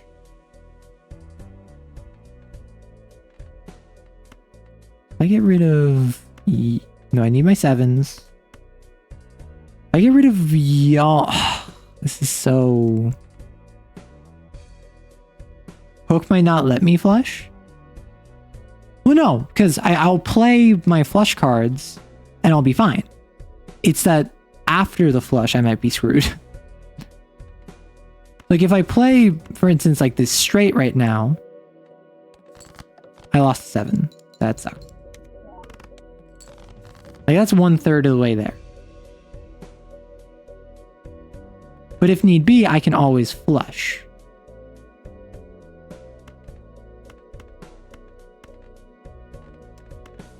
Do that. I want more 2s and ideally at least one more 7.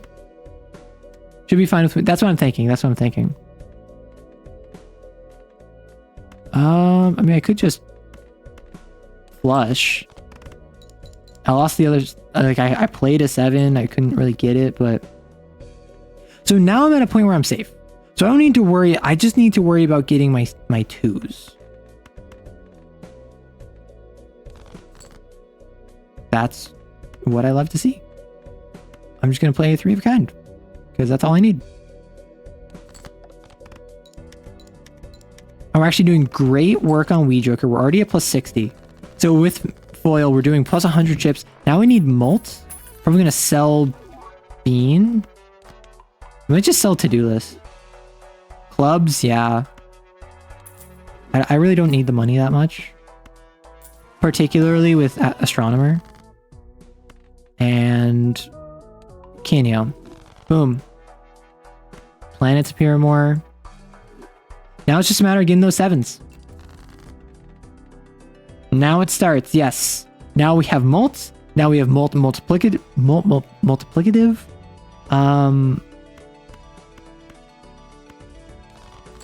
let's see if we can get those 7s. Okay, we have 3 of the 4.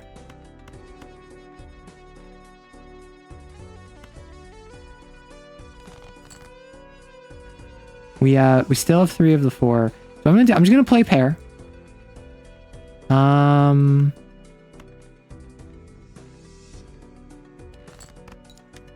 this shouldn't be too crazy.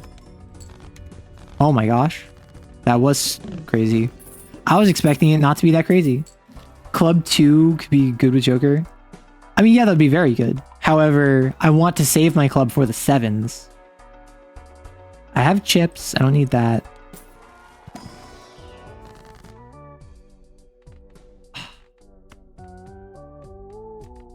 Like, I'm just gonna double my money. That's so good.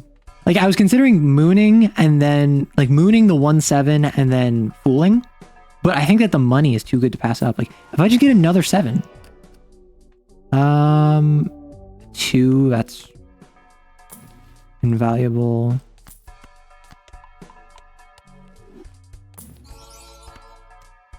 Polychrome Jolly Joker. I think that's worth it.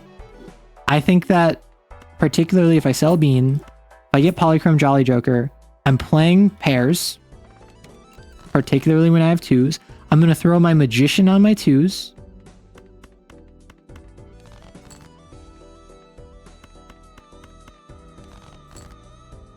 If possible.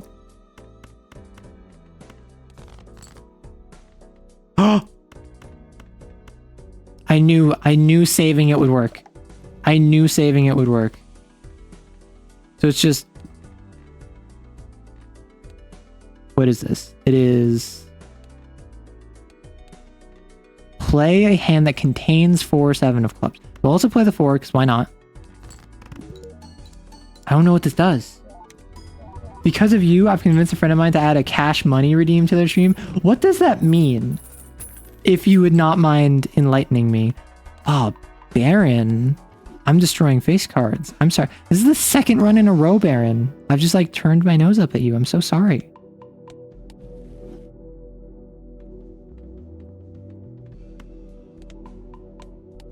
You're so money and you don't even... Me? I'm so money and I don't even know it? Is that like an insult? I can't tell. Okay, so oddly enough... Ooh, I have 4 of these. What would I give up though? I wouldn't give anything up. Like Gluttonous Joker, I'm kind of going clubs. I need base malt. I don't need base malt. And I have foil from Canio, chips from Wii Joker. Is the $4 worth it? I don't think so. Cash money slang for something that's cool, impressive, or bold, often used to emphasize realness or worth. Oh no, I know. I call stuff cash money. Like, that's something I do on occasion. I just don't expect to be called cash money because I don't see myself as very cash money. I see myself as someone who, at best, is mid-tier. And oftentimes I am not at my best. Did I just get rid of 2? No, I didn't. Hog. Am I blindly trashing my hand without regard for what I should be looking for? Yes. Is that the wisest choice? No. Am I going to continue doing it anyway? Probably. Yes, I'm going to go for the flush. If I can. Yeah, there we go. I'm going to save the magician for the 2s. Yeah, just a flush. I'm often impressed with your intelligence, presentation of materials, and breadth of knowledge, Arrow. You're a very pleasant conversationalist to listen to. Thank you. See, when people say very kind things like that, I'm sure that to you, it's like, oh yeah, like, this is just me saying that. Like, this is nothing major. To me, that means so much. I'm not gonna lie. Like, it does genuinely mean so much to me when I hear people say that, because I try very hard. Not just to be entertaining, but also just to be like real. I don't try to perform realness. I try to be real. And that is a distinction. That is not the same thing. Right? Double my money. Could use more money. But I would lose scaling on Wii Joker. And look at what lovely hand I just got. Like, these 7s, they're not even integral to my build. I'm just like, they're just chill like that. They're just with us. Let's go a pair. I probably should have the 9-2. Whoops. Wow, that's 24,000. You can throw everything for 2s. That's basically what I'm doing. Particularly with Jolly Joker into Canio. Like, at this point, I'm going to start opening packs for 2s.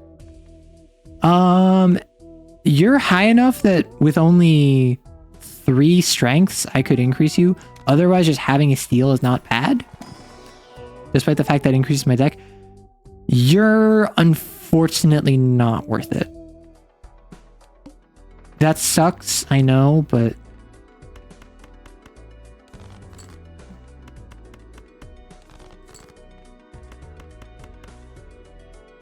I keep the 7s, actually. Because, again, I have a bunch of 7s. And I can do something like that. I can do something like this, full house. And it contains a pair. We get those mult increases. Boom, boom, boom. Just cash or money, not both. Listen, I don't got much cash. I don't got much money. So either or is fine for me. Like, I'm not comfortable sitting here asking for cash or money. However, to call me cash or money is quite the feat. Steal. The 3, I'm not going to increase you. I'll probably end up trashing you eventually. But just having like a couple steals in my deck is actually kind of pog. I don't want Raised Fist because Raised Fist I have a bunch of 2s. All clubs cards are debuffed. That sucks. It's not the worst. Surprisingly, it's not the worst. because not all of my twos are clubs. My flush by itself, pretty strong. Boom. And now I can safely invest in clubs. Let's get interest up. And I love me some spectral packs. Oh, wait.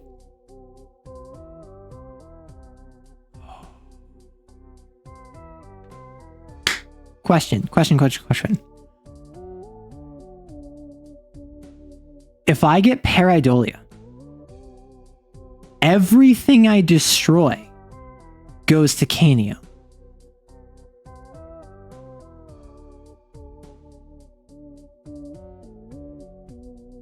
So do I Ectoplasm to get Wee Joker or Astronomer and negative? Or do I Deja Vu and then sell Astronomer? I think I Deja Vu the 2 that's lucky, because then I get Lucky proc, I get Wee Joker proc. Like, Gluttonous is not useless, but it's not pulling that much weight. Astronomer is not that good. I think I go Deja Vu. Like, obviously I want Ectoplasm, but I think I go Deja Vu here. Oh. Well, that answers my question, doesn't it? To a random rank, I could lose 2 2s here. Alternatively, I could Incantation, which wouldn't necessarily give me 2s, but it could give me a 2.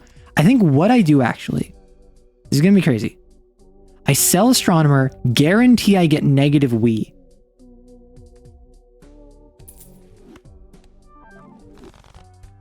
Buy Pareidolia.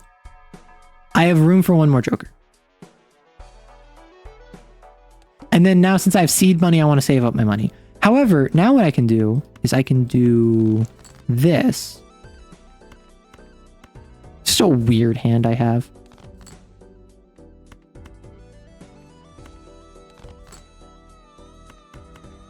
I can just 3 of a kind it.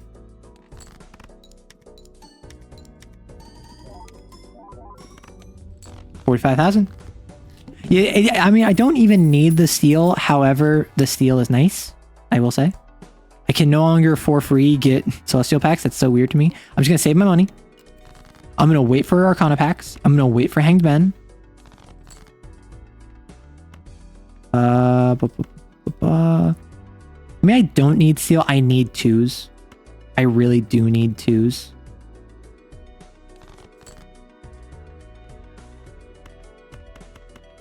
I'm gonna flush.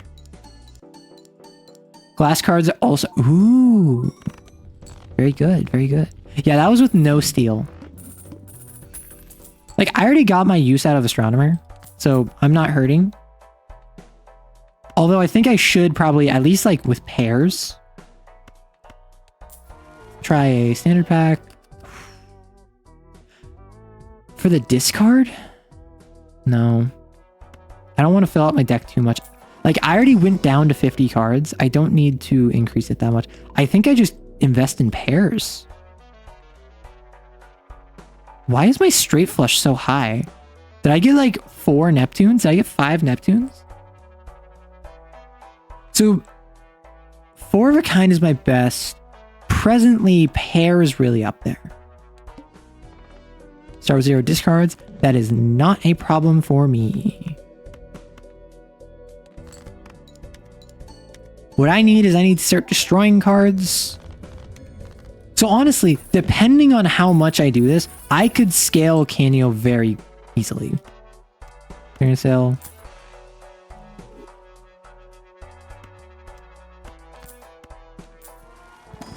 Hierophant, just see if I get it. Yeah, so I got a 2. And also do this king, just because in case I strength it. I'll get only 20.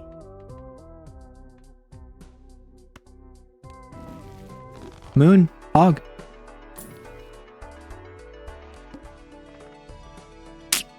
I want the negative. I want the negative Joker, particularly because it's only green stake. I don't have to worry about like rentals or anything. If I go like this and I go like this. And I go like this. Hey, Effie. We have an ad break coming in 2 minutes. Heads up. I'm going to play all of you. That actually might be a mistake. I was hoping to play, have it not go through, and then upgrade my twos.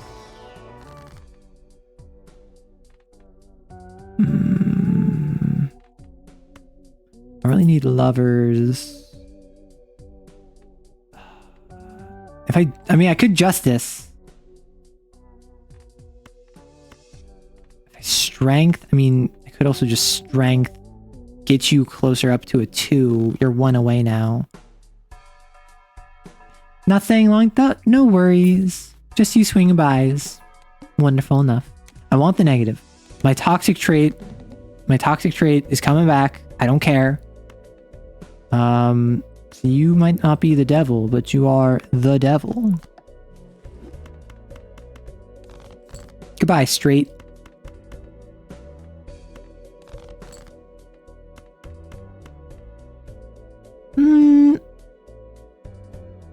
I want to make back at least some of the money I lose. So I don't think I need steals. Dang. My high card is not that great, but it would boost. It would boost Wii Joker, which always useful. Even if I'm losing money for playing it. And then yeah, like my pair goes super hard. And then this actually lets me minimize how much I spend. Oh, never mind. And then that gives me 1 more pair. Pog. That actually worked out quite nicely. I end up losing 4 from the tooth. I gain 3 from the gold card. That's what she said. Oh. That you're not staying long? Is that what people are telling you? Consumable slot actually goes kind of crazy.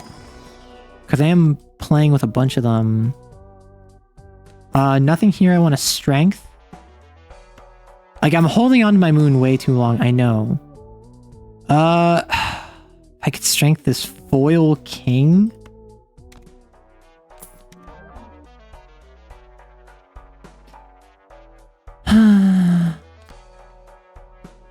Temperance, I guess. I mean, I don't really need money. What do I need? What do I need from the situation? Obviously, more mult scaling. Always helpful. Always useful. I need card destruction. Okay, you're not going to sit here and embarrass me by pretending like negative superposition is something to be happy about. You know the game better than that. I know the game better than that. Let's not get it twisted. 3 of a kind might actually not make it, which would give me more chances to get... Oh, wow, plus 20 gold pog. Which might actually give me more chances to get tubes. No, it made it. Never mind. $69. Nice. Oh, we're currently in an ad break. Let me drink some water.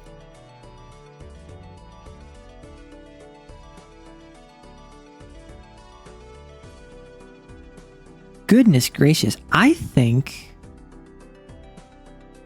Wow. I was planning on ending around now. I could probably go for another run or 2. But honestly, Balatro is just so silly. It's so fun. It's just a good time. Despite the fact that I'm getting negative superposition, despite the fact that no one wants that or needs that, I don't think I've ever seen someone use superposition effectively. I think superposition is one of those cards that people clown on constantly.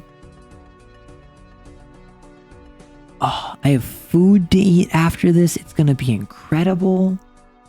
I have a collab in 3 hours I'm going to be a part of. You did one? Oh, tell me about that. What was that even like? I've tried using superposition. It just doesn't work for me. Personally.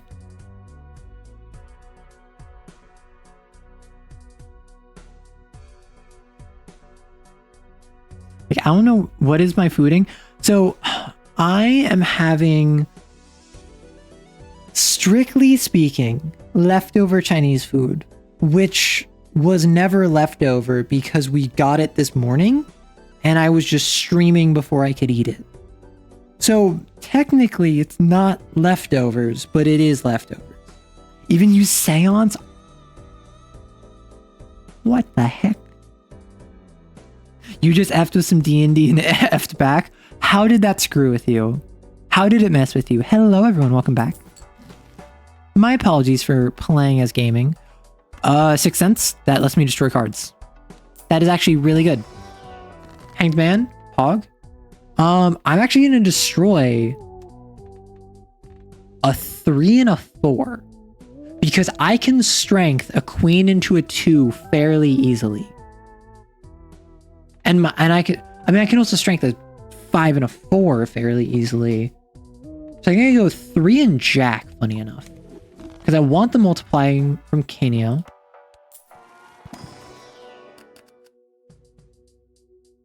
None of these. Like, I could go King. But even what it has on it isn't really worth investing in. Mercury, sure. No, it's a rules thing. The rules aren't pillow princesses, they're group. That's a wild thing to say, Celador. I hope you know that. So I am hoping for 6s.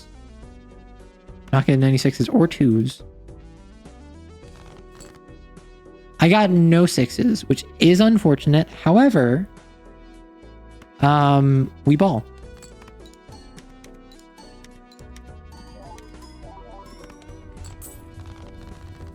$170,000. I've never gotten Wii Joker to work before. I've yet to get Wii Joker to work. I'm very happy I've gotten it working this time. Like for instance, I can get a Chariot 2 or a Chariot Queen. And then if I end up saving her, if I end up bringing her up with strength, all is well. I have no 2s. I have no strength. So I'm just going to... Yeah, again, I'm not going to do the king because the king is reasonable enough to strength. Crazy as that sounds. Do I drop Gluttonous Joker? I mean, I could drop 6 cents. I don't really need 6 cents. I don't have a lot of 6s. I'm not going to be... I want the molt. I want the molt. I'm also going to grab this just so I can get like flush 5 if necessary. I'm not too worried about this. I'm kind of killing points. As soon as I give up that, well, I mean, the needle wouldn't have let me do 6 cents anyway, so it's not that bad, but I do find it funny that as soon as I get rid of 6 cents, I get a bunch of 6s. That's 2. I want to keep that. I don't need the steel, but I want the steel just in case.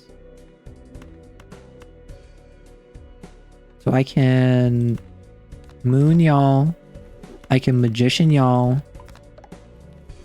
If I had hack, this would go so hard. 3 of a kind is not a pair, though. I gotta go pair. Proc? Proc twice? 650,000. Unfortunately, we didn't get Hacker Chad. Yeah. I distilled a bunch of sidekick style rules from D&D 5 compatible games to a sheet that'll fit on a standard half page. Ooh. Let's get glass. I have money to spend. I'm gonna not actually spend it on pairs because I don't need it on pairs right now. And I want to evolve off of pairs if possible.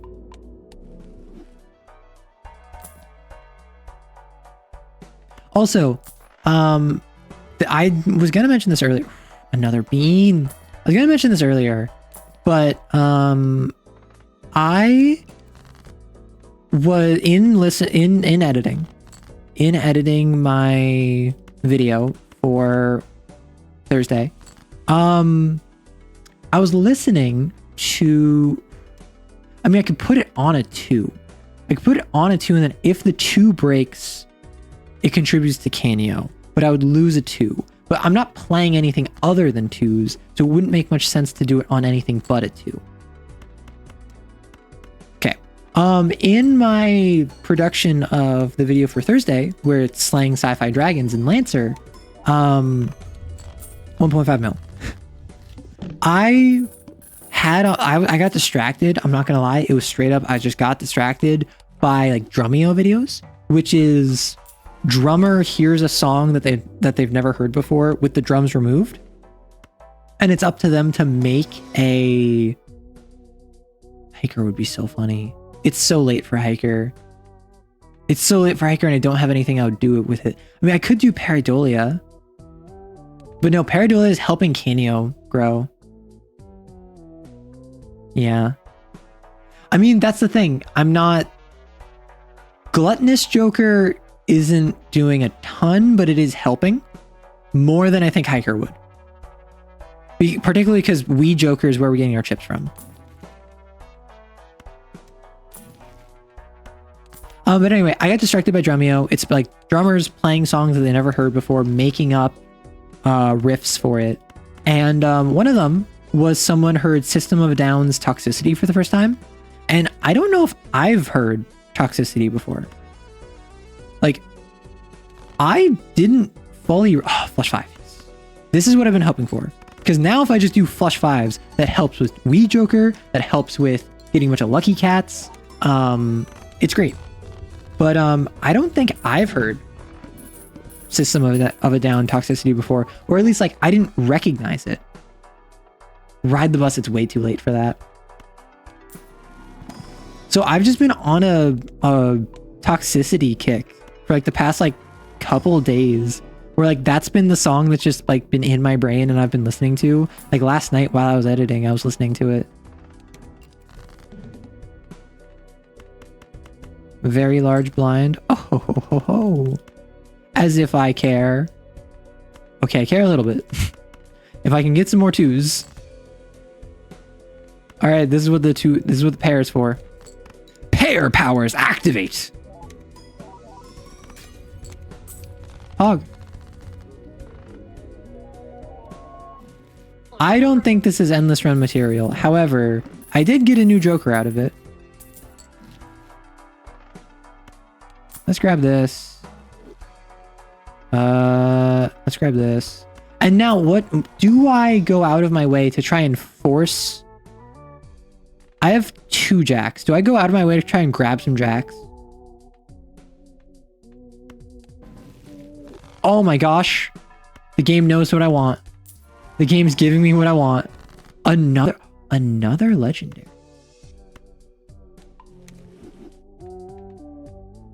What would I give up? I guess Gluttonous, but... Perkeo! Hey!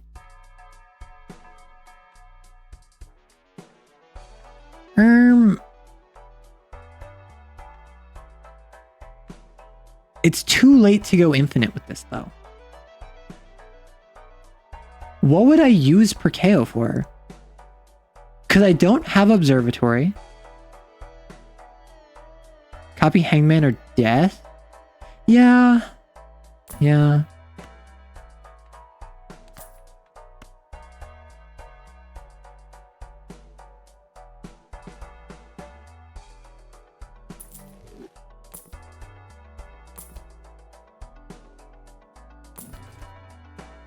Yeah.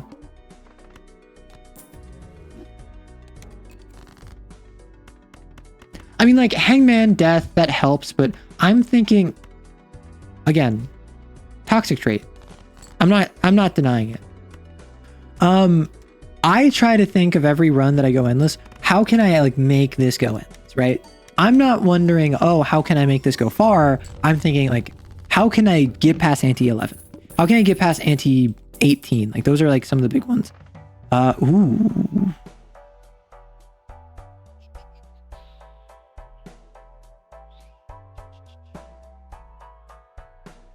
That's just money. That's my issue. It's just money. I guess I just hermit. I get stupid amounts of money. My issue with satellite is it's just money. Death for the red seal is probably going to be the way. Yeah, I just need to find.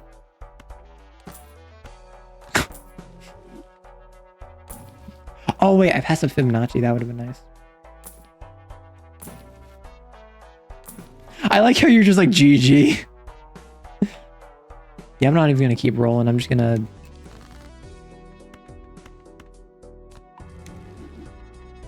Goodness, you're times 14 and times 2.5, and I think Jolly Joker's next one to go. Like it has to be, right? Because what is Jolly Joker gonna give me? It gives me plus 8 molt, which I never cared about. Let's be real. And then times 1.5, where that's eclipsed by times 14 times 2.5, which is going to be scaling. Even a 3 of a kind can make it. 12 molt. Yeah, shut up. Shut up. Stop bullying me.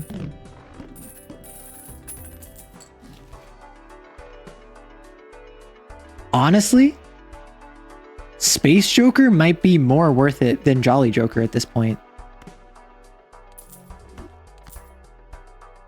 Like, it's not good, but it's not bad either. I'm not really doing pairs. Driver's license doesn't scale super well. I could strength. This would give me more 2s.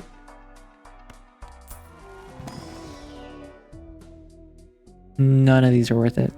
That's the thing, like, if I get a strength that doesn't guarantee it, I can't hold on to the strength. I need those retriggers, yeah. I've been doing 3 of a kinds. And 4 of a kind. Like, more so than I've been doing pairs.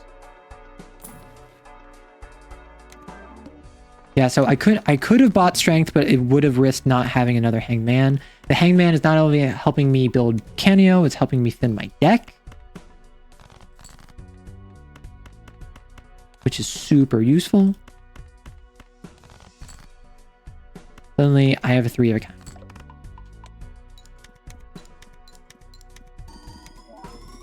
Which just, ooh, that hurts. I'm not gonna lie. I did not read the boss blind. I could just high card. Like, I don't care about the high card. And I could just high card again.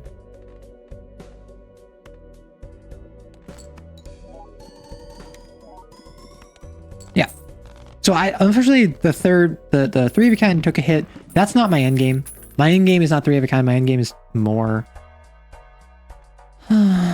Let's see if I can get something special. Nope. Grab you. Because I do want to buy 2s. If possible. No, I can't buy you and I can't use you because I need... Actually, I can use you. Fuck. That was surprisingly worth it. Steel throwback. Space Joker and... no. That's a bit late. 2 hands has -1 hand. I'm not really relying on hands. Foil would help with chips. Hands means more 2s. That's better than Space Joker, at least. Yes, this would stop me from scaling Wii. But a double for negatives could be nice. No, I would also be not scaling per KO.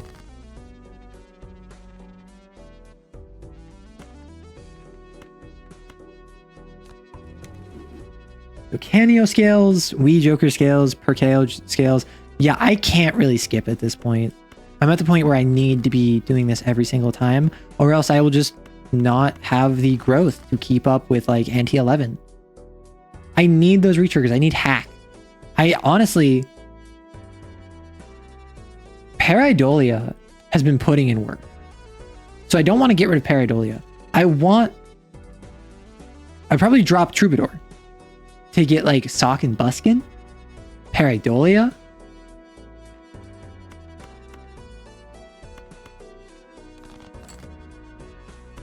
Three of kind. I think I just go pair actually. Yes, that doesn't scale Wii as much, but oof. Yeah. Yeah, that would also work. You for gore. Yeah, we all for gore on occasion.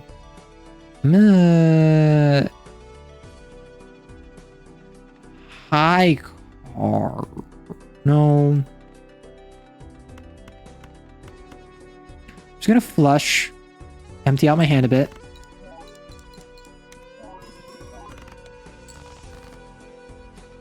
We're on pair 2 again. Gonna get rid of some other ones. Okay. And high card should get us there. If it doesn't, whoops. See, that by itself got us like 1 million. I think my biggest issue right now is my base mult. I think my biggest issue right now is that I have multiplication. I don't have a lot of base mult.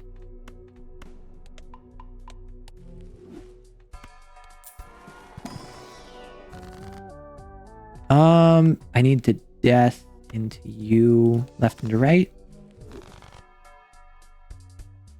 Honestly, if I could grab a death card and have it in here, I think that'd be more valuable than Hangman at this point.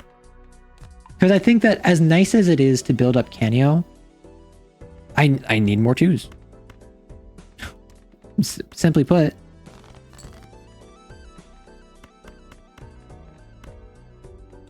I don't need money as much as I need mults.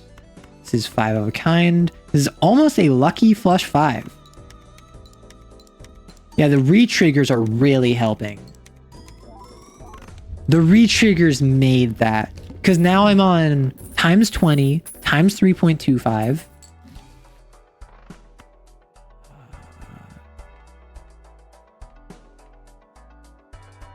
I'm gonna buy you. Because if I get the Fool twice, I won't mind. I'm actually gonna use you. I now have 2 Hanged Men's. I get a negative of one of them. None of these. I mean, I could sell Troubadour, get Judgment, see what I get. Not the best, not the worst. There could have been worse. I'm doing mostly 3 of a kinds right now, but I am going like flush 5s is ideal. I'm gonna take you for money. I actually think that is more worth it. So playing a pair sets money to 0. Luckily,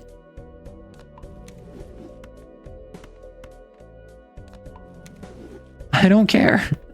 I'm just gonna do like a flush 5 or whatever.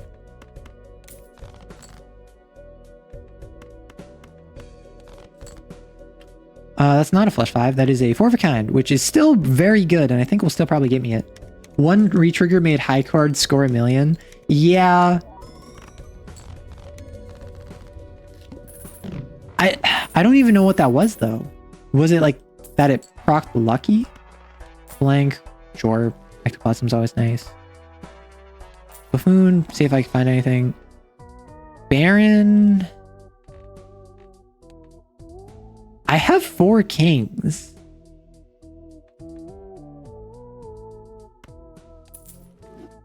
Face card held in hand. I mean, mult is mult, right? Like, I'm not picky.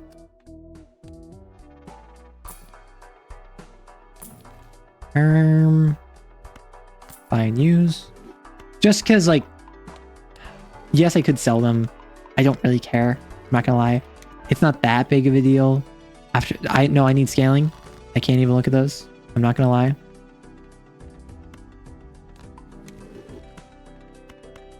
Okay, let's trash all of these. Let's get way more 2s. We're going for that flush 5. We did not get that flush 5 on Pog. The more red seals I get, the more duplicates I get. Oh, wow. Baron. I forgot. What if I just do a hard pivot to like a Baron run? I swear, I was going to use that and I was going to be like, wow, I would have gotten like Polychrome Baron. The universe would have been aligned. It would have been so silly. 4 of a kind. I've been getting more consistently now because I only have 30 cards in my deck. I've been slashing them. Honestly, I should probably be... Well, I'm not at the point yet, but like soon I should be grabbing cards with the express purpose of destroying them. Right? I should be grabbing cards explicitly so I can destroy them. Like, yes, I just got rid of kings. I'm going to get rid of Baron soon. I'm sorry, Baron. This run is not for you. Like, you're still giving me times 1.5 usually. You're still giving me some degree of benefit. So I'm not like saying you're worthless, but this is absolutely the point where like I need to use my hangman right here to get even more molt on Kenyo. This might be it. Like, anti-11 really is the wall I hit into on anything that's not going to go like infinite. That is the end of my deck. What if I have hands remaining, but I play all my cards? Nope, I die. All right. So, oh, right. We got this. Times 2 played hand has a scoring club and a scoring card of any other suit. Do I go for the jacks now? I could go for the jacks now. Yeah, I could go green deck and try and discard 5 jacks. Like, that's the thing, is that with this game, I'm not I'm at the point where I've hit gold stake. I've beaten gold stake. I haven't done the challenges. I've been focused on other stuff, really. In my free time, I'm doing content creation, and when I'm taking a break from content creation, I'll like load up Marvel Rivals. So I haven't been playing Battletra recently. I think what I could do though,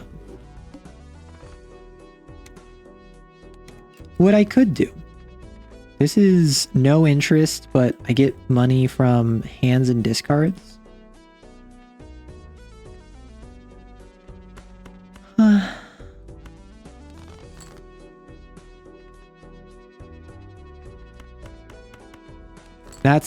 Whoops.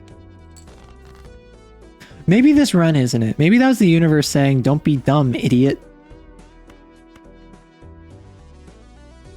The mandate of heaven might not be with us. But I will rage against the machine regardless. I will thrash my skull against this ivory tower that you've constructed for yourself.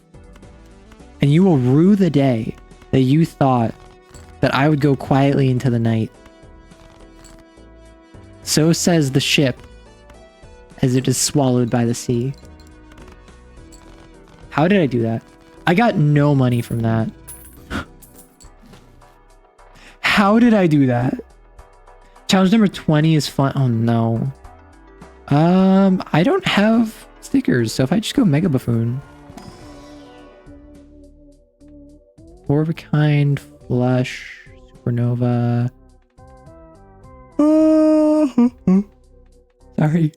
I'm yawning. Okay, what if I do this? I sell you. And then I go Buffoon pack. Sure. All heart cards debuff. Cool. Did I ask? Do I look like I care?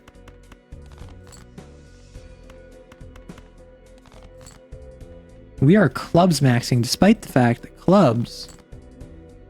Okay, well maybe it's because I was about to say clubs are my least favorite suit that they just decided not to show up. Right, it's every hand, not every round. Like, clubs are my least favorite suit. So, sorry. The fact that they're just being disrespectful to me is kind of funny. I love cryptid. I don't have anything to cryptid.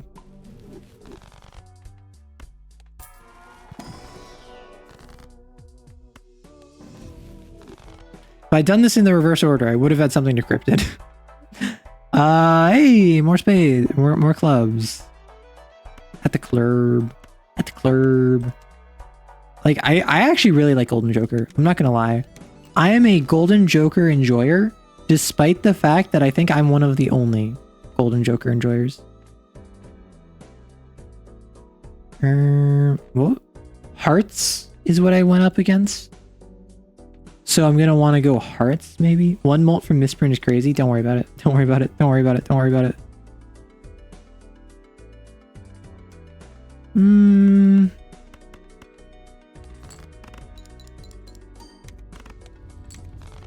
We pogging. Right, and we have no interest. I forgot. Negative hologram. And Wrathful Joker. That's actually not that bad in any capacity. Let's get some of our high cards to spades, and then proc Wrathful. Let's get lucky on some of our cards. And Spectral for the heck of it.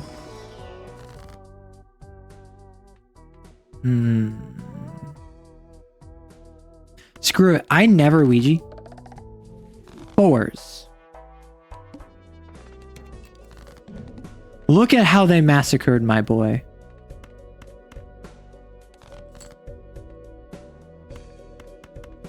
Well, I'm one away from a flush.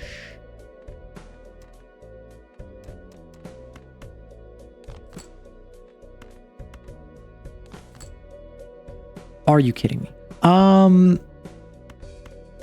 Curse of clubs upon ye. Which, yes, I know I should prioritize club, or I should prioritize hearts because I already went through the boss that had the hearts. However, I also have Wrathful Joker, so shut up. I've not played Balatro in a while. I've not thought about Balatro, or I've thought about Balatro pretty regularly, but first let's grab this. A lot of 9s.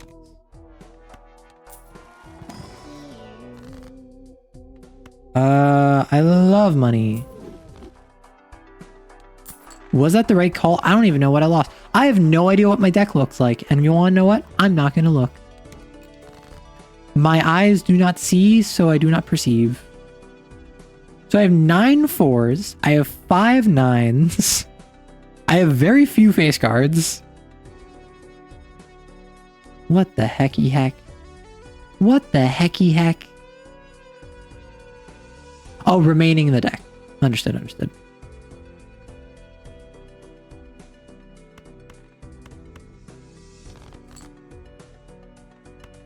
I was gonna go for spades,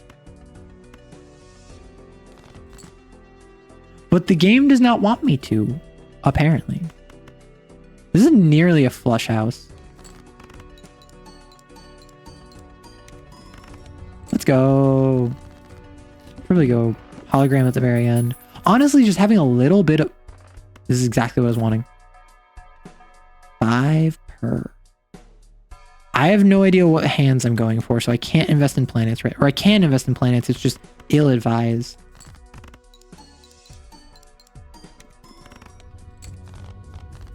I don't know if this is going to work. I don't know what we're doing here.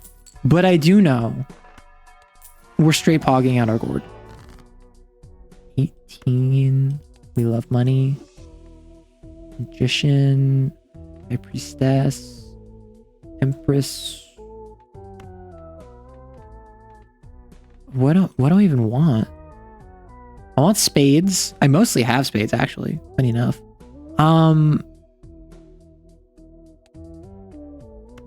Planet cards, just so I can get a little bit of use, like, because I don't know what to invest in. I need cards for hologram. Oh, would you look at that? I have 3 jacks. I did want to do this for the jack maxing.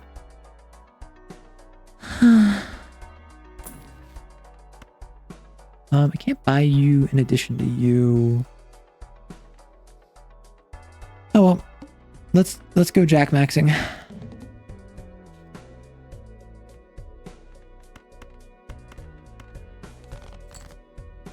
Why did I do? I got rid of a 4 of spades when I really shouldn't have.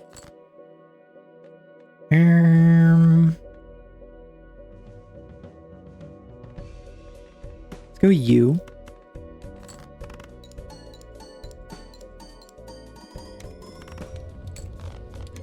Listen, was that a good hand? I don't know. At this point, I'm completely lost. That was all probability. I don't have anything probability-wise. In a consumable slot, that's good. In our Arcana pack.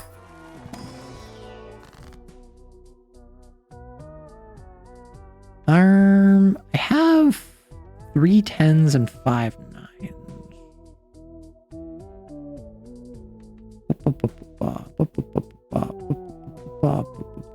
I'll go with my 4s. I want at least 2 10s is my thing. If I'm gonna increase them with strength, I want at least 2 10s. I could also just get my 9s up there, which would lower my income, but it would get me to jacks. And then I would suddenly have... Let me actually see what I get.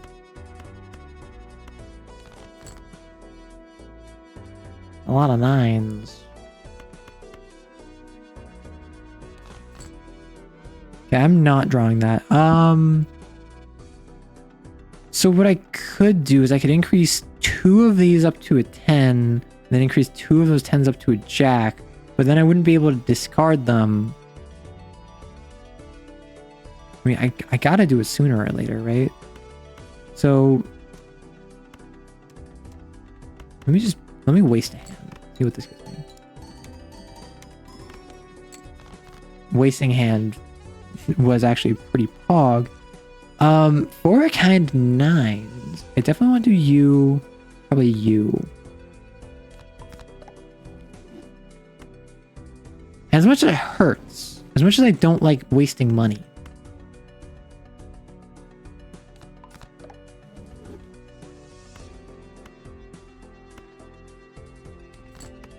Because remember, I'm doing this for the discard 5 jacks.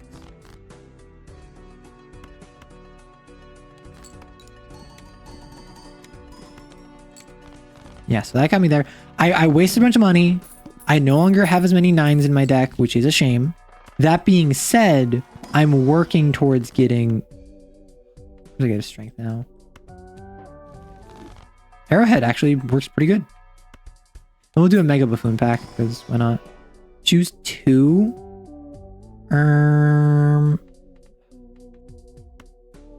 Get you... Oh, actually, I was going to buy you, sell you. I need to get rid of ice cream and misprint soon, so... Maybe that was not the right... I have 4 queens, actually. I'm not playing Square Joker. I'm going to drop ice cream because now I'm getting chips from Arrowhead. Me head! Wait, me head. You're getting... I'm giving head? Excuse me? Yes. Trash all these. Let's go for those... Lucky 10s. Or lucky jacks. Of course I get a 10 when I say that.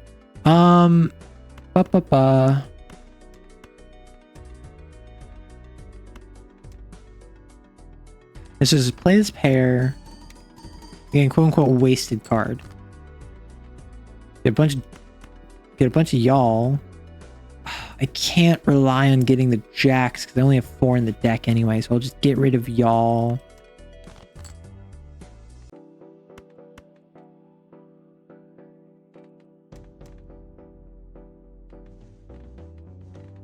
I may have screwed myself, unfortunately. My high card is better than my pair. I'm hoping to get... With 3 of a kind is up, I was hoping to get a flush.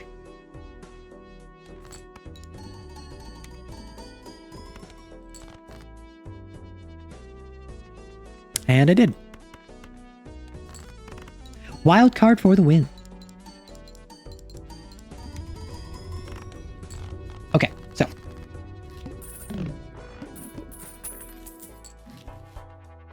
What we're gonna do, we're gonna keep on betting. Dang it.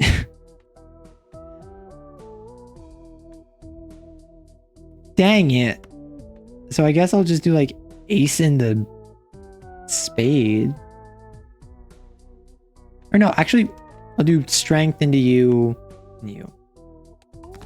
Because then I get another 9. I get more money.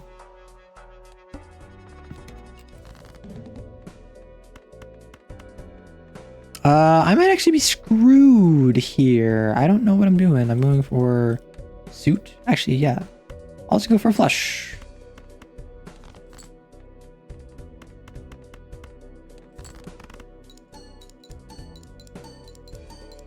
I get malt, I get chips, I don't need nothing. Because that's the wonder of Balamtro. Okay, cheaper. Tarot. I have a 10 but no strength. I can Hanged Man, which would be useful, particularly because I'm adding cards. Although I think what I do is I 5 into 9, so I get more money. Plus, it's more of a viable option to play. I'm actually going to drop you. I'm going to get more money. Honestly, if I had gone Burglar, I would have made more money. Not comparatively speaking. Not... Alright, I have no interest. I forgot. Not comparatively speaking to Gold Joker, but just in terms of hands. So like right now I'm flush maxing, which flush maxing is the most basic thing you can do in this game. I feel like most people, the first thing they do is realize how easy it is to flush max, and that's all they start doing. Oh, I have 2 money jokers, I just realized. I forgot. I want to aura you, but you're steel. I mean, we'll see how good it is, because it's easier to give a aura to something than it is to steal it. We'll also say I'm gonna man you two. I mean, like, I could put on the queen. Holographic, nice. I don't care about any of these, so if I get the glass card, it's a spade, it might break, that's chill. I don't care about interest, I need to remember that. I have 3 jacks. Just gonna discard all of you. And discard all of you. I'm just fishing for spades. And that's what we do here. We fish for spades, and then our trusty red seal 9 steel will bring us to victory. The fact Balatro being big number get bigger game, and it works, is still so funny to me. I use wheel me. Nope. Buffoon back? Because I have no interest. Nope.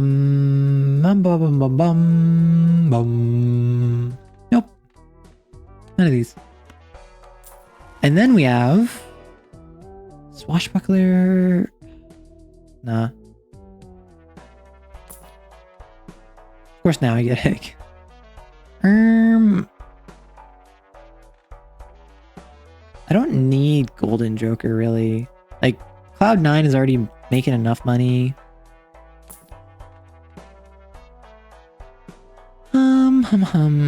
Decrease the level of poker hand played, which kind of sucks for me, not gonna lie, because I'm just flush maxing.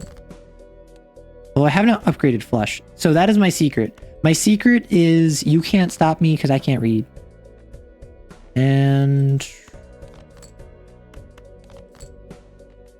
okay. I'm gonna put this steel on the queen, just in case. But fundamentally, I don't need it. Oh, I probably should have put the glass at the very end. Whoops. Yep, that may have screwed me. that may have made me injured.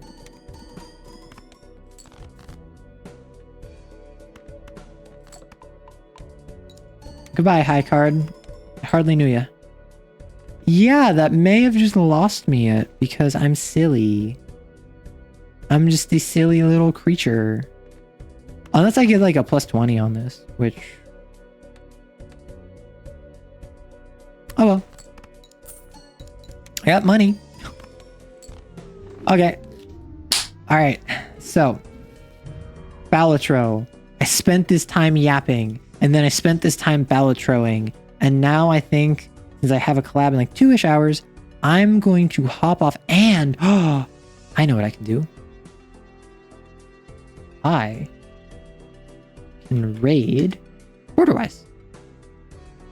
Because I was thinking of wrapping up like after 5 hours, after 6 hours. We're approaching hour 6. Generally, that is a pretty... That's a pretty short stream for me.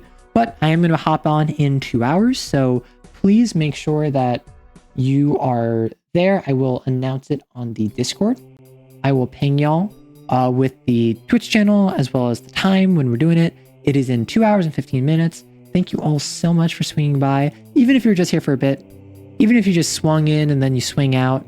For now, I'm going to send y'all over to Borderwise. Very lovely, very sweet content creator. I believe he's from New Zealand. So we're going to say, you're Australian, right? That's going to be our... That's going to be our raid message. And he's doing some art right now. It's a little bit chaos. Thank you for swinging by and thank you for the raid earlier. I always appreciate that. And I always appreciate folks coming on in. Have a lovely day, night, whenever. And hopefully I will see you in a few hours.